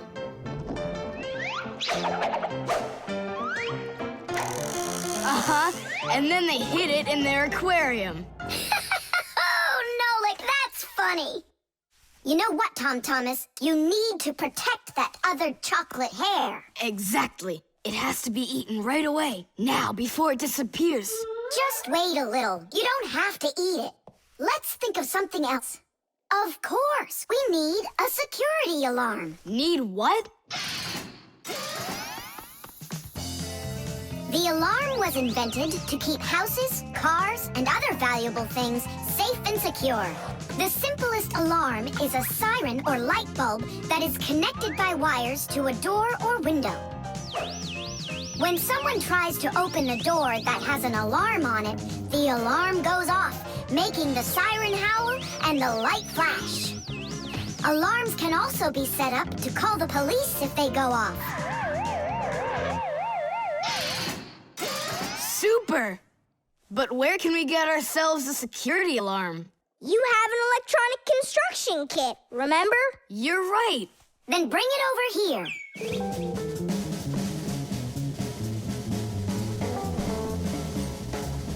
Nolik, help me!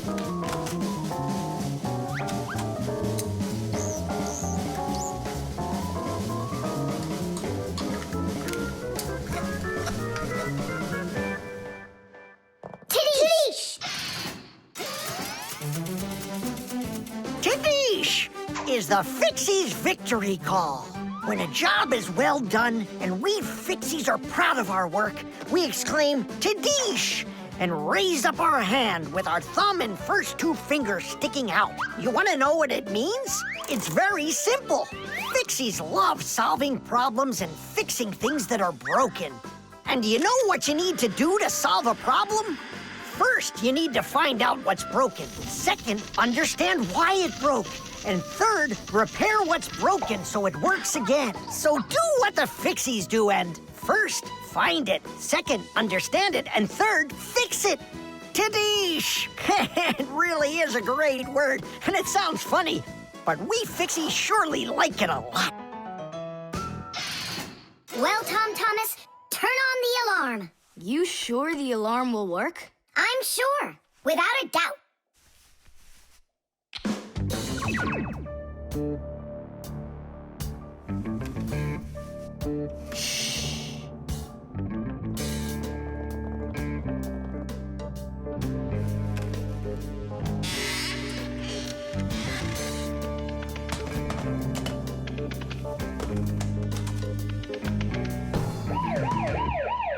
You're under arrest.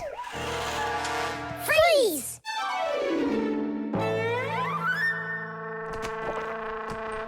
Chusaka? Why are you stealing my chocolate?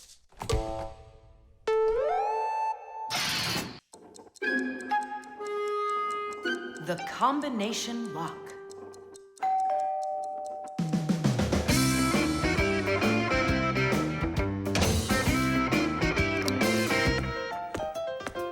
Ah! He's home!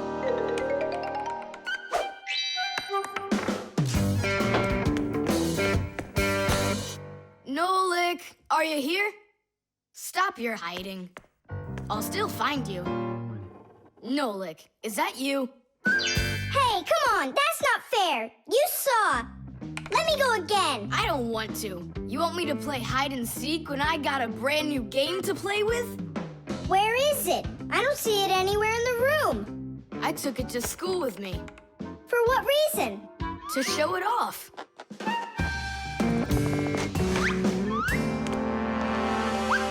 Wow, awesome game. Tom Thomas, can I play your game? Because I'm not done playing with it yet. Now just try asking me to do some favor for you. Wait, was it a 3 or a 4? It could have been 5. I forgot. What about? I forgot the combination. And now I can't even do my homework. Everything I need to finish is inside of there. I'm not climbing in to find out your homework. Don't even ask me. Tom Thomas, why do you look so upset? The code for the lock. I don't remember it. Don't you worry. Ha! We'll open it. I know all about a code lock.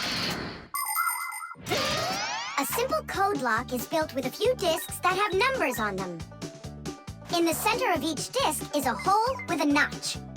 When all of the discs are turned so their notches line up in a straight row, the lock's pin can slide out freely.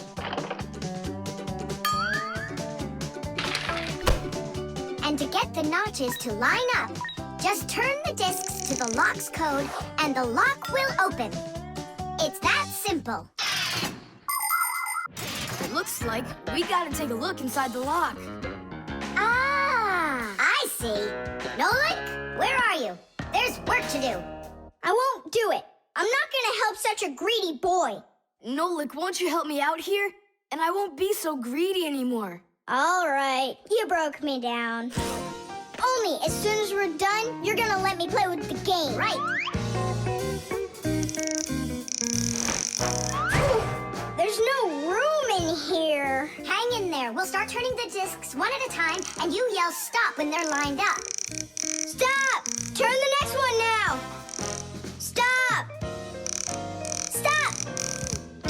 Now try.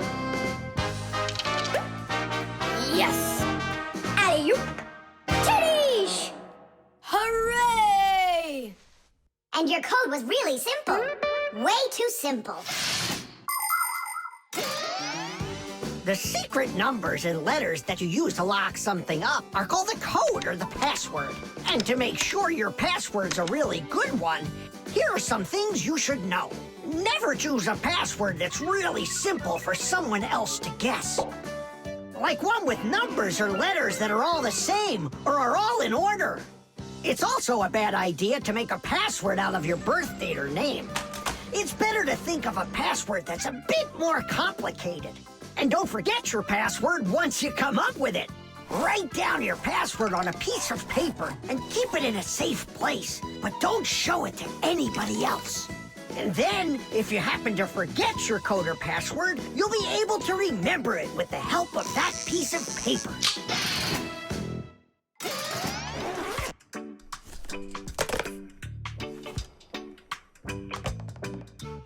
And why did you ever put a lock on your backpack? I was hiding the game from the other kids. Then why did you take it to school today?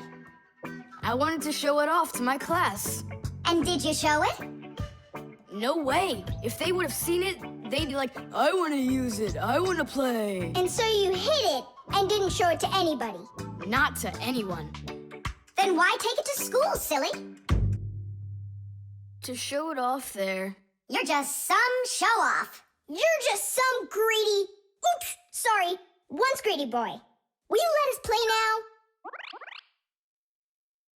now? Play away.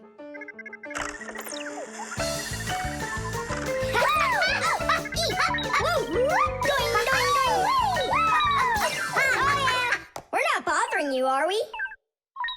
Can you jump a little easier? You're shaking the whole desk. The thermometer. I can't believe the new thermometer isn't working. Tom Thomas, stay in bed. And I'll try and look for that old mercury thermometer.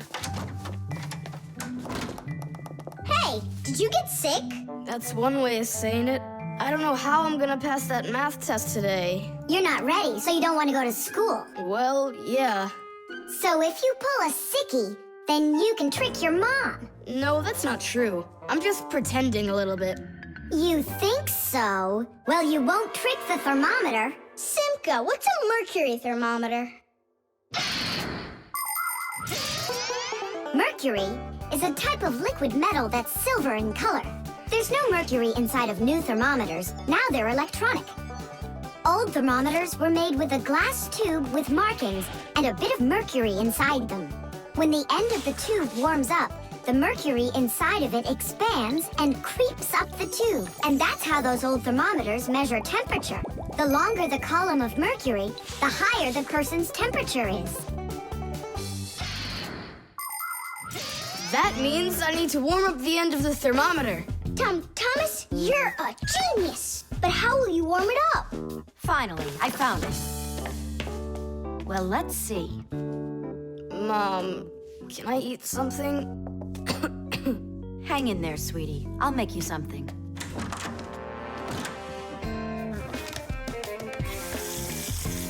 Ooh, that is hot. Now there's just no way it won't have the temperature. Hey, what are you doing in here? Well, how high did you get it? 108 is what it's showing. Oh, no. With a temperature that high, they'll send you straight to the hospital, and you don't need that.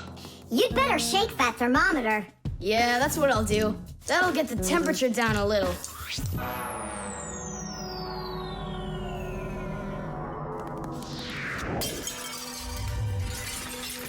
Ah! Well, so much for that. Cheaters never prosper. Thomas, did you see this? Nolik, don't touch the mercury. It's poisonous. Stop it right now. And you, Tom Thomas, you don't touch that mercury either. It's dangerous. Then how can we throw it out? Call your mom and she can help you. I can't. How could I call her? Then she'd find out that I wanted to trick her. Maybe it's better to tell the truth. I can't. I can't do it. All right, then. It looks like there's no other choice. Nolik, call Papoose and Masya. I'll get him. And you go back to your room and wait.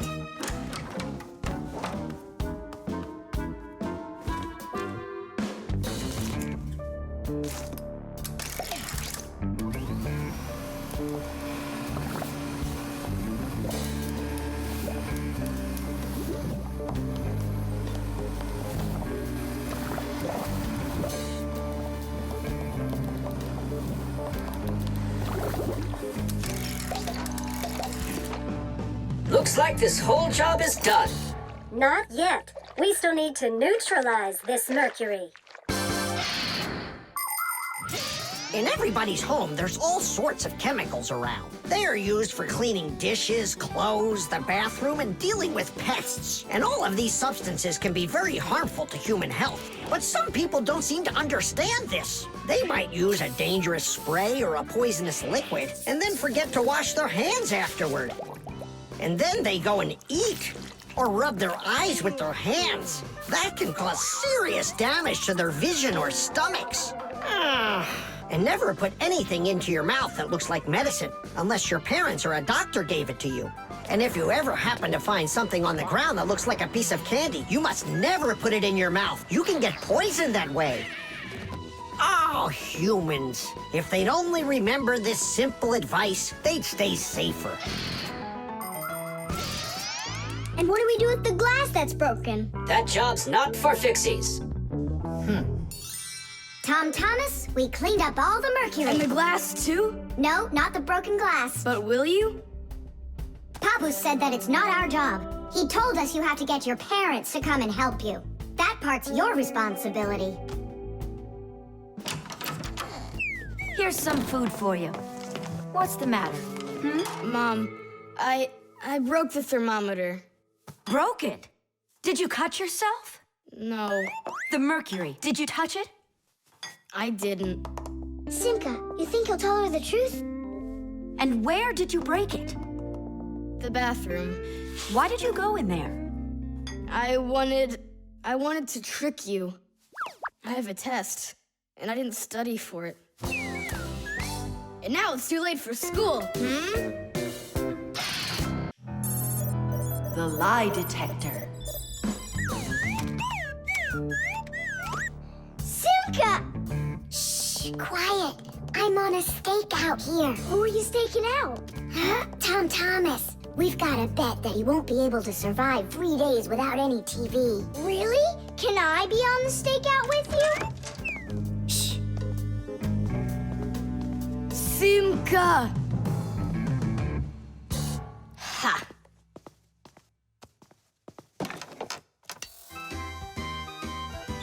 Aha!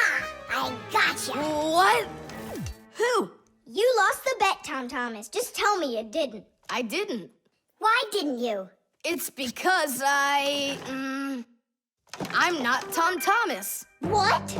I'm Tom's brother. That's totally not true. We know Tom Thomas doesn't have a brother. I meant his first cousin. Then how come you two look so much alike? It's 'cause our mothers are twins. So what should we call you? Who, me? John Johnson. And who are you, by the way? As if you don't know who we are. This room is beautiful. Sure is bigger than mine. I don't believe you. You're telling a lie. And what is your proof? Maybe he's not lying. There's a way to check it. How? Yeah, how? With a lie detector. You'll see. A lie detector is a device that is used to help figure out if someone is telling the truth or if they are lying. You see, when someone is lying, they always get a little bit nervous. Even though we might not see it, we know that a liar's heart beats a little faster, his breathing changes, and he sweats. A lie detector can pick up on all of these little things. And that's how a lie detector can be used to help find the truth. But you don't have a lie detector. But we know how a lie detector works, don't we? Or are you scared, Tom Thomas?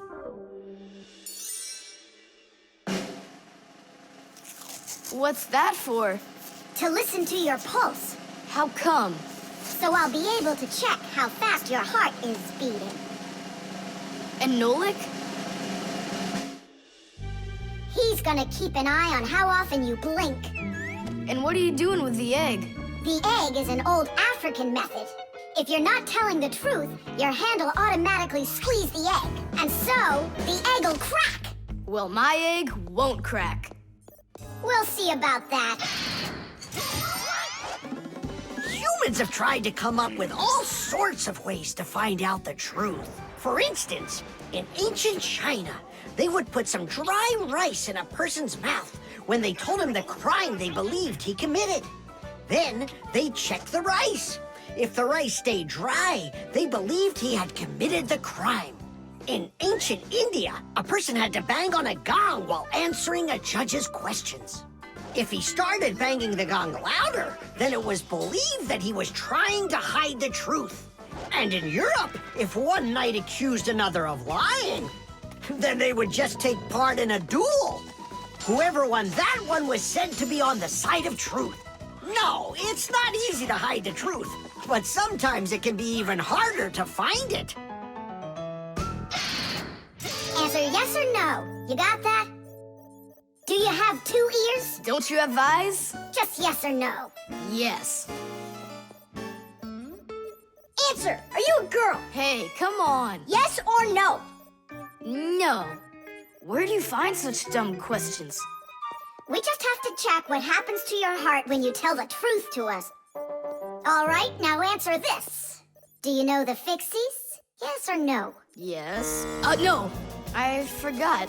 His pulse is speeding up. Are you Tom Thomas? No. His pulse is racing. And his eyes have started blinking.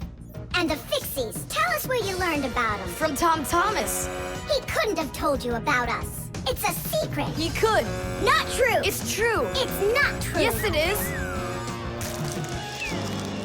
Hey, look! The egg cracked. Just give up, John Johnson. All right, I'm Tom Thomas, guys. Tish! Is it really possible to know if you lied just by measuring your pulse? With pulse, you really can. But you probably couldn't with the egg. You tricked me then. That wasn't nice. You weren't tricked. John Johnson was. Huh. You know what? I think you've got to get checked out on this lie detector. Ha! I don't think so. You need to get ready to give me my wish. 'Cause you're the one that lost the bet. The electric kettle. That's 4. Come on, Tom Thomas, just one more. Come on now, Tom Thomas. I know you can do it. 5. That doesn't count. That doesn't count. No, your chin was below the bar. Whew, that's all. I can't do anymore. You weakling. You're the weakling. I'm not. I just haven't eaten in a while, and that's why I lost my strength. You're a slave to food, Tom. And you see, that's the difference between us Fixies and you humans. Many people wrongly assume that the only way Fixies could live is by stealing food off of humans' tables. Or worse yet, by stealing it from their refrigerators. That's just a lie. It's not true at all. Fixies don't eat any kind of human food. So then where in the world do the Fixies get their energy, you're wondering? It's very simple. A Fixie's entire life is connected with devices. Fixies not only live inside of devices, but they take care of them and help them live longer. And in return for their help, these devices share part of their energy with the Fixies. So there you go. The Fixies help devices, and devices help the Fixies. Yes, we Fixies and machines have a symbiotic relationship. So we don't eat leftovers like cockroaches, because we're Fixies. 1, 2, 3, low! How's it possible that a big boy like you doesn't know how to make any food for himself? I'm able to cook, but I'm not allowed to turn on the stove. What can you make without it? Oh, yes. We have instant oatmeal. Look. Do you like oatmeal? You're joking. Only my folks say oats are healthy and make you stronger. Great. Well, then how do you cook it? It's not hard. All you gotta do is add hot water, and I'm allowed to turn on the kettle. Stop and check if there's water in there. If there's none, you can burn out the kettle. It's got enough. Then you can turn it on. Hey, tell me, how does the kettle turn off? I mean, how does it know when the water's hot enough? Inside of an electric kettle, there's a heater hidden underneath its bottom. When you turn on the kettle, the heater warms up the water until it boils. And the boiling water gives off steam that heats lights up a special metal plate at the top of the kettle. The heat causes the metal plate to bend, and that turns off the switch. So you could say that an electric kettle feels when the water's boiling.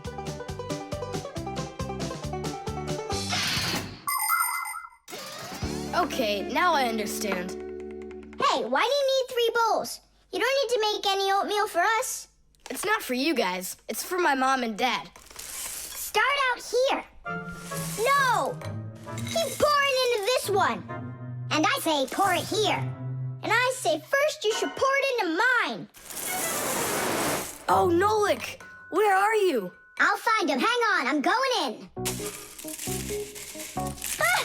Simka! She was right over here. Nolik! Over here. Simka! Here. Nolik! There. Ow!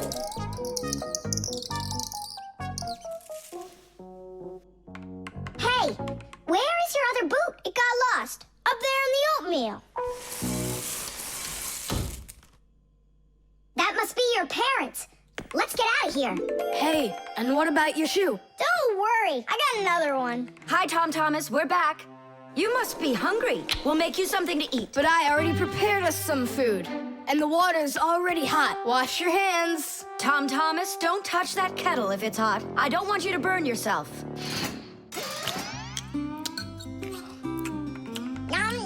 So today we're eating oatmeal for dinner. Delicious. Maybe you have something else? Why something else? You're the ones that say that oatmeal's great for you and that it makes us stronger. Well, yeah, that's what we say. I'm glad that our son pays such careful attention. Isn't it delicious? Really? Huh. What's that? Oh, look, you found the boot, Dad. What? It's nothing. Just eat your food and don't get distracted. I'd like to see that oatmeal all gone, okay? And whoever doesn't finish won't get any candy. The flashlight. Where is that thing? Hi, Tom Thomas. What are you looking for? The flashlight. Ah, here it is. Why do you need it? Katya, I want to talk with her. Why not use the phone? This thing's a flashlight. It's not a telephone. No, you don't understand. Me and Katya came up with a secret code. If I flash just once, then it means hello there. Oh, and Katya's also said hello there to you. And 2 flashes? What's that? Katya's asking if everything's all right. Now I'll tell her that everything's good. Oh, what's wrong with this? I think it's not working right. I see, Nolik, but what's wrong? Any flashlight is nothing more than a battery and a light bulb connected by some wires that are used to make a switch in between them. To turn on a flashlight, you flip on a switch. That lets the electricity flow through the wires from the battery to the bulb so it lights up. And if it won't light up, that means that the battery is dead, the light bulb is burned out, or the switch is broken. And now let's put all this theory into practice. I'm sorry, but I don't have time right now. Don't you get it? If I don't signal back, she'll think that I don't want to talk to her, and that would just be terrible. Just don't get all worked up. We'll help you. But first we need to get the the pack-a-mat and come right back. See ya. Did you hear that? Masya, what a weird sound. Uh-huh. That's new. Now we know what the noise was. Papoose, can we use a pack-a-mat To fix a flashlight. Really, did you say a flashlight? Do you know the story about when Granddad had to travel for miles on top of a dog? It's true! He was sent on a very important mission. A huge flashlight repair. What kind was it? A special kind called a lighthouse. A lighthouse is a tall structure with a huge flashlight on top of it that is used to help ships and planes find their way. People have been using lighthouses since ancient times. The most famous of them all is the Lighthouse of Alexandria. It was built in Egypt more than 2,000 years ago, and it was more than 100 meters tall. The ancient Greeks considered this lighthouse one of the 7 wonders of the world. In ancient times, people would burn big fires on top of lighthouses. Today, the light comes from powerful electric bulbs. Many of today's lighthouses not only give off light, but they send radio signals, too. Yes, thanks to lighthouses, ships and planes for miles around learn where they need to sail or where they've got to fly in order to stay safe. And thanks to that heroic deed of your grandfather, that big old lighthouse started working. Since then, not a single ship has ever gone astray. Simka, and what if we don't just fix the flashlight, but we do something heroic? Like Grandpa's did. Uh-huh. All right, what do you say? Let's jump on the back of this dog and get moving.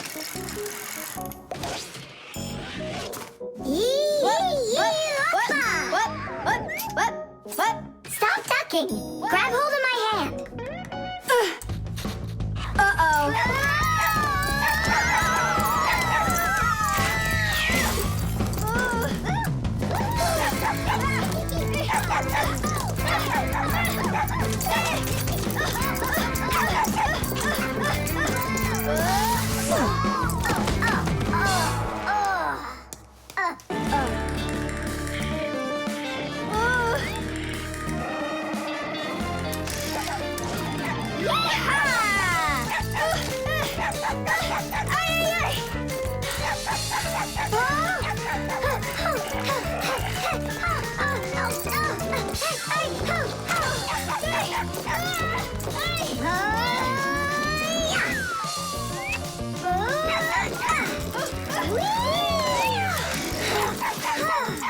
Chusaka, no!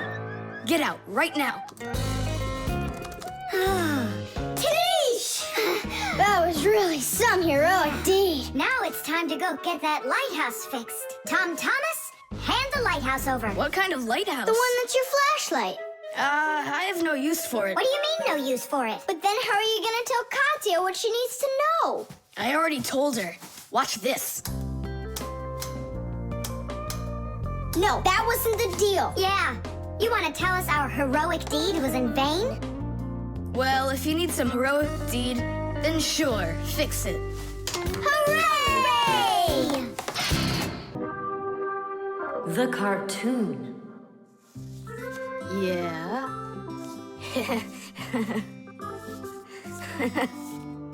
Like that. Yeah. Tom Thomas, aren't you done yet? Yeah, show us your surprise and quit drawing.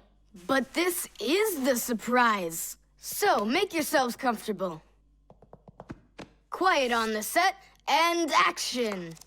Great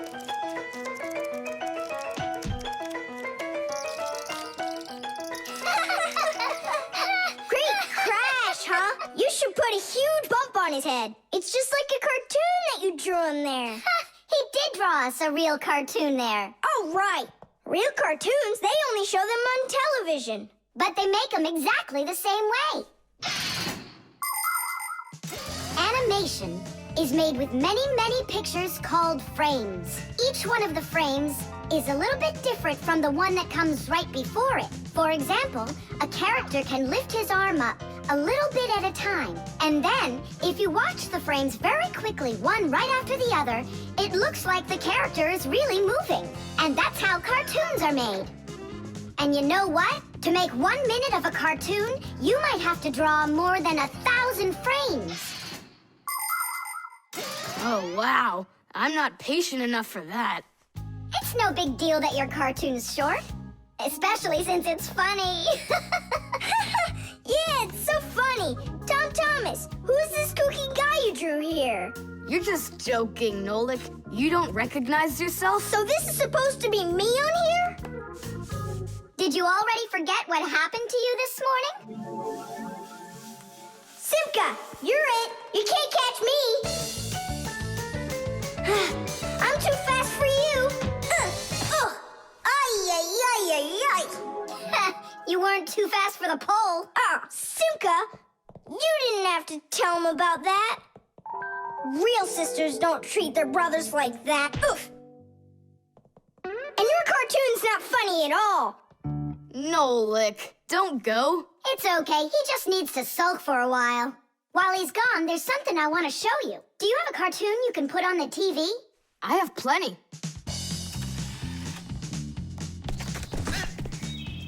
What should I do?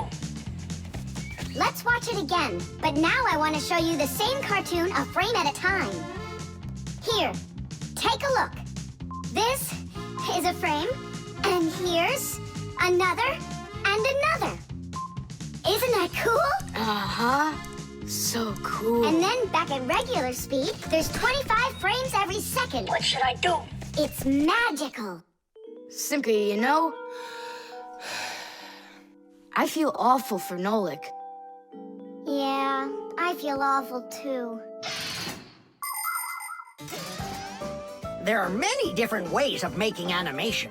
Hand-drawn animation is, of course, drawn by hand, and stop motion is made like this. The animators pose the model and take a picture of it. Then they move the model a little bit and take another picture. And they do it again and again and again until there are enough frames to make the characters look like they're moving very smoothly across the screen. Another popular style of animation is clay animation. In these films, everything is built and rebuilt out of modeling clay. But today, most of the cartoons are made on a computer. At first, they make a computer model of a character, a sort of digital puppet. After the models are built, they are colored and animated to move. This is the kind of animation that's used in the Fixie cartoons.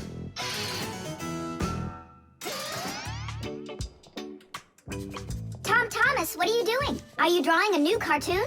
Nah, I started fixing the old one, so Nolik will stop being angry. Good. Keep drawing, and I'll go and get him. Nolik!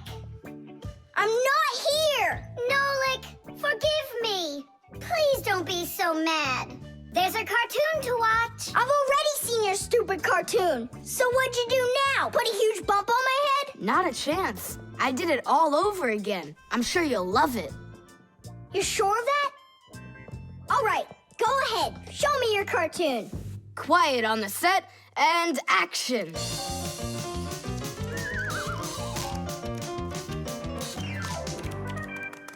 There you go. Now that cartoon I really liked. Good, because I'm all out of paper. Well, I think the first cartoon was funnier. Whoa, but this one's much better, of course. Yeah. The lever.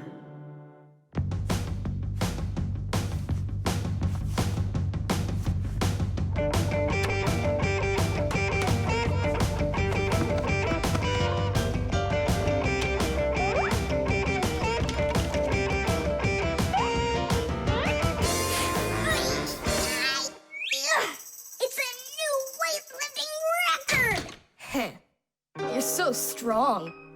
That's so light I could lift it up with my finger. Oh my, but do you think you could lift up your nightstand? Don't know, never tried it. So then go on. No way! And you are so much bigger than that nightstand. But watch, I can lift this big pencil. And just look how much smaller I am. So, who's stronger, you or me? Well, I guess it's not me. The Fixies may be very small, but they are actually much stronger than humans. Yes, it's true. What, you don't believe me? Well, who's stronger, an elephant or an ant? You think it's the elephant. Well, of course, it's so much bigger. But did you know that one ant can lift up 50 ants its own size? And an elephant? It can't even hold up one. So it turns out that for its size, an ant is much stronger than an elephant. And the same goes for Fixies. Fixies are incredibly strong for their size. They can lift things that are 100 times heavier than they are. And Fixies can jump 50 times higher than their own height. If humans were as strong as Fixies are, they'd be able to lift an automobile all by themselves. Yeah, Tom Thomas. It's time you built up your strength. Well, how? Start lifting dumbbells. Or if you want to, you can use my barbell. No thanks. I'll use the dumbbells my dad has. They're in his office, I think. Oh, there's one. And where's the other one? Aha, there you are. I'll get you out of there. Come on. I'm helping you here. It's stuck. All right. Move aside. I'll get it right out. What is this, glued to the floor or something? Hey, what's all the racket? Hi there, Simka. We can't get the dumbbell out from under there.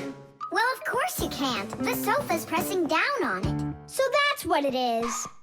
And I was worried that I lost all my strength. Well, that means we have to lift up this sofa.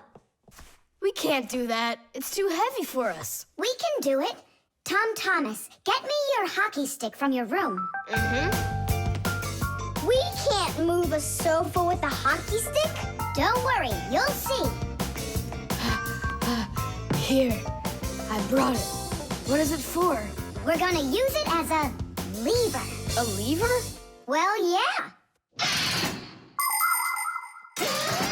A lever works the same way that a seesaw does, with a board resting on top of a piece called the fulcrum. But with a lever, one side is longer than the other, and that's the secret to its power. With a lever's help, it's possible to lift any weight. All you need to do is get the short arm of the lever under the load and push down on the long arm. And the longer the arm, the more weight you can lift. And that's how a lever makes people stronger. Well, can we find a fulcrum in here? Maybe this dumbbell. Can that be our fulcrum? Great idea. Now you're thinking the right way. You ready to go? Let's go! Lean on it, Tom Thomas.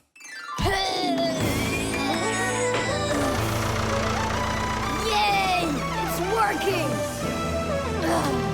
Tadoosh! I'm so strong, did you see? Now watch how I lift Dad's heavy weights for you. Look, I can do it. It's just like I told you. You'd be better off training with my weights.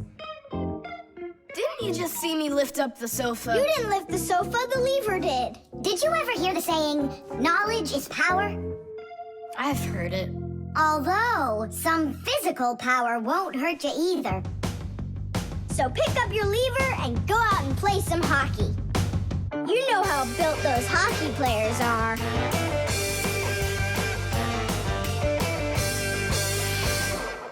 The internet. Well, maybe it's, Don't think so. It's probably, You call for me, children? What's the matter? take a look. I've never seen anything like it.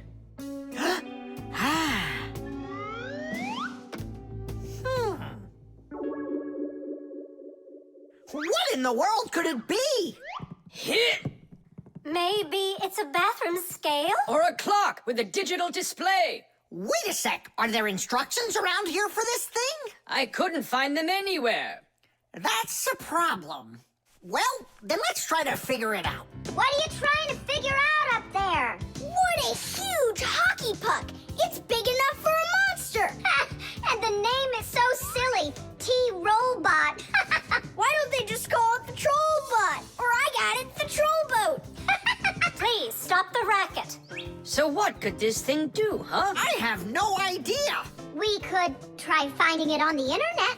Where? Just run along, you two. We don't need any internets. We can handle this. Go on, go. Don't interrupt us. Sure, whatever you say. Come, Nolik.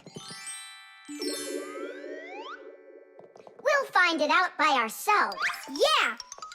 How? So, you remember what it was called? A Trollboat. Nah, a Trollbot. You're right. Hop to it.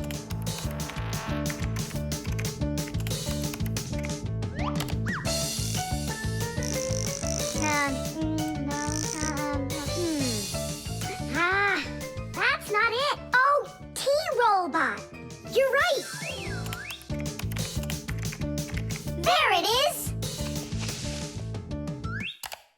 A robotic vacuum cleaner. You mean it vacuums by itself? It's a robot, so yeah. Class! There's just so much cool stuff in this computer.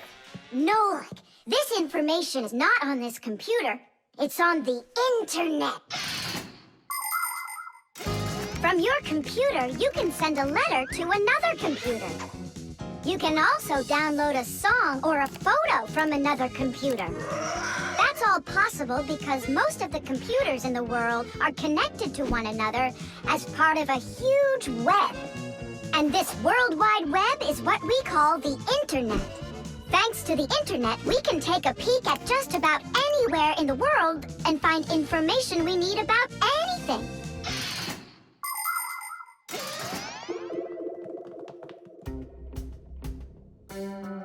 It's an electronic vegetable slicer. No, it's a printer for round sheets of paper.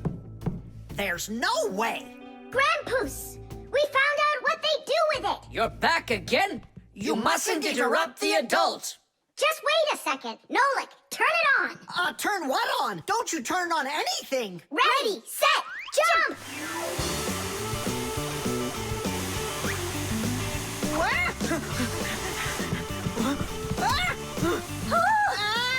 Help me! No, no, no! Hold on! What was that? It's a robotic vacuum cleaner. It runs itself. And where did you find the instructions for it? On the internet. Just ask and it tells you. You can really just ask and it tells you? Aha! If you want, we can show you. We'd love to see it. Sure, why not? Hip. Whoa! On the internet. Hey, hey, hey! Wait for me!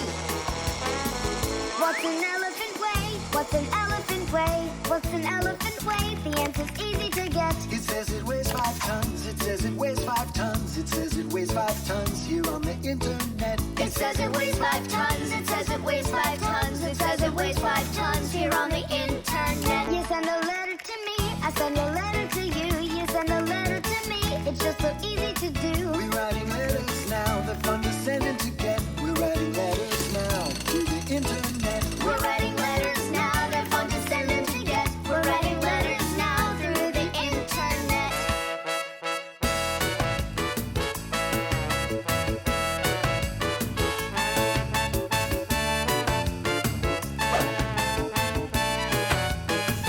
Who, what, where, and how. Who, what, where, and how. Who, what, where, and how. The answer's simple to get. Every fact you need, every fact you need, every fact you need is on the internet. Every fact you need, every fact you need, every fact you need is on the internet. The aquarium. The coast is clear. The humans have left. Come on, let's go.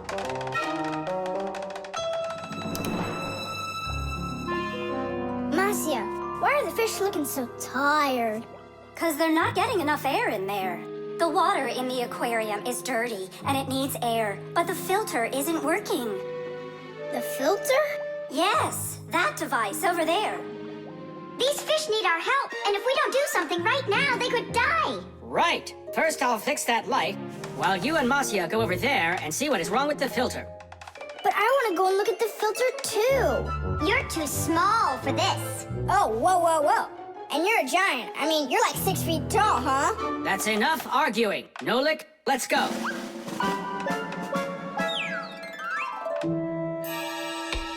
Well, let's check it. Not working. Nolik, where are you? I'm up here. What are you doing up there? Nothing. Holding on. We don't have time for that. Get down. We have to get this switch working.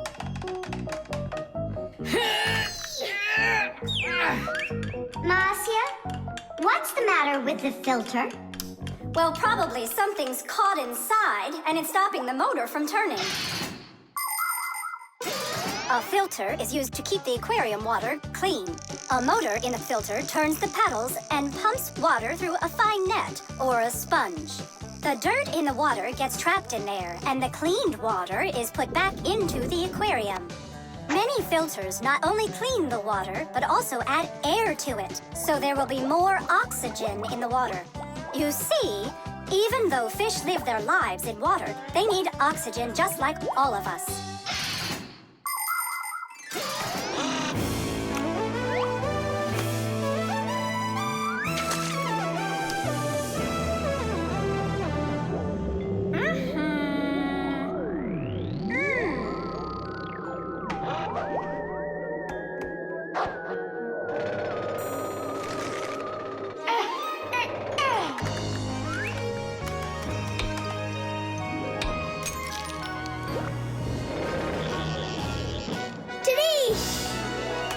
Way to go there!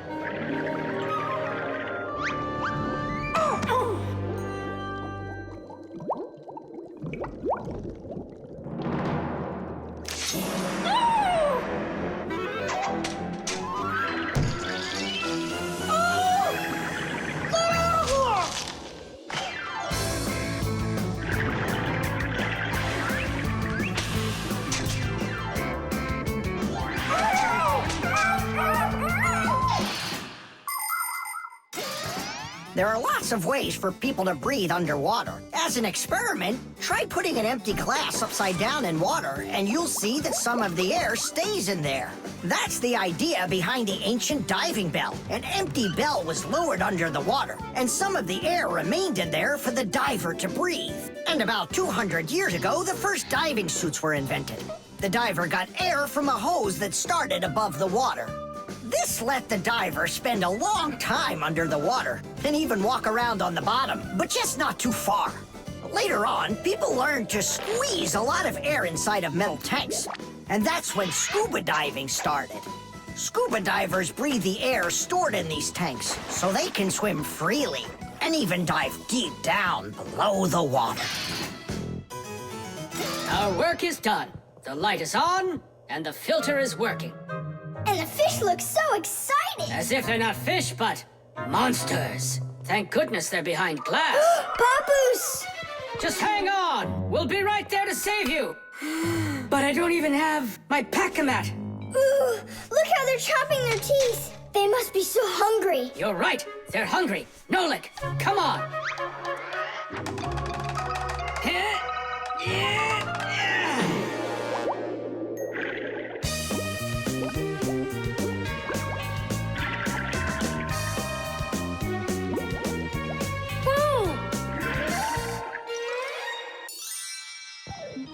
I can't believe those fish. They're so ungrateful. We went ahead and fixed their filter, and all they wanted to do was gobble us up. And I'm the one who saved you from them. I was the one watching what was going on.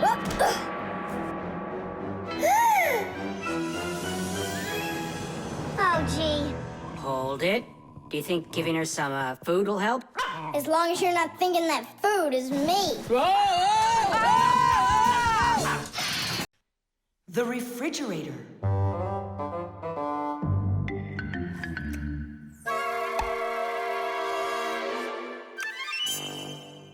Good job. My homework is all done.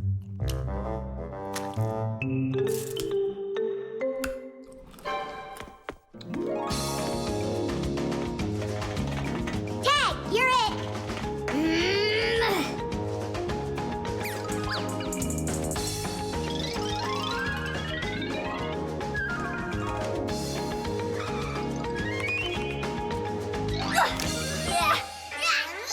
Haha, Tag, now you're it. Simka, I'm stuck. Help me. Just stay still. Oh, you're really stuck. Simka, we're not gonna leave me, right? We aren't. But I'm afraid, Nolik, you'll be stuck for a while. Tom Thomas, help me! What's going on? Look, this blob of white stuff grabbed onto Nolik and it won't let go of him. Oh, it's a piece of gum. It's my bubble gum. Oh, thanks a lot, Tom Thomas. Now what's the plan to get me unstuck from here? Here's what we do. It's gotta be frozen. Once I sat on gum too, and my mom put my pants in the freezer. The gum froze up and it came right off. I don't want to go into the freezer. Don't worry, Nolik. I'll stay right here with you. Just hold on. It won't take long at all. Huh. Why do I need to hold on? The gum's already holding on to me. Simka, do you know why it's so cold in the freezer when outside it's warm? I'll explain it to you. A refrigerator has a pump that pushes a special liquid through a long tube. Inside the refrigerator, the liquid in the tube wants to turn into a gas. To do that, it takes the heat from everything inside, and that makes the refrigerator cool. Then the pump sucks in the gas and pushes it out as a hot liquid into the tubes on the back of the refrigerator. That lets all of the heat collected from the inside escape into the air outside. I wish I was somewhere warm. Hold on. I'll go get us some warm clothes to wear. I don't want to hold on. I want to go with you. Just hang in there. I'm hanging. Tom Thomas, open up!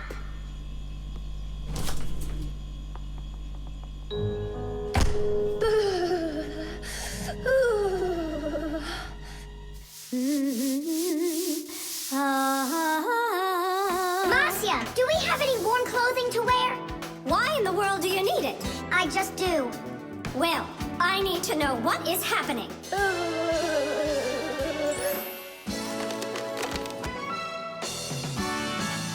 Hooray! Tom Thomas, Simka, open up the door! It looks like I'm gonna freeze up in here for good.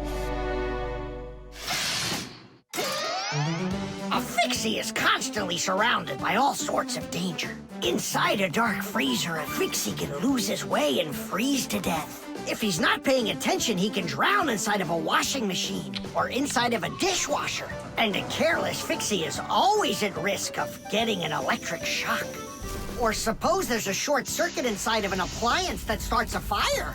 If this happens, you need to run away if you want to survive. And what about humans? Well, they don't even believe that we Fixies exist at all, so they can accidentally drop something on top of a Fixie, or step on one, or kick us across the room. So if we don't get out of the way in time, So what I'm saying, Fixies, you need to be careful out there and pay attention. So be smart and stay safe, fellow Fixies. I don't understand this at all. He was right here. Poor Nolik. I wonder where he went. Look at this, footprints.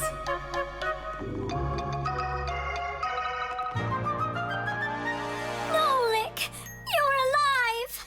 You scared me half to death. How did you get out of there? Well, you told me about how a refrigerator works. And so I found that cold tube and started crawling on it until it got hot, and then I was here. Hey, there's smoke coming out of you. We need to cool you down right away. Huh? Where? I don't want to go into the refrigerator. Stop! I was joking. Look how it froze. I could break my teeth on it. You aren't gonna chew it anymore. I'd never do that, not after Nolik sat on it.